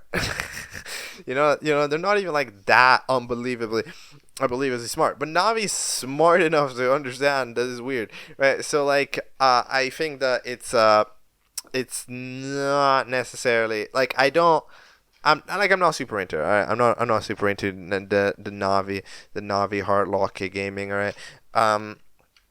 But either way, we and what else do we have? Joe and the fellas end up trying to raise money, because people feel bad for the poor. That's fair. However, writing "I am poor" on a sign, I don't know.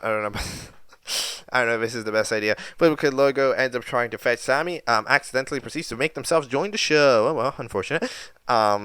We proceed to have a banana get an outfit, and they're gonna go into the talent show. Yes, they're going over into the talent show hosted by Navi's dad. Parental figures now exist. That's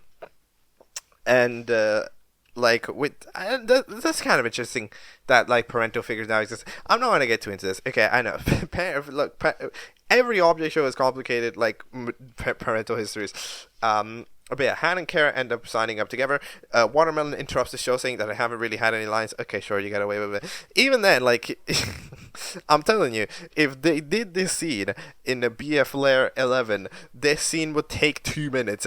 Here it takes, like, it's just a 10-second intermission, and it's totally fine. You see, it understands pacing. Let's go. Navi finds their old bully. The old bully gets them, bullies them.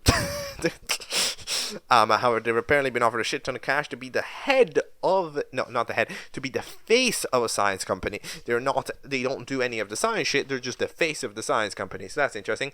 Navi proceeds to sign it up for the talent show. And either way, we end up having Banana proceed to try to pull off their stunt. They end up accidentally grabbing something out of the hat, which, however, glitches them out like crazy. Everybody loves it because glitching out like crazy is pretty cool, because that's not a thing that you're supposed to be able to do. So they end up absolutely clean sweeping the talent show. So that's fair. That's fair enough. Banana proceeds to win, proceeds to dance on the homies. We are now having Hardlock just straight up ignore all semblance of wanting to do a challenge. You see, at least Moonstone can understand whenever doing a challenge is a good idea. Hardlock is just like, no, Navi. Like, okay, dude, you need to chill.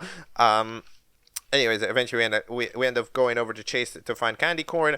Candy Cane ends up finding Candy Corn in pretty speed run amount of time. So that means that they win Sammy's challenge. So that's good.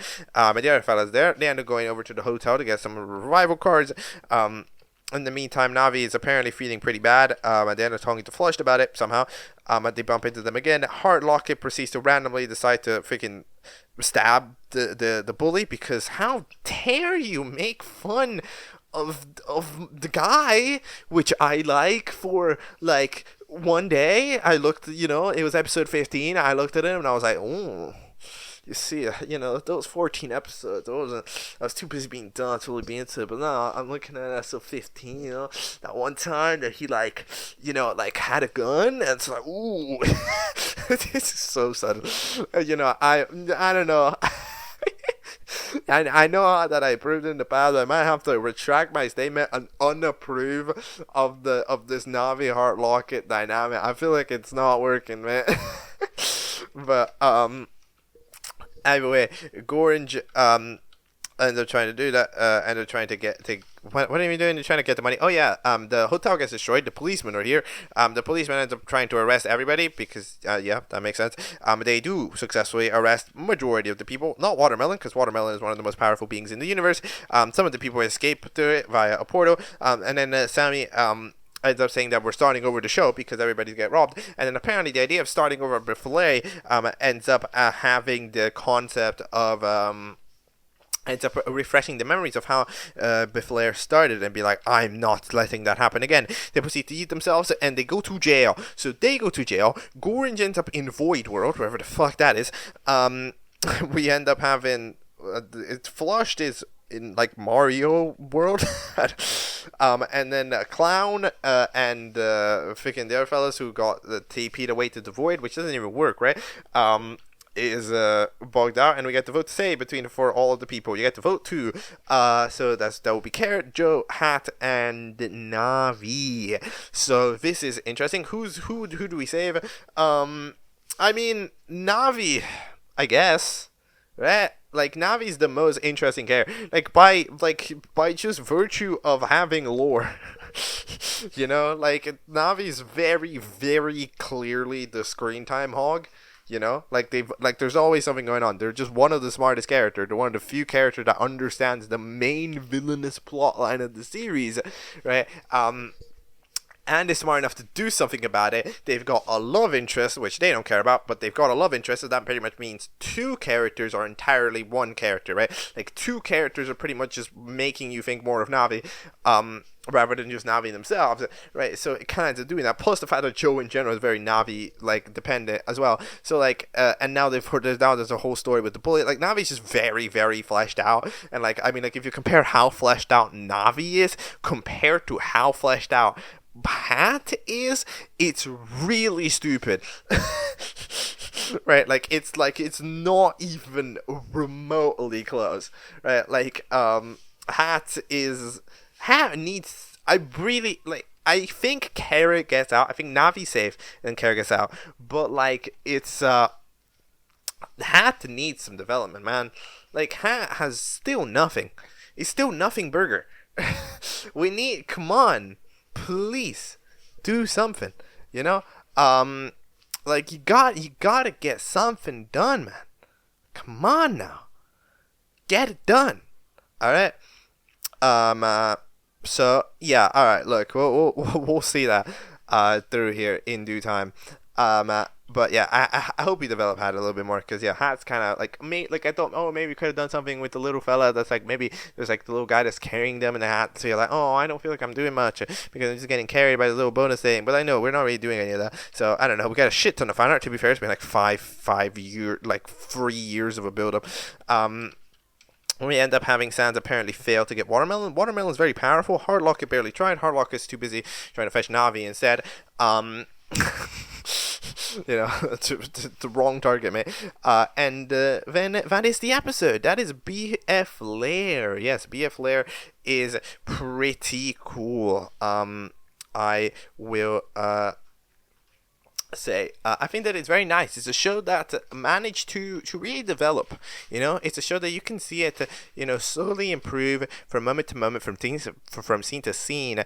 No, not from scene to scene, from episode to episode, as it slowly tried to figure out its main problem, which was pacing, because it started off with bottom tier pacing. I'm mainly considering like that long episode start, like that 11 forward, 10 and before. That's like a different show almost, right? But that 11 forward is like it's really had a battle for itself to figure out pacing. So I think it's really nice to see how much is developed in the category. I think the writing has taken a massive step up. Animation stayed consistent all the way from episode 1 to this. It's like again, it's more free now to do more complicated shots, but like the actual art style hasn't changed too much.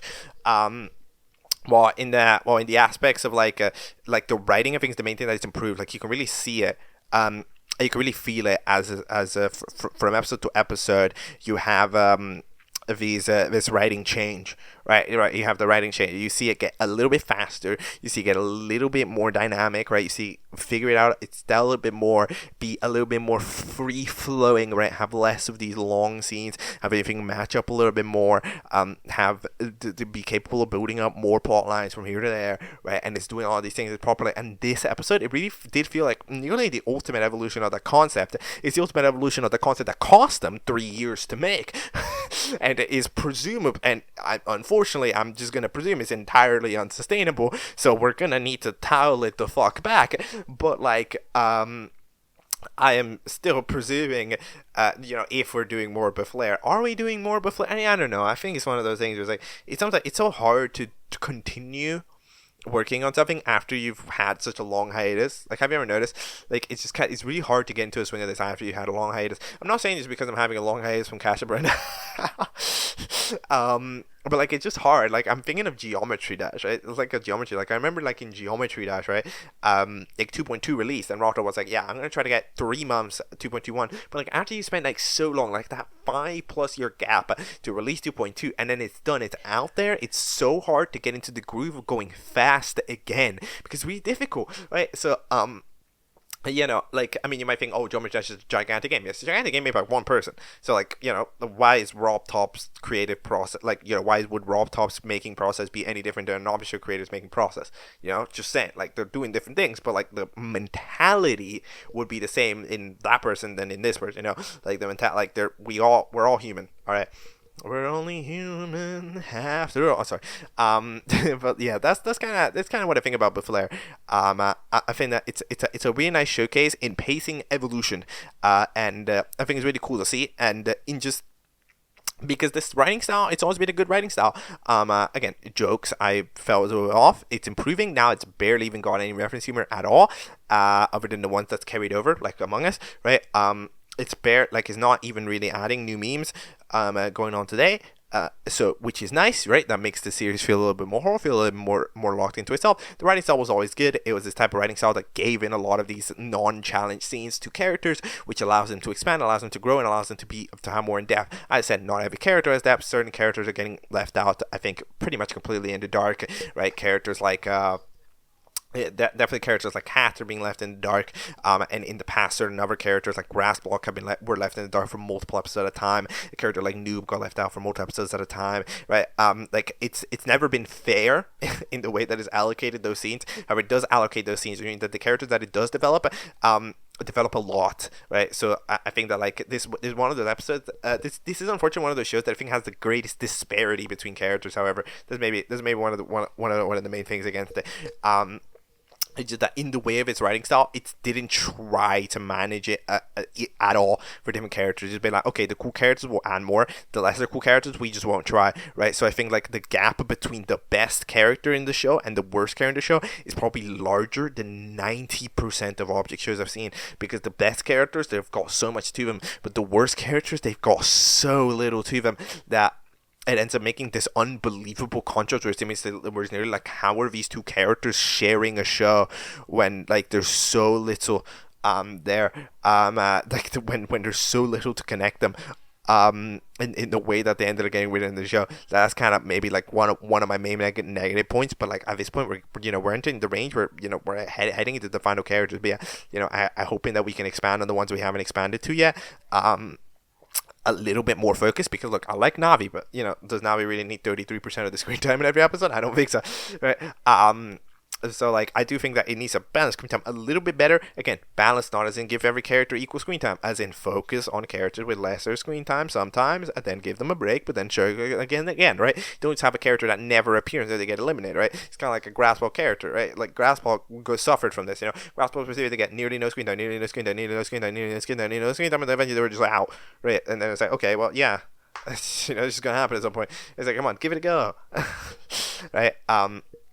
So yeah, that's what I think of BFLEIR. Alright, that is all. I'm not sure if we're going to look at the other show, if we're going to do an outro. I will have to see. Let's see.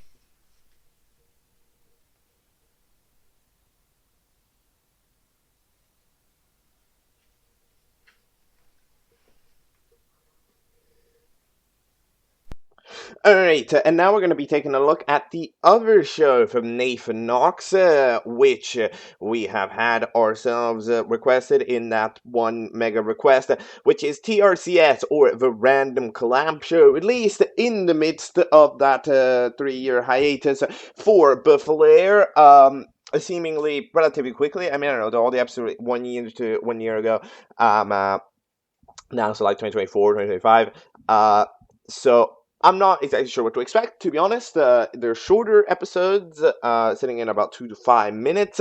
There's 4 of them. We're just going to watch them and find out what the hell it is. TRCS 1 is entitled Smaller Goal. Here we go.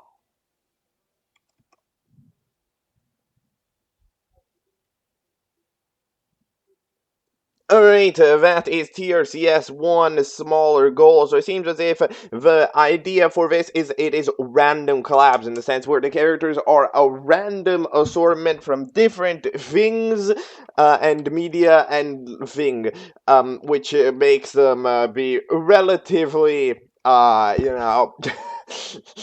like an interesting combination. Now, I will admit that this show maybe isn't perfect for me to really discuss, because I'm gonna be honest, out of these characters, I only really recognize like 4, like 5 maybe. A lot of the characters are from shows or things that I do not actually recognize, so I don't really know, like I don't get quite as funny moments. Whereas, a lot of the humor is directly dependent on, like, haha, it's this character from this thing with this character from that thing, right? But I can at least appreciate some interesting characters. You can tell that we're very much so utilizing still some of the same tactics from BFLEIR. I mean, ground that is like an oval shape down there at the bottom, right? It's like curved. Yeah. I'm a big fan of how fries is used. I think that if I understand it's high effort, but like if you are gonna make a character just be kind of like a different character, and you don't want to animate him, then it's like I think it'd be totally down to use this type of screenshot shenanigan, right? Because a lot of the time it's like, oh no, I'm just gonna make the character one JPEG that moves. It's like, I mean, I get it, but like it's kind of, I get it, it's fast, but it's also kind of lame. So I like the way that fries is over here. I think more shows should try to be like this when having cheeseburger. I think this is from the freaking battle for a grilled chicken sandwich or whatever it's called. That is a show. The fun fact I should have watched. Yeah, that is a show. That is one of the rare shows which I should have watched on Object Catchup, and I didn't. I'm gonna be honest. I have never found the time to fit it in. It is so big. It is so big. One day, I promise. But either way, we also have Super Monkey from Balloons. We have Evil Pudding from something. A Battle for a Donut. Don't know what Battle for a Donut is. We're not having, the show has a relatively decent aspect. It utilizes a lot of that reference humor. You can tell that the BFLEIR humor is still definitely here, right? Like, it's not necessarily that the BFLEIR, like, because how we had the whole chat of how BFLEIR is kind of leaving reference humor. Yeah, but like that doesn't mean that the reference humor is no longer with us, right? Like it is still here. We're just more conservative with how we use it, and therefore when we do a more joking show, then yes, we'll utilize the memes of the time, right? Like the low taper fade, right? Remember that was relevant. Right? So it's like, yeah, we use the memes from then. for the show, right? In the same way that BFLEIR, it was unserious, so it used memes. Then it got a bit more serious, and now it doesn't use memes anymore. But now when we have this show, which as you can see is back to being more on the meme side, it starts to utilize, right? Then I'm naming their teams, Huzzah and BFB team videos. Great stuff. I like how they're actually put on BFB teams in the logos. The challenge is to get a sandwich. Super Monkey, get the sandwich. Good job, Super Monkey. You saved the day. All right, it's time for episode 2 of TRCS, which is entitled Careless Person. Go.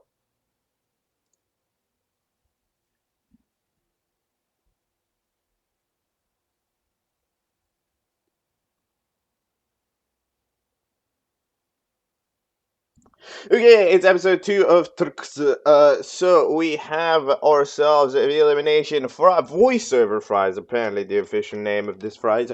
Which, by the way, a solid VA work, solid fries impersonation. Doing a fries impersonation, it's kind of hard. It's not like the hardest character, but like I don't know. Can I do it? Is like good diggy. I don't know. I would need to like think about it. What? No, that's not how you do it. That's not how you do it. Look, I would need me practice. I promise I'm not terrible at impersonations. I just need time, and I need to listen to, I need to listen to, But anyways, the chicken sandwich ends up getting eliminated with 45 votes. That is a lot of votes. I guess we don't like chicken sandwich. And to be fair, they were debating. They were being kind of annoying, and they were debating, and they were doing a lot of that stuff. So, yeah, then again, debating, everybody celebrated because chicken sandwich was kind of annoying, and then a guy arrives, whoever this is, I don't know, but they die because Oscar Ball, because they dared to defy the host. So, the challenge is to hide the body. Super Monkey refuses to do the challenge because they are good and not evil. And then we end up having some various tactics to hide the body. One of them ends up hiding the body by burying the body. That seems like a good idea. And then the other one ends up doing it by trying to play dress up on it. I don't like plant a tree, give him a haircut, do anything like we're doing the makeover to that body. It's basically not that. I don't know about that one. I'm gonna be honest. I do think that the guy still died, right? Because yeah, the main misunderstanding is that Oscar Ball doesn't want to hide the body to not think about the fact that he's dead. He wants him to be dead. He wants him to not be around anymore. Right? That's like the difference. If you want him to not be there, but like right now, but like even if he's there but looking alive, that's not good because we don't want him alive. That's what we're saying. So like I don't know. That's kind of it's kind of interesting. But like, all right. Then what else do we have? Oh, yeah, we put man standing on it. Why do we put man standing? We give him a low taper fade, and then by the way, I don't even low taper fade in this universe is pretty much the equivalent of scribbles. Those are going like, and it's like, all right, sounds good, man. Okay. We end up having eventually the mother shows up and wants to call the policeman because of course her kid died, but nope, that has been prevented, and of course the team that plays dress up loses. Who's getting eliminated? I don't know. Again, I don't recognize these characters. We're gonna need to see. If I had to make a prediction, man standing, but I don't really know. We're gonna need to see. But in general, it's I would say that these episodes are pretty nice. Even though like they're not exactly like I'm not the target audience. I think that they're pretty nice. I'm liking the pacing, especially that elimination. That elimination pacing was very strong. It actually reminds me. You know what it reminded me of? It reminded me of Bill Word's. Bill Word's pacing for those long videos kind of worked like how that worked. So it's an interesting comparison that doesn't really have much to do with anything, but like that's kind of what it reminded me of, to be honest. So yeah, hold on, let me jawline is you call it jawline. You look like a fucking one of those purses, like the zipper bag. Like I understand why you're a jawline, that makes sense, but yeah, I did not know. Okay, I did not know, but now I don't know. Now I know. Now I understand. All right. Okay, that is TRCS2, pretty cool. It is time for TRCS3, which is also gonna maybe be cool. We're gonna need to see the episodes. They only get longer. They're getting longer. They're going woo. All right, episode 3 is titled "Skilled Ball." Go.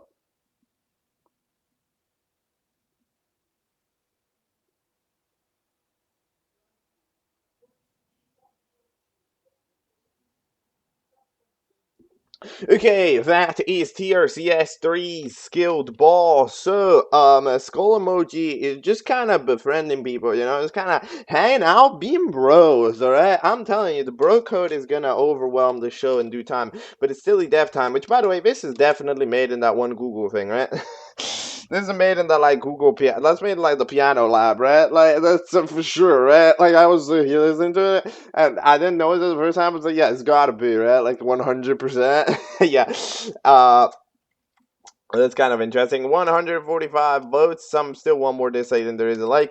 The prize ends up being Thomas the Tank Engine that goes to the jawline, and then the person eliminated ends up being Man Standing. Fair enough. I actually got it right. It's almost like people don't like characters that don't do anything. That makes sense. Yes, that makes sense.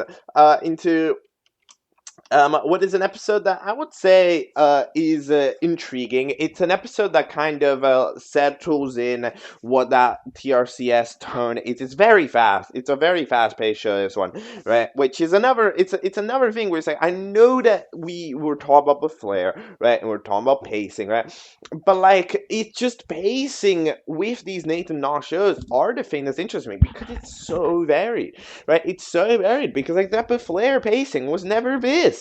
This is a completely different pacing to the BFLEIR pacings, right? Like, you can tell how kind of speedrun it is, and it's much more in line with shows of this caliber. Than someone else, right? So I think it's interesting, right? And you can tell because this episode is chaos, right? Like, we end up doing the challenge, which is called like whatever. It's ball. It's called something ball. And we end up. Hold on, wait. What is your team called? The Tay Challenge is the game of Oscar Ball. Yeah, Oscar Ball is the name of the game.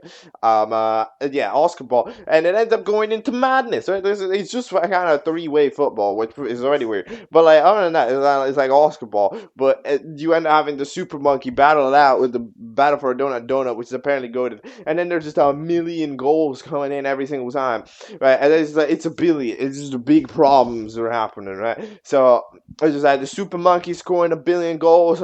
Thomas is scoring a billion goals because Thomas is helping, and is also a tank engine, is apparently really useful for this specific challenge. Right? So all this stuff's going on, right? And it's like a major mess. But like, all right, and you end up winning like what, 722 to 720. Yeah. In terms of, do I like it as a challenge? I think that for as much as people have tried, I'm yet to see a football challenge, right? Function, football, you know, soccer, that type of challenge. I've never seen that type of challenge function properly in a show. I've not seen it happen yet. I've not seen a football episode be good. It's unfortunate because I think that there's a lot of potential, but I've never seen it. It's not happened yet. You know, it's not. One day, somebody is gonna do it. One day, somebody's gonna do it. They're gonna make the good football challenge. But in this episode, like, is this a good football challenge? Not really, because it's not like, okay, we get immediately that it's just random goal spamming, and then eventually, if the team who got 722 compared to the team that got 718, I don't know, right? Like, that's just like, if they flipped it around, it wouldn't change my perception on it at all, because it's like, you know, the same. It's pretty much the same number as far as I'm concerned. You know, I didn't see any of it changing, so why would I exactly be bothered about something like that, right? So yeah, then it kind of ends up suffering from that there for the Oscar ball. You get to be a goalkeeper. For some reason, you can't help out the goalkeeper.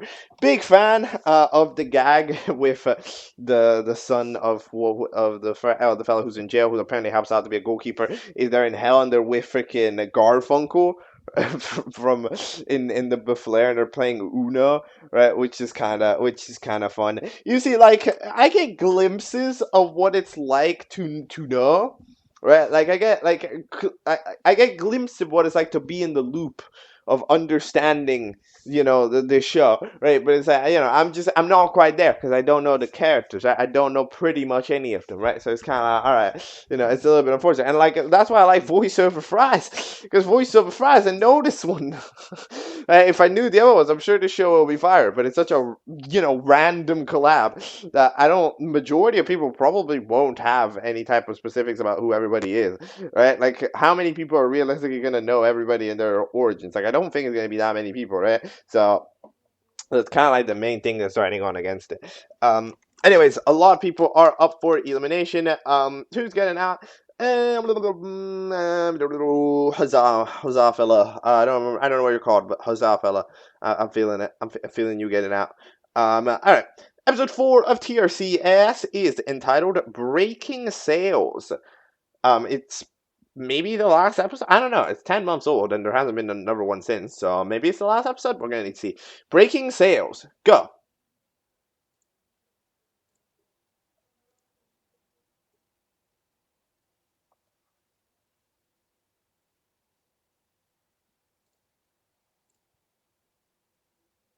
Okay, that is episode 4 of TRCS, also the latest and maybe last episode of TRCS that there is. So we have ourselves some early things. We end up reviving well, not really reviving, healing the weird gamer guy. No, not the gamer guy, the other gamer.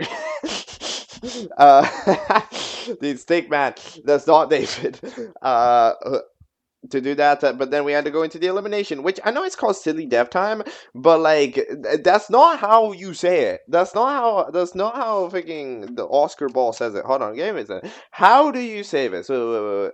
It's silly. It's like combined into a word. It's like silly dev is one word. It's like it's silly time. It's silly. It's silly dev. It's silly dev time. I don't know. It's said a bit weird. It's silly dev time. It's silly dev time. Yes. Okay. Anyways, we end up having the prize go to Fries, so to voiceover Fries again. Because, look, it's one of those things where it's just kind of like, why would you dislike voiceover Fries? Right? Like, it's clearly a character with a lot that's just a fun concept, right? Whereas like other characters in the show are sometimes a little bit lamer by just being directly the character, but in this show, right?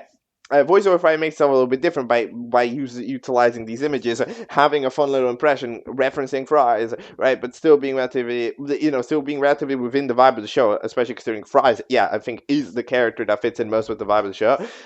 So like, you end up kind of having this fun. Yeah, that it's just kind of a good character. Why would you dislike him? So yeah, in terms of like voting, absolutely, yeah. They end up deciding to give Super Monkey a disadvantage, which means that they turned back into a regular monkey. And then in the meantime, we're having the elimination where Huzzah Fella and Lava Bean end up tying. However, Lava Bean ends up getting less likes, which means that Lava Bean has officially been eliminated. Unfortunate. We almost got a good elimination, but instead we got a bad one. So it goes how it goes. And either way, we end up heading ourselves into the challenge. So how does the challenge work? You have a hot dog stand. You need to improve your hot dog stand.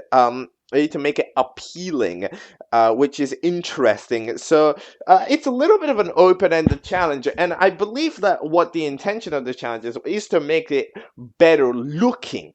Right, like it's supposed to be like you aren't supposed to make a good hot dog stand. You're supposed to make a good looking hot dog stand. It's just that the act of appealing is a broad word that can directly sort of influence it in a different way. Because how do you make an appealing hot dog stand? By making a good hot dog stand, right? Like if you make a good hot dog stand that people are eating and stuff and has good products, right? If it has good products and people are there and there's a queue and shit, then like that is what I like to call an appealing hot dog stand, right? Like if you see a food truck and there's like a line at the food truck, you probably go like, damn, that's a pretty good food truck. Like it's that type of thing where like one lays into the other. So I understand the problem that this challenge causes. An interesting sort of idea, but yeah, the team say one of them tries to give everything a low taper fade. It doesn't, not this time. In the meantime, Monkey cannot go against the idea of collabing with Walter. Walter from the hit series, and Walter proceeds to tell him exactly how to do it. They end up turning it into a food truck. In the meantime, Gamer David ends up Gamer David and their team, B Team Videos, end up just getting a bunch of stuff. Right? They don't really improve it. They just try to have a varied selection. They end up spending 99% of their time deciding whether Mist or Beast is better than which drink they should offer, because of course it's a joke that it's Mist and Beast, right? So it's Mist and Beast, so Mr. Beast, right? Yeah, you get it. There's also door etos, yeah, with doors. That's apparently from Object Map Sting. That's like the second time in Object Catcher history that this show has appeared. It's because I think it was mentioned in the last in one of the episodes. No, not the last. In one of the random episodes, the one where they went to the mall in freaking Ball the Object, right? They mentioned like Object Universe or whatever it's called. So that's the second time it showed up. This show, it's invading. It's invading. It's going like, but yeah, at the end of the day, the official ratings that Oscar Ball gives, it gives a 4 out of 10. No, sorry, they give a 4 out of 10 for the hair one, for the low taper fade. I would give it a 2. So, yeah, it's not great. And then in the meantime, for the BAB Team Videos, I mean, they do have a varied selection, but they didn't improve it, so I would have to give it a 5. In the meantime, they get a 7. And in the food truck, I mean, it's a good food truck. Of course, if we're not presuming the fact that, of course, the hot dogs are probably drugged out, like, if we don't presume that, we end up having this food truck that's pretty cool. It's pretty organic. I would give it like probably 7.5, 8. So yeah. Then we end up having the voting. Who would I predict to get eliminated? The great question. Probably Gamer David. I feel like Gamer David hasn't really done too much. Right, so I feel like Gamer David might get out, but this one's a little bit complicated. The complete deadweight characters are kind of starting to dip a little bit.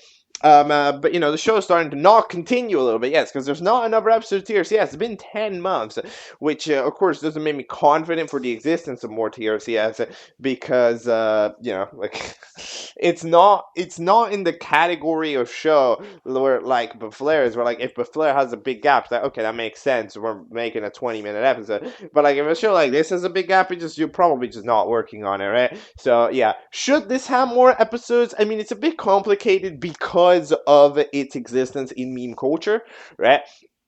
Like the detail with these shows is by just associating themselves so directly with the meme culture that it sort of survives in. It ends up being weird when it has to suffer a hiatus, because it's like, I mean, yeah, but if we continue the show, it's gonna be the 2026, and we're gonna have an entire team that's memeing about low taper fade. Like, you see the problem, right? Like, is this okay? I would say it's fine, but it's like there's a little bit of datedness that does end up happening to it, right? So that's maybe an issue. Do I think it should happen? No, I mean, considering it's a relatively well performing series, I think it's one of the best performing series, right? In terms of the NathanKnocks series, I think it has more views than the BFLEIR episodes. I'm pretty sure. So like it's well, no, the latest the last batch of BFLEIR episodes are getting got more are like in that same view range, because of good, you know what, good. They're deserving. It's always weird when an episode 1 is not the most viewed episode of the show, but you know what? Yes, BFLEIR 16 does deserve to be the most viewed episode of BFLEIR. This is true.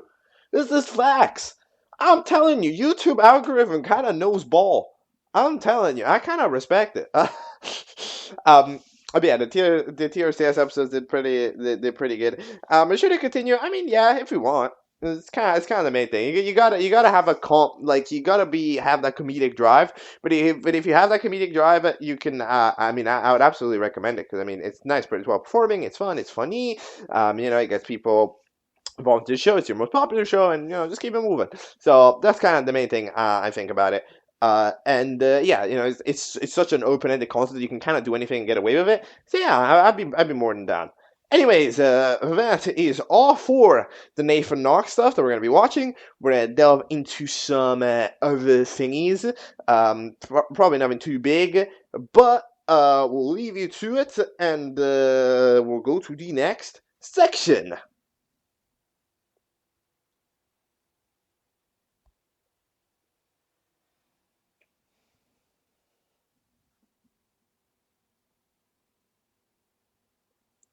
Okay, next up we are going over to international purple phones, because there is a kind of episode. I don't think, yeah, it's not like a episode, more like one of those collab episodes, but we might as well take a look at it. We took a look at that special the other time, and we'll take a look at the special this time for f.c.u, or for Ultimate Choice, or however the hell the name goes. But yeah, so I don't think there needs to be a reminder for what happened last time. However, the episode is titled, oh god, okay, I'll try it. Hari Raya Idul Fitri Together. Episode collab. I'm AnimationEpic. That is a VR creator that has the show about the random Malaysian character. Alright, let's see what we got. Go!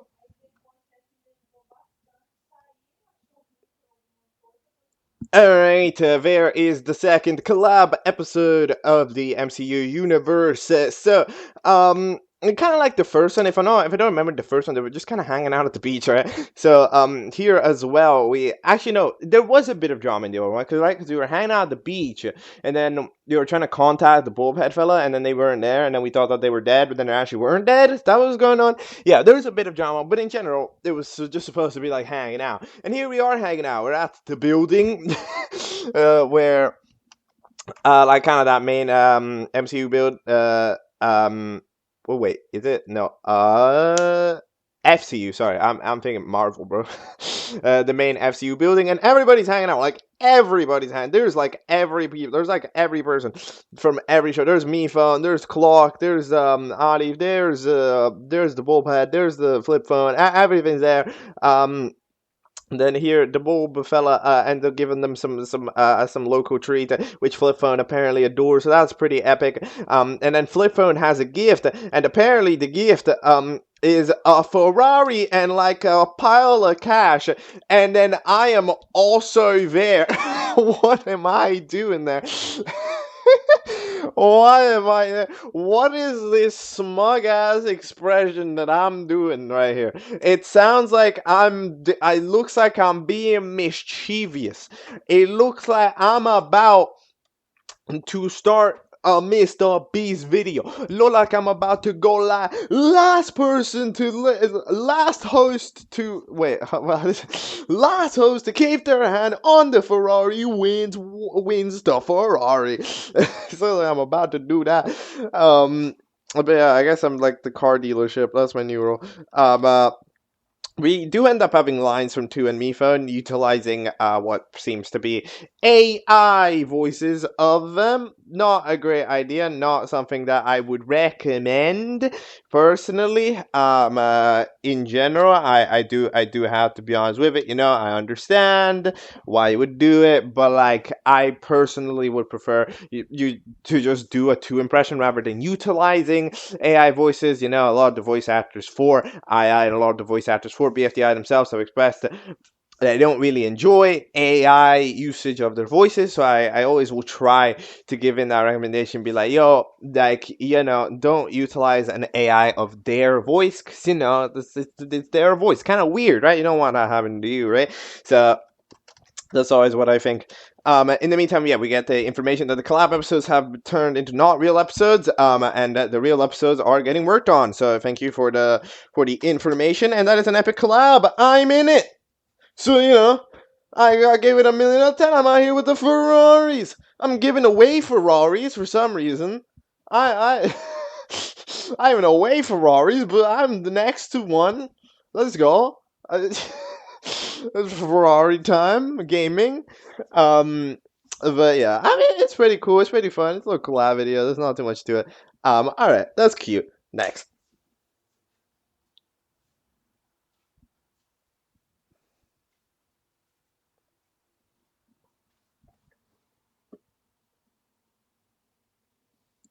Alright, next up we are dropping by to the Yourboitayy channel because there are a couple of things to take a look at, which at this point are quite old, but we're gonna take a look at them.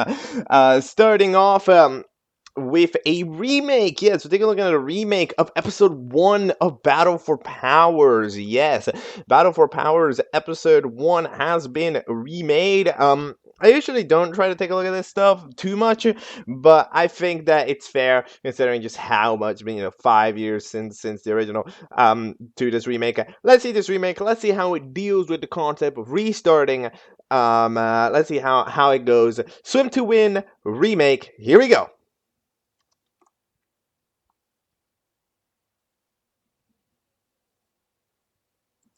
Okay, that is the Battle for Powers 1 remake, Swim to Win. As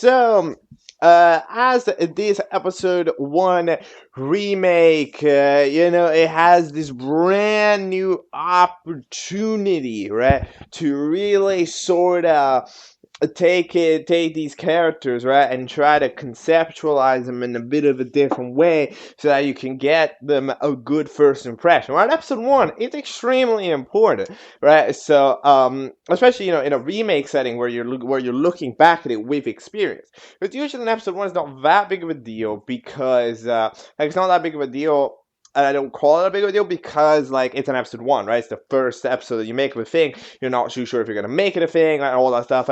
But when you know that it's a show that you're making, and, now you're going back at the episode 1, it becomes a much bigger deal, right? Because it has this sort of...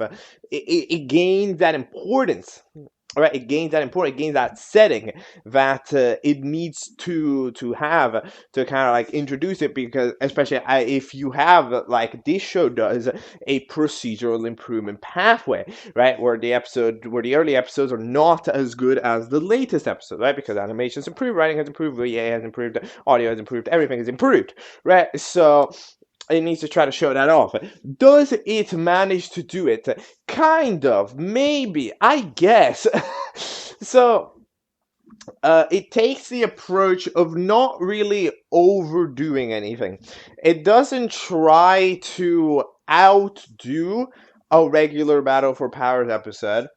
Instead of trying to outdo a modern Battle for Powers episodes, it just kind of does a regular Battle for Powers episodes, and instead and kind of, I guess, acts as the episode 1, right? It acts like, this is kind of how it is modernistically.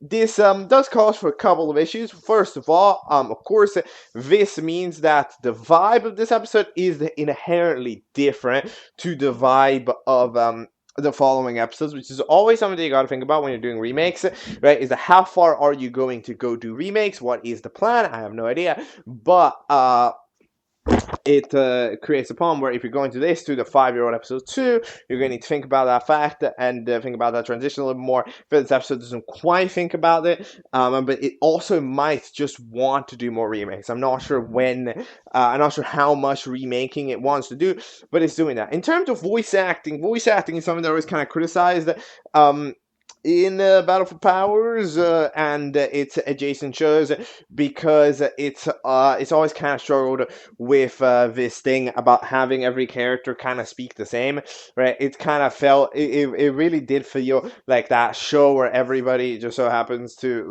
speak, pretty much have the same personality, right? And of course, this remake is not the time where you can change that. You can't really change it. However, at least in terms of VA work, I would say that the VA work has improved to differentiate the characters a little bit more. Character like remote, all that stuff. I feel like there is a little bit of additional improvement to get made. It still it still has to deal with the baseline of the characters, how they actually are, which means that you end up having the characters be mean, and even the show itself realizes this. I mean, did you notice the script itself notices that the characters are mean?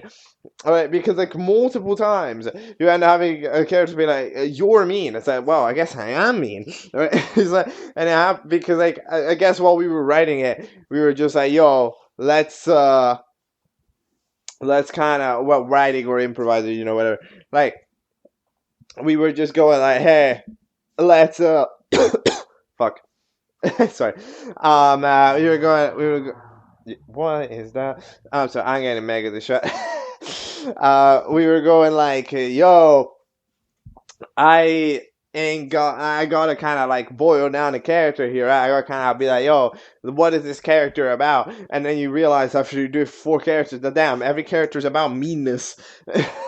It's not quite as epic, right? But yeah, we ended up doing that. But in general, I think it pulls it off. The characters are looking a little bit different. Their personalities, they're not all mean, right? They're not. That's not like I am feeling a bit more distinctness from it, right? Like a character like Lato, very clear, but a character like Mo's more nonchalant, right? Like the character like Bouncy Balls are a little bit more accepting, right?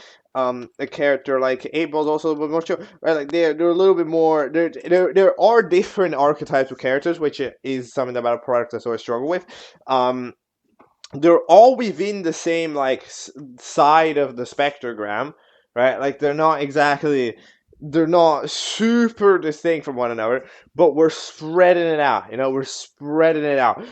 In this case, it's also one of those things like it is complicated to move it now because it's just suffering a bit from like being what it is, right? Especially this remake can't really pull it off, whereas this remake can't really put it off. The new episodes don't really agree to pull it off. It's just that type of thing that can only really get pulled off in another show. To be honest, right, like a season 2. But for the me, that I think the characters are always going to have this little issue of always being sort of in the same range. But it goes how it goes. Anyways, we're not talking much about the episode because there's not technically too much to talk about. The characters are, having their waffling basically. They're having their chats. They're getting to see them. It's that introductory stuff that most of the shows do, right? They show each character, give them an interaction, and then we end up having a little bit more of realizations, and then halfway through we end up having the teams that get formed. We end up having the teams get formed. I believe for pretty similar reasons than the real ones. I don't remember if in Battle for Powers 1 original the team names even had a reason. Did they even have a reason? or did Sonic just go like, here's the team names? I swear I can remember that. Or maybe that was a different show, but like whatever. Oh wait, as a reminder, we have the Aiders, then because they ate. Then we are having Team Xboxers, because Xbox Collector wants to deal with that. Then we are having Team Tech, which TV says that. You see, I'm a big fan of the interaction. But that Roblox says, I like it, thank you. I know, that is the most basic interaction ever. But that's progress! This is progress! A character has said a basic formality. Character has said thank you on the show. Oh my god. We've got a character who's not Omega mean. Who's not like, I don't care, shut up. Fuck you. This is unbelievable. That's the first time ever. But yeah, then we end up having team devices because they're all devices. I mean, yeah, this is reasons, alright? Look, okay, it says having to rework a 2021 script, okay, it's fine. Then we end up having, remember the challenger, which is to swim over the river. As a reminder, it doesn't technically need to do the same thing, if it didn't want to. It can, like, the outcome has to be the same, but it could technically change up how it happens. In general, this challenge is pretty free, because one team, ends up just simply not choosing a swimmer. Just not choosing somebody who can't swim.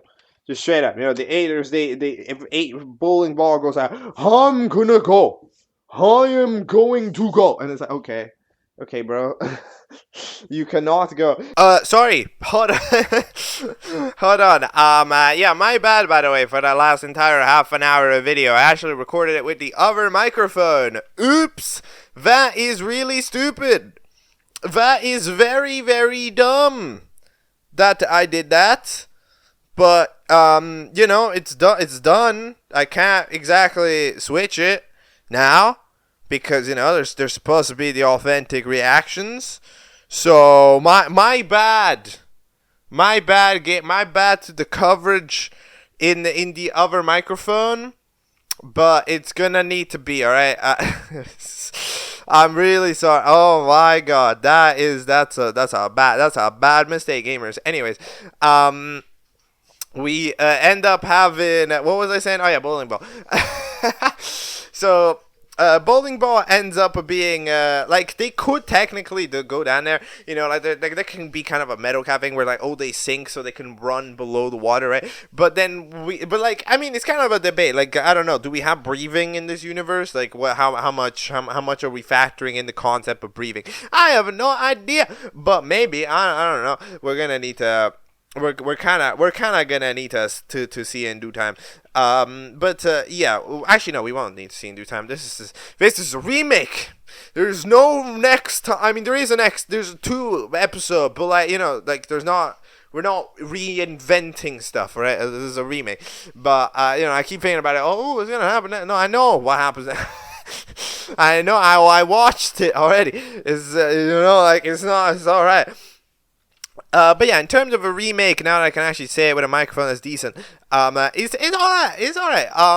I would say that it's definitely improving on certain aspects in terms of characterization, putting a certain assets in a VA, and it's doing that while keeping itself relatively alright. It's doing itself okay, but keeps itself relatively alright, and it keeps itself a stable ground to the show. I don't know how exactly this would work heading into the past episodes. That might be a problem. I think that, like, if Battle for Powers is to get remakes, I would say that at least the first 5 episodes realistically would need a remake for you to be able to transition from this into at least the past for a decent maneuver. But we're gonna need to see. Anyways, it's time to go to the modern Battle for Powers now, because we have to chat about episode 18 of Battle for Powers, yes, which released titled The Twisted Pyramid. As a reminder for what happened last time, what did happen last time? We had the challenge, which oh yeah, we had the million mini challenges, right? Is that what we had? Yeah, I'm pretty sure that's what we had. So then we ended up having a join, and then we ended up having not a never, where they ended up forming some teams, and then that is gonna be in the next episode, where Potion does it. I think because Sonic ran away, but yeah, who ended up rejoining? It was like Bowling Ball and 8-ball, right? 8-ball and Bowling Ball. They joined. No, Blue Controller joined, and Blue Controller and Bowling Ball joined, I think, if I'm not mistaken. So yeah, episode 18 of Battle for Powers, The Twisted Pyramid. Here we go. Really sorry about that, by the way. I'm so God.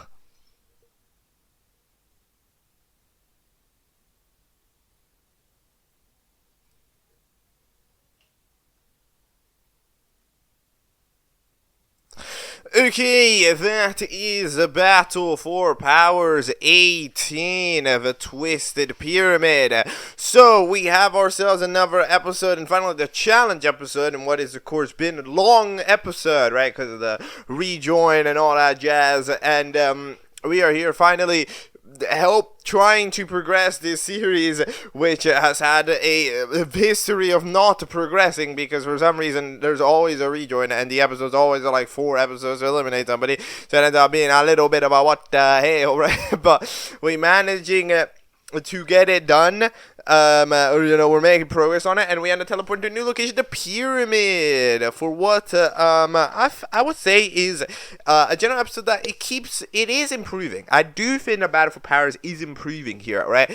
I would say that even compared to that episode 1 remake that I saw, I did notice a better off position when it arrives to forget, like, animation. Actually, it's a little bit more, it's freeing itself a little bit, because Battle for Power, it is a show that has been very, like, not into facial expression. It just hasn't done.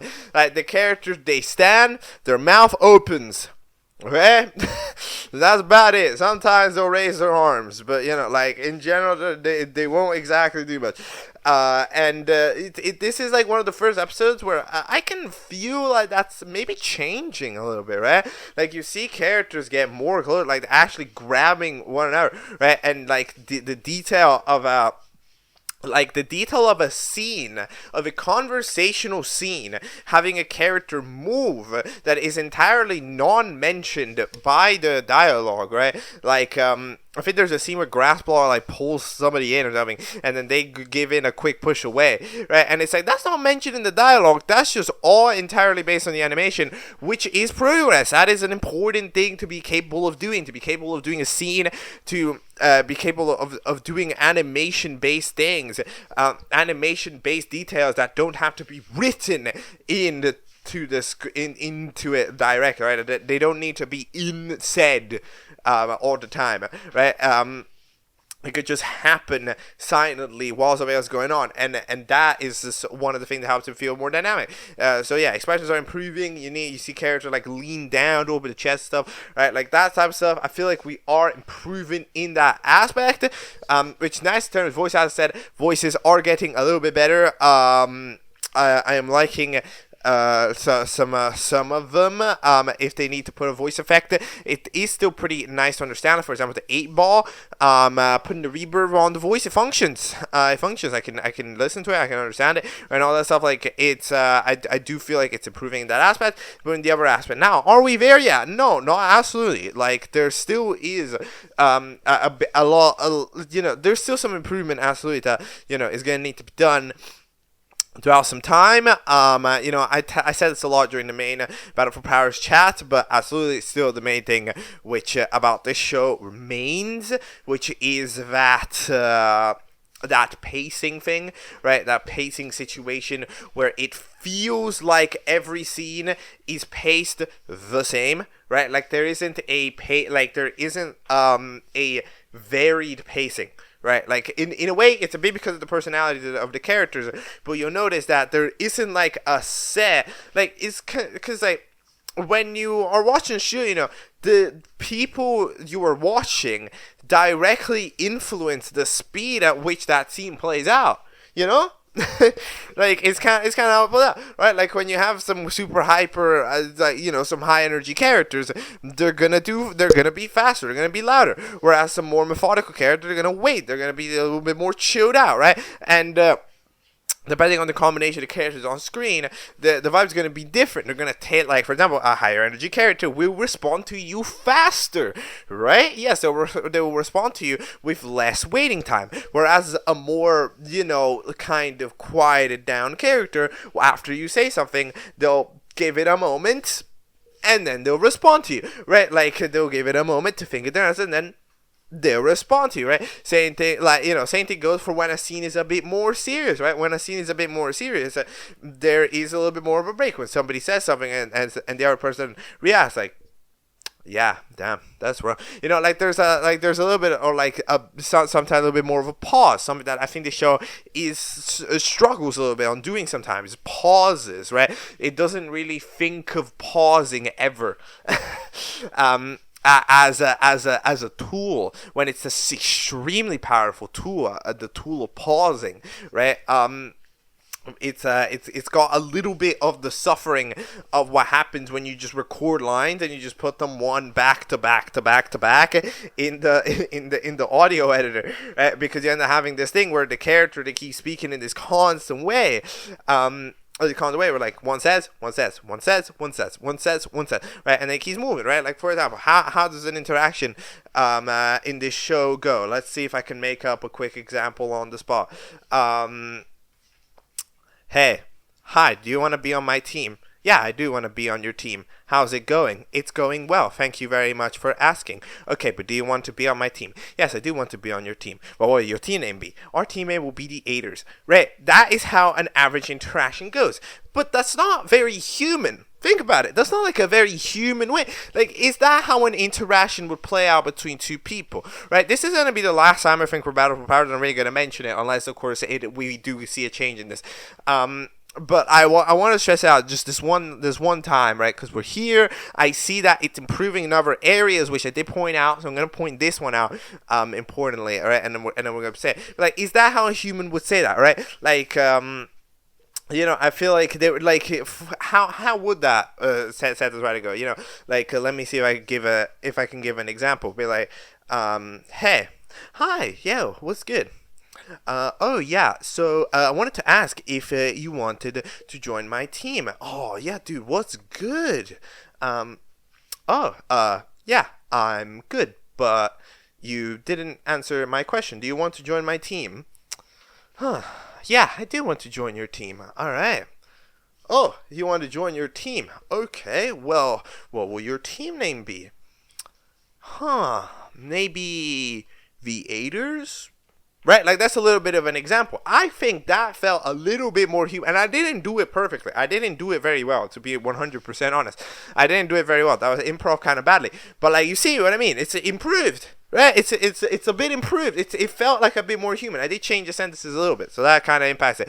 But like, you know, they felt like with those pauses to think and stuff, right? As if a character was thinking, and like it's a bit more organic, right? You know, I'm not necessarily saying that it needs to slow down in the way that does it, but just kind of, you know, do that. I would say that it's one of those main things, right? I'm not saying that interactions can't be like the first one. It's just depend on the character, right? Certain characters would respond like that. Certain other characters shouldn't respond like that. They should have their own unique ways of interpreting situations, right? Yeah. Okay. Anyways, what are we on? The episode. I forgot. I need to talk about it. Yeah, we're on a pyramid, by the way. We're on the pyramid. There's a lot of I would say there's some solid environmental work. I mean, I'm not exactly sure what type of symmetry those squares in the background are having. But yeah, various teams are using strategies. You need to apparently fetch the totems from inside the pyramids. The pyramids, by the way, if you're curious, in ancient Egypt, they're not like this at all. But you know, they don't have traps. But like, this is a game. Okay, this is an object show. But yeah, they end up doing that in various different ways, and end up utilizing some various tactics. So some of them want to stick together. So for example, the blue Joy-Con team, the blue Joy-Cons kind of zooms off, right? Because they have the super speed. Everybody else ends up kind of going together in case blue Joy-Con doesn't manage to get anywhere. In the meantime, the team with whatever you call the crafters, right? They decide to all split up. They will all go in their own little direction. So one left, two middle, right? Then it didn't go to the right like they wanted to because one person wanted to split up. They split off. I think the Xbox, right? They split off, and then everybody else decided to go towards the middle, even though Microsoft wanted to go towards the right. So that's what plan they are doing. In the meantime, the Sasha team, they end up finding one, and then they end up finding one nearly immediately, but then they eventually have to run off with it, and they're getting chased and everything. But it actually turns out that they're not doing anything. Not that they're not doing anything, that they're just that they didn't actually fetch anything correctly, right? In the meantime, there's the blue Xbox controller and the TNT that fall off in a hole with some snakes on it. PS4 and Xbox, they're kind of battling. They eventually end up finding a key, but then they find actually a pile of cash. They find like there's a lot of little changes here, right? There is a pretty it is a pretty dynamic episode in terms of the things that happen, right? Like pacing is a weird thing, because for example, I mentioned pacing here in different ways, but you see, I'm not describing it. I am describing a situation that is pretty ever changing, right? As you can see, in terms of like, is this episode formatted properly? I do think this episode is formatted properly, right? The way that because you know, there has been a lot of pacing discussions this episode, because majority of what I talked about during BFLEIR, but like in this situation, it's more about the pacing of conversation rather than the pacing of episode. I do think that the pacing of episode is fine.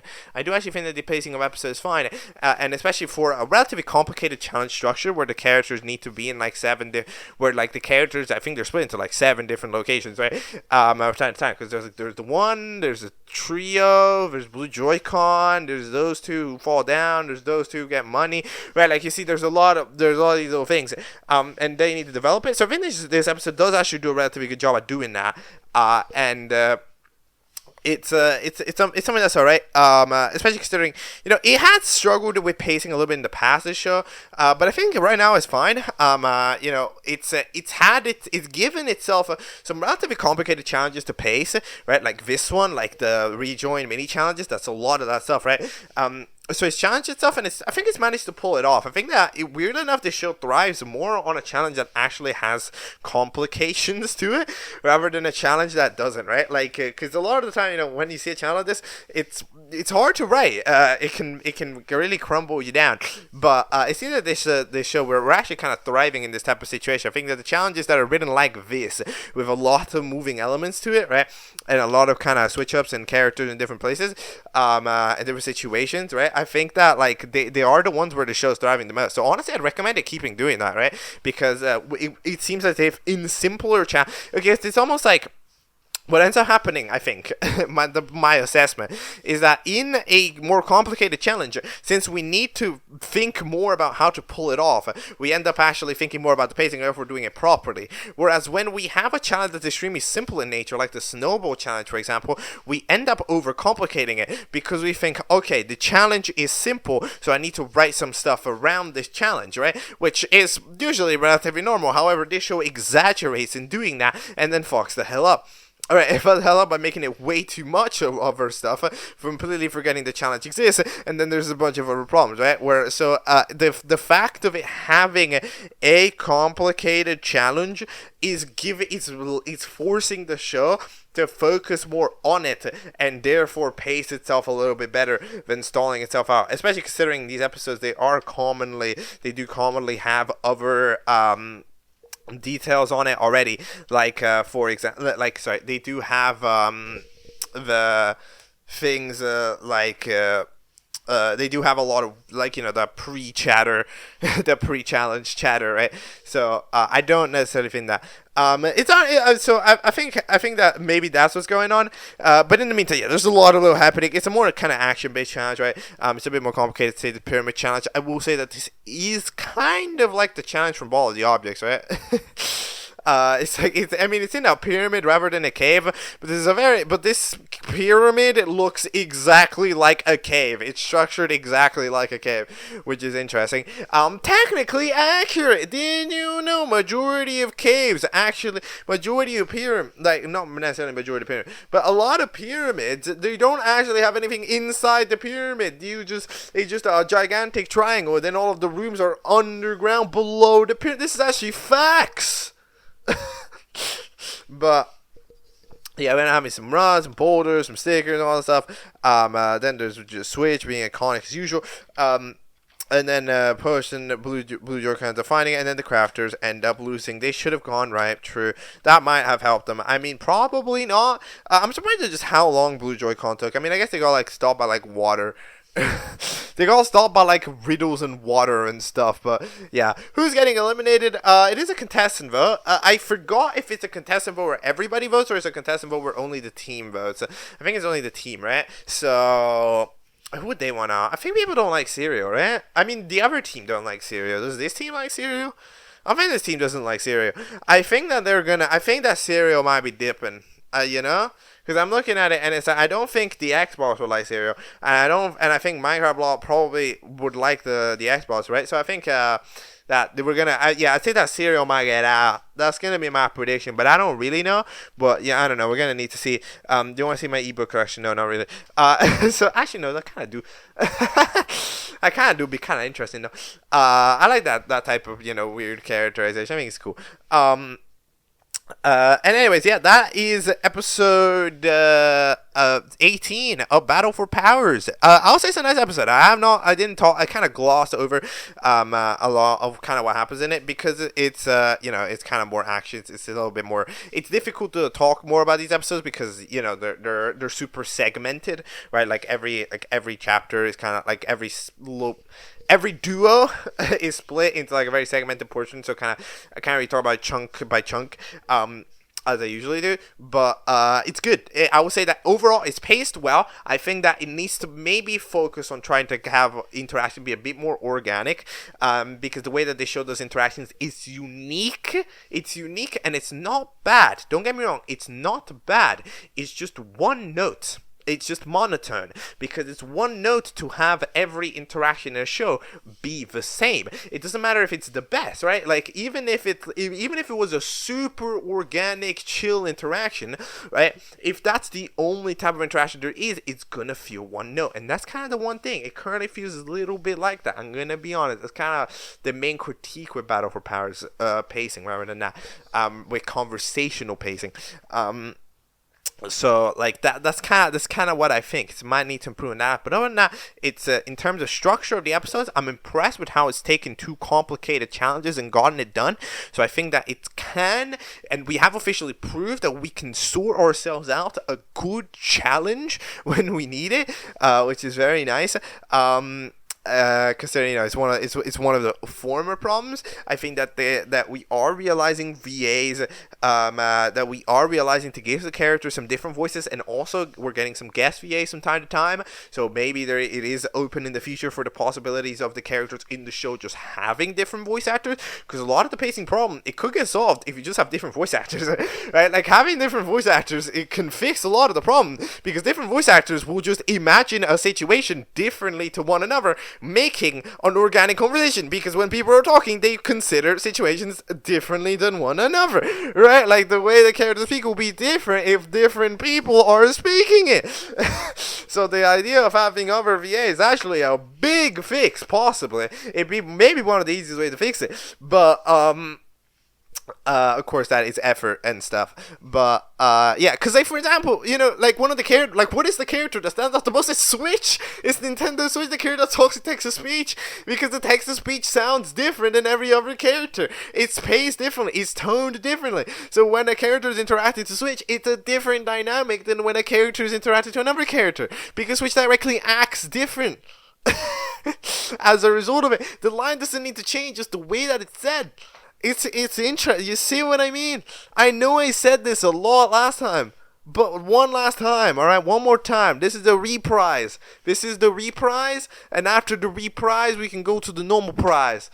You know? I'm talking about this shit for way too long, man. But, yeah, it's cool. Trust me. I like it. I know I'm doing the criticism, but I like it, okay? I like the episode. I like the episode. I didn't talk about it as much as I should have, but trust me, I like the episode. I think it's definitely probably top 3 Battle for Powers episodes. I'm just giving it that general criticism that all Battle for Powers episodes have, so that hopefully we can get to it. Anyways, well, y'all, next thing.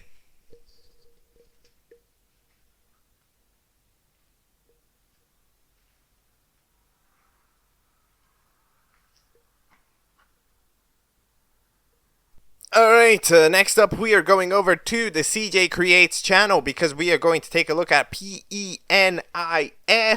Yes, because there has been episode 3 to have released after a 3-month gap from the previous one. Last time was a relatively nice little episode after we watched it. Its challenge wasn't too long. It's kept its challenges relatively short. However, it was shows with some solid vibes, animation when it needed to, an interesting host structure, and overall, I remember being quite a fan. As a reminder, last time we ended up having a Christmas-themed episode that was, if I'm not mistaken, a snowball fight. We ended up having various tactics to not get hit by snowballs, but then, of course, some people did. There were a bunch of people up for elimination, because 2 teams went up for elimination, and there's a lot of people on each team. Episode 3 is titled Paper Power. Here we go.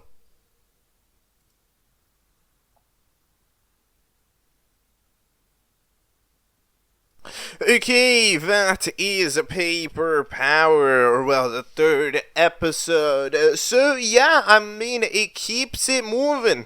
It keeps the series moving. It really does. As you can see, it does what it does best, which is showcase that relatively solid composition there of the episode, with half of the episode being the sum of the pre-chatter and elimination, and then that second half being the challenge to format about an 8 to 10 minute episode. So what happens in this episode? We end up having some interesting chats about how it's a new year. So Rose, of course, new year, new me, so you're not like super sad anymore, because they can't say in the big 25, you gotta say in the big 26 now, which, this doesn't feel right. In the meantime, the fellas that are meditating from those sunflower classes are in fact improving at their craft. In the meantime, then they're going, yo, we don't mind getting eliminated because we can, because Minus is doing it, and Minus apparently has anxiety. So it seems as if plus is of course plus. That's the main host. Minus is anxiety. Like division is the bad one. Division is the super evil one, and then multiplication is like the relatively nice one. I like this. Again, I said this in the other time, but I do like the system. It's a very unique little system, where it's like there's certain challenges that are going to be locked in, because I know we do not want to get out on the division elimination. Right? It's kind of interesting. But away in the meantime, a team is just hosting a little contest between themselves. Blue screen ends up winning it, by the way, after getting a 20 out of 20, so that's pretty cool. Apparently King's voice has changed.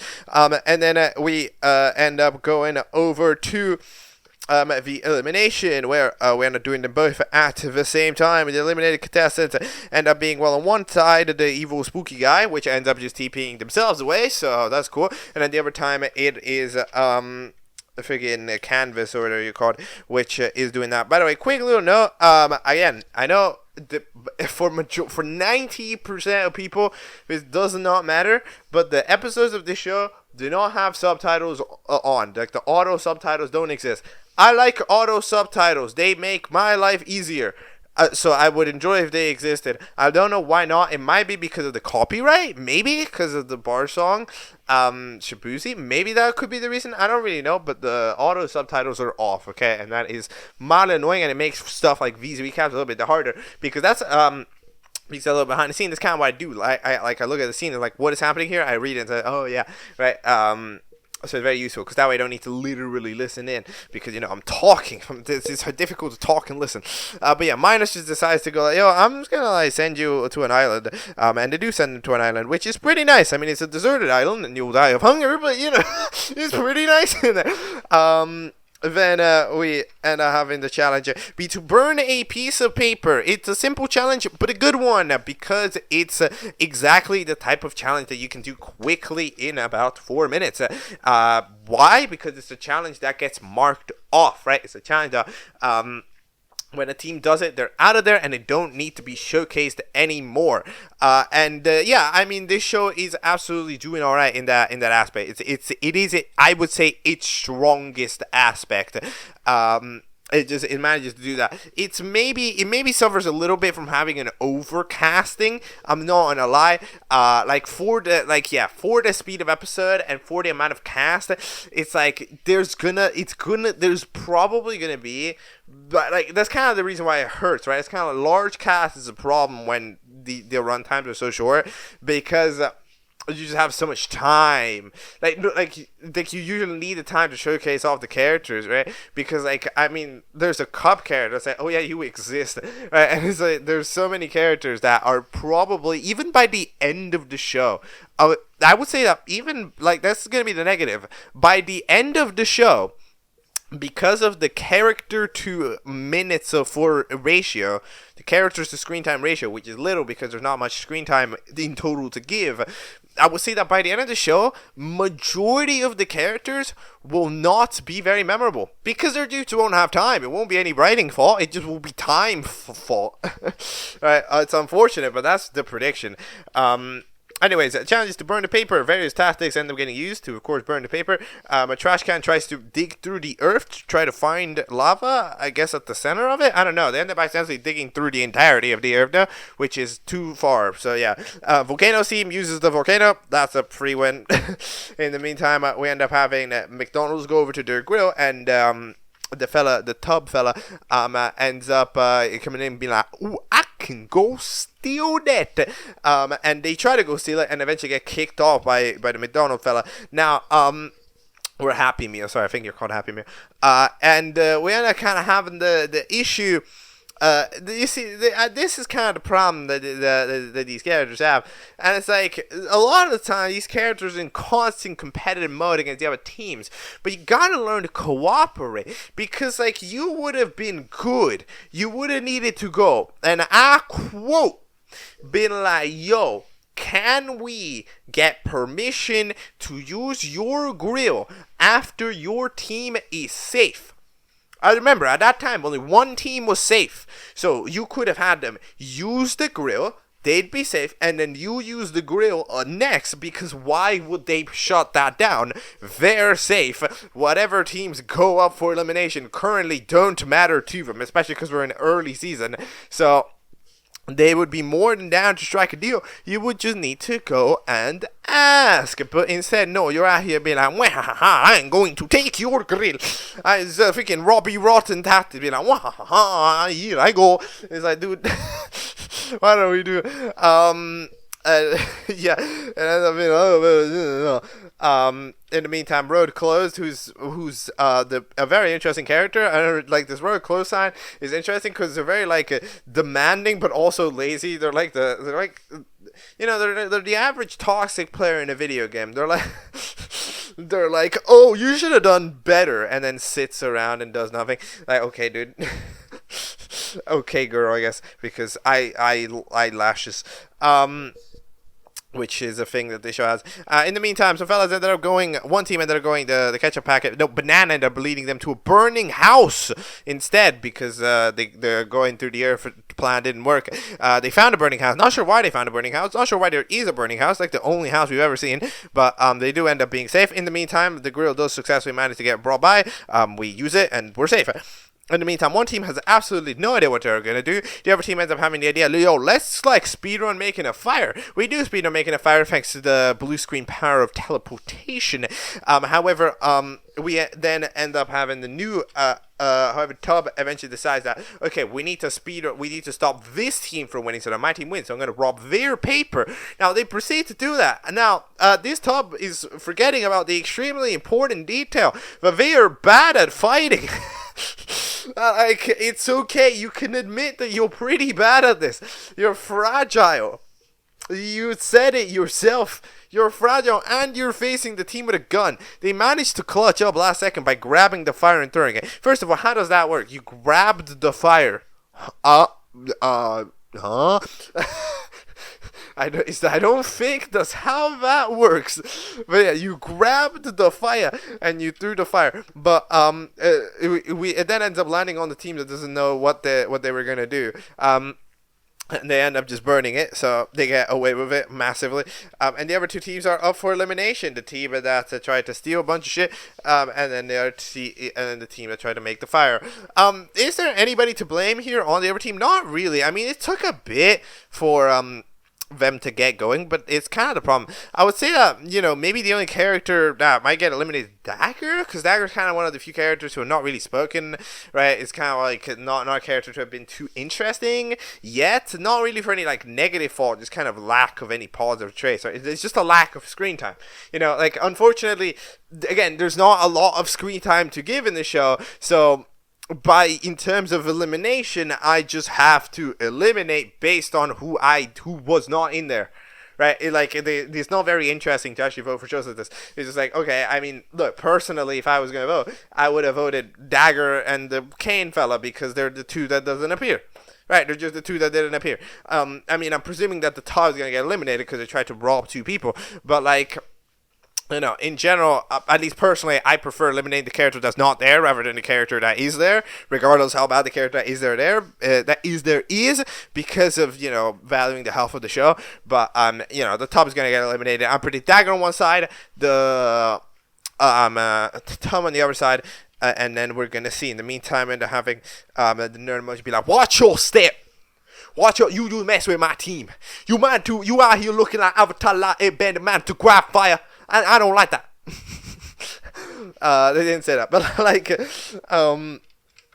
they're often doing that. And overall, yeah, it's good.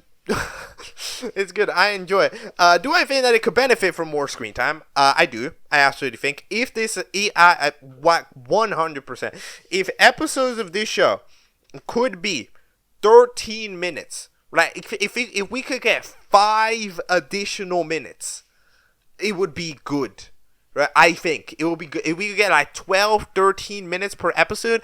There's enough characters to do that. Their pacing is good and absolutely can do that. It wouldn't overstay its welcome at all.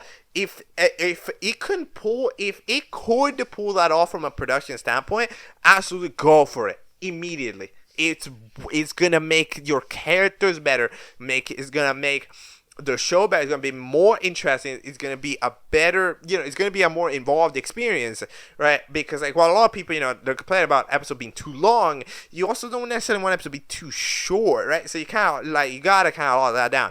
So I would absolutely say if we could get an episode to be like 13 minutes, that's solid. However, of course, production. Production is the main important part. If you can, yeah, I will say go for it. If you cannot, don't do that. If you cannot, do what you can. That's the main thing. Do what you can do. Otherwise, it's not gonna go good. All right. Okay. Now, glad we got that cleared up. We talked about this shit for way too long, and it's now time to talk about the next thing, because there's another video on the CJidk246 channel. It's titled The Object Show That Never Continued. It's titled, This Is So Bad, Don't Watch This. Ha, well, you see, I'm a rebel. Here we go.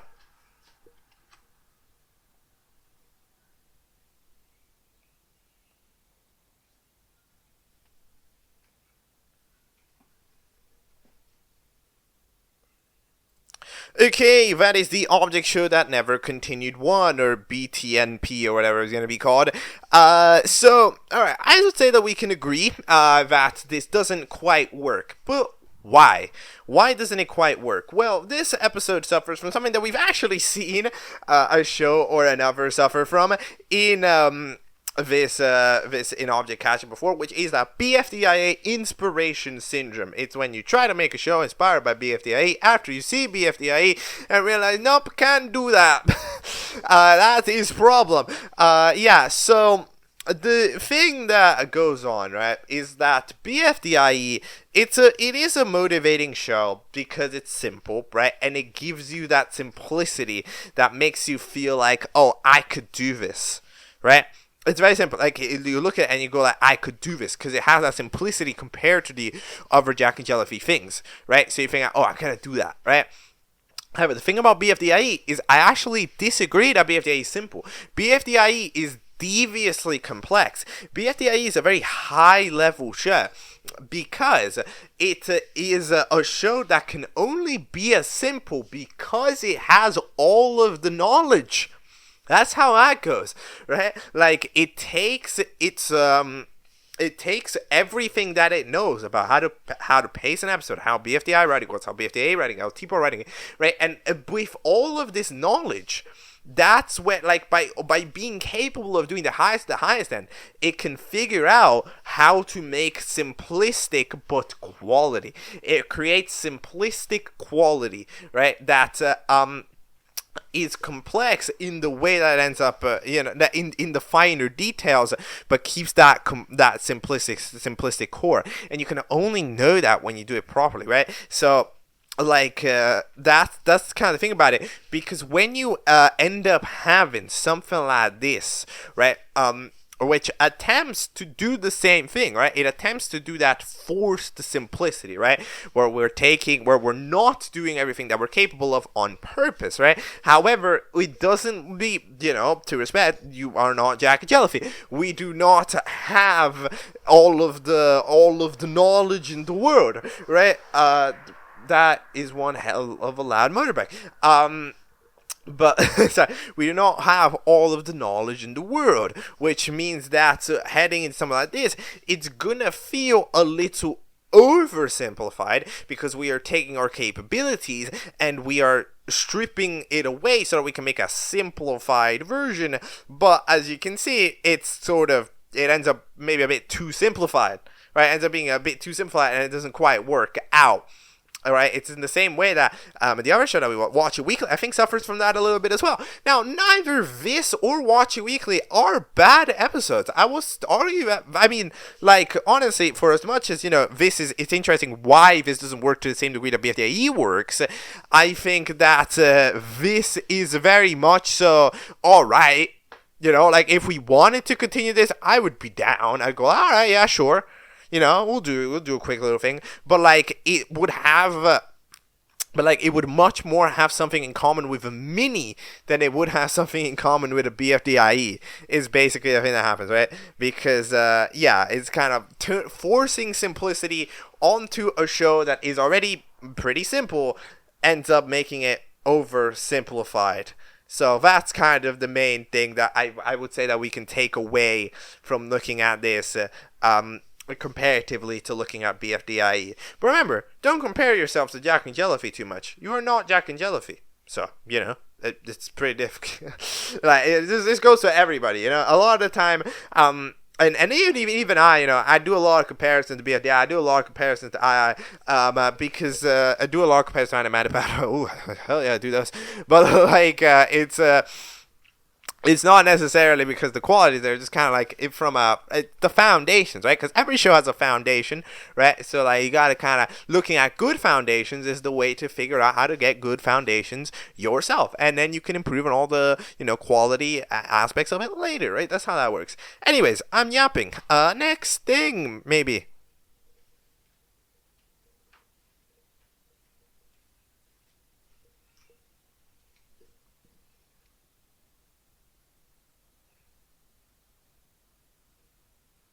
Okay, next up we're going over to the Nebzz channel because we're going to take a look at a series that has returned that we have not watched. So we will watch the episodes of it. Does that make sense? Oh, that makes sense. There are, I believe, 4. Yes, there's 4 episodes, which is 2 episodes split into A's and B's, which is titled Brawl of the Bros. Don't have many expectations for it, but it's titled Brawls of the Bros. There's 4 episodes. They're all relatively 1 to 2 minutes long. So we're gonna chow through them. Starting with Ep.116, which is titled Draw a Logo. Go.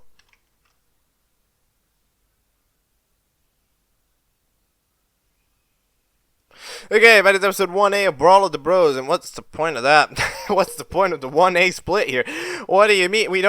Nothing happened. We saw an intro. I mean, it's a cool intro, okay? It's like 35 seconds, which is, majority of the episode. We got an intro to be like, yo, this is how the show works. Alright, got it. And then we explain the challenge that we don't get to see in episode 1A. This would just make episode 1B and wait, like, what are we doing?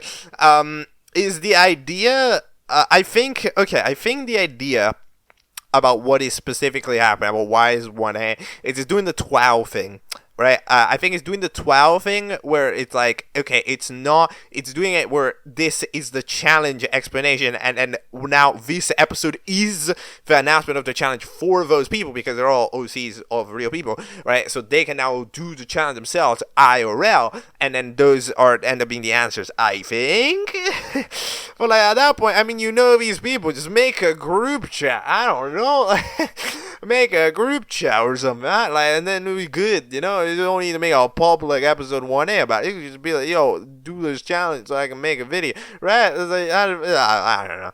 Anyways, let's see the ratings, which will be rated, and what the drawers drew in the next episode, which is episode 1B. Let's rate these. Go.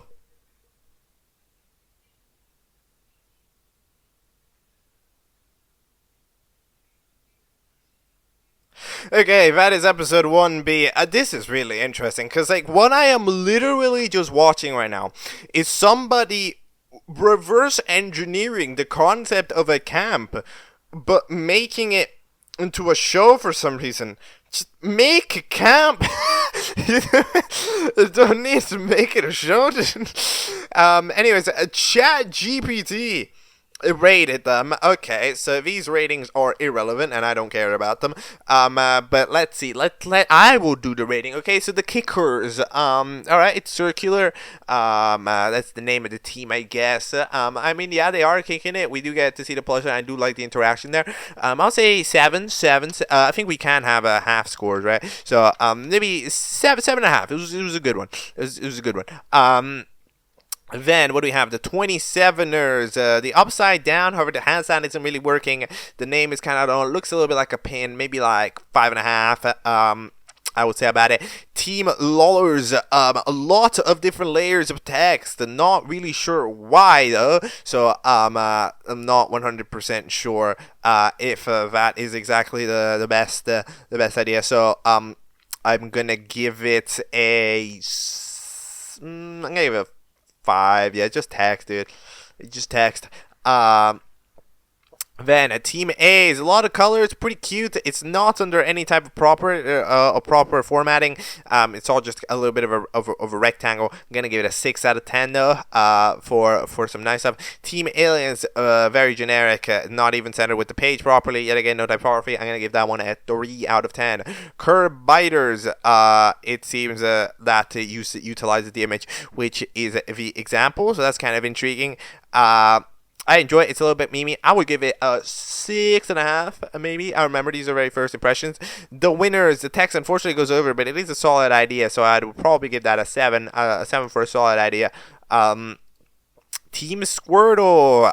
Now, ChatGPT gives us a 9 out of 10 for being an excellent drawing.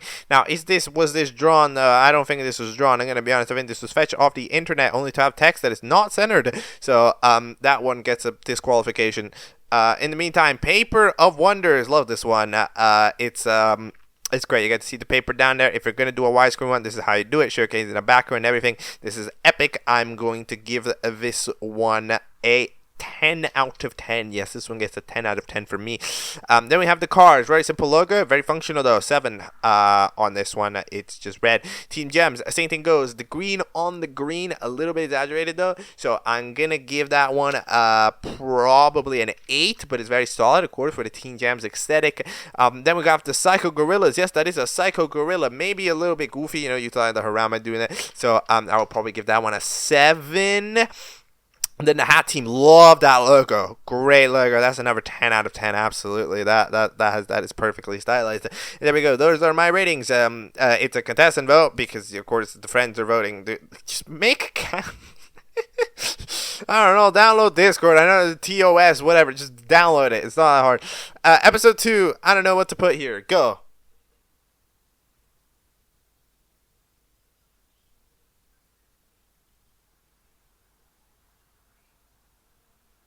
Okay, that is episode 2A, which is, you know, just the elimination, because, yeah, we've apparently built a confessional, so you can talk about it. This is just twat. It's so fun. It's just twat, right?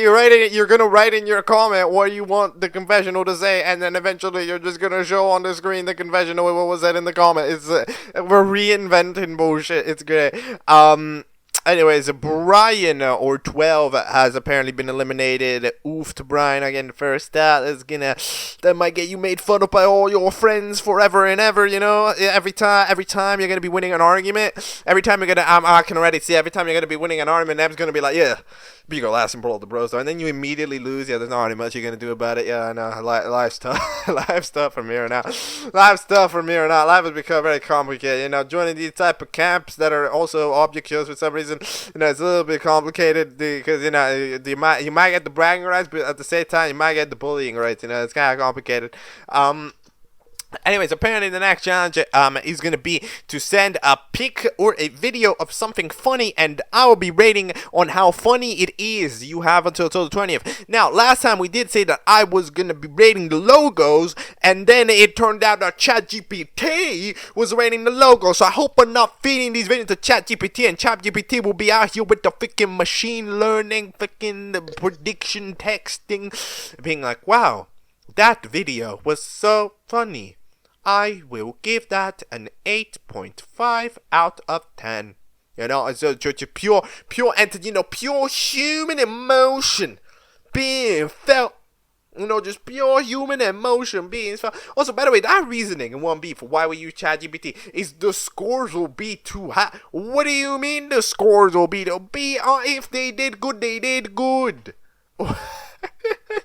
What do you mean? First of all, I don't know why the scores will be. I'm just saying. I don't know if the scores will be that high, but like, I don't know. ChatGPT. I just find the cons of ChatGPT judging being really funny, cause it's so wrong. Like, ChatGPT doesn't have opinions. It's like the one thing it can do. But all right then. Episode 2B of Brawl the Bros is titled Finally. The next episode is here.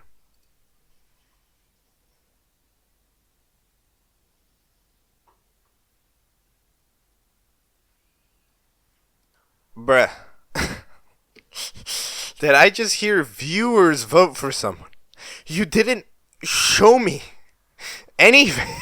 This is this is the challenge. It's about sending a funny video, and you don't show the funny videos in the video. So that way, you just show your judgment of the funny videos without showing the funny video in which you judged. What? What is this show? By the way, some people have been replaced. The intro has new people now. Look in Santiago. Hello, random person. I think some Neon Fries. Blushes replaced. Some people's OC replaced. Emerald and Purple Hat are apparently broadening hell or something. Why? What did they do? What the fuck? But like, I don't, dude. Okay, I don't know. Yeah, my main opinion on this show is, what's the point of it? You know, not in the sense that you can't make a funny little show with your friends and stuff. You know, we've seen that a ton of the time. But like, what is the point of having this of having a public show that isn't public, basically, right? Because like, we don't get to see pretty much the contestants. It doesn't, like, you know, like, it's contestant vote between the contestants of the show, right? It's a camp in disguise. It's just a camp in disguise, and we don't even get to see it. Even a camp will show you the funny videos. It really is. It's a camp in disguise. I don't know what to tell you. I mean, it's rough. It's rough around here, right? Look, it's great for the people involved. I can admit that it's great for the people involved, sure. However, like, do it in I don't know, like, again, make a friggin' make a freaking group chat and do it there. I don't think there needs to be a public object, but you know, I look at whatever, you know, like, I'm about to, you know, I will admit that I am sounding like the fun police. We're like, I am the fun police. You shall not have fun with your friends making an object show. No, not allowed. You know, like, okay, I'm not on a fun police that hard. So like, okay, yeah, sure, go do whatever you want. All right. Is there anything? Probably not. I don't know. Let's see.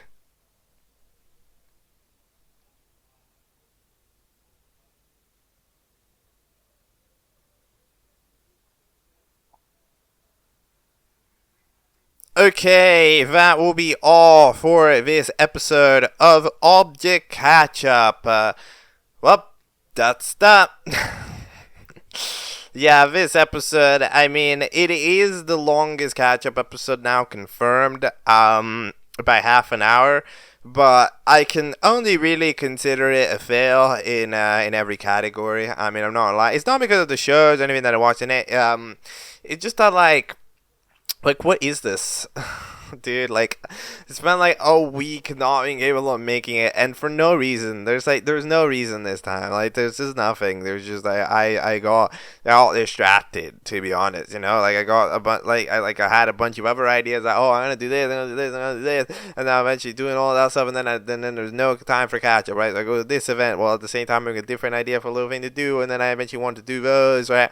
And I'm always a person who chooses to do what I want to do, because I mean, I like happiness. Right, so I'm all like, the way my thought process goes, I always choose the thing that makes me the happier at the moment, but then that means that I get disappointed later because, like, damn, I couldn't get the catch then again. So it's kind of like, yeah, I mean, I can only really be disappointed. I mean, I hope that, you know, I can get back into the groove of things now that I've uploaded this episode. Now that we can get into some more stuff. But like, dude, at this point, you know what, I'm gonna be honest, I don't trust myself. I don't. You know, in the past I did. Because I was able to get through it. But it's been like a solid week and a half that I've not really gotten out of it. And I don't know if it can, to be honest. So right now there's really not much that I can say. I find it just a little bit unfortunate that this is the way that it is. But you know, I have always been somebody who is bad at keeping up with things. I've always been somebody who is pretty poor at keeping up with plans. My capability to catch up for that long, fully daily, was honestly impressive. And again, I really do want to But as I said, it's like I think I said this one time nearing that episode 100. It's like I always want to do catch up, but it's never like I never want to do catch up right now, right? So that ends up kind of making the issues. It's a very simple problem, that problem procrastination. So I've always been pretty bad with that, but you know, again, I'll try to improve. I'll try to do it. You if you know, if your show's taking ages to get watched, I am sorry. And yeah, that's about it, you know. For the shows that we watched, we had I would say some productive chats about them, even if they fucked up the microphone on one of them, which is another one of my another regret about this episode, you know, fuck off. This episode sucks. Okay, whatever. The episode sucks. Okay, it's bad. All right, look, we'll bounce back maybe. I don't know. We'll see. We go again. Okay, we tear up the paper. It was fine. We took a look at some shows and stuff. The shows are cool. It's not the show's fault. This episode sucks. Do it again. Okay. We'll see next time. We can do it better. Yeah, let's hope for the best. For the shows that we watched, we are all caught up. See you next time in Object Catch Up. Goodbye.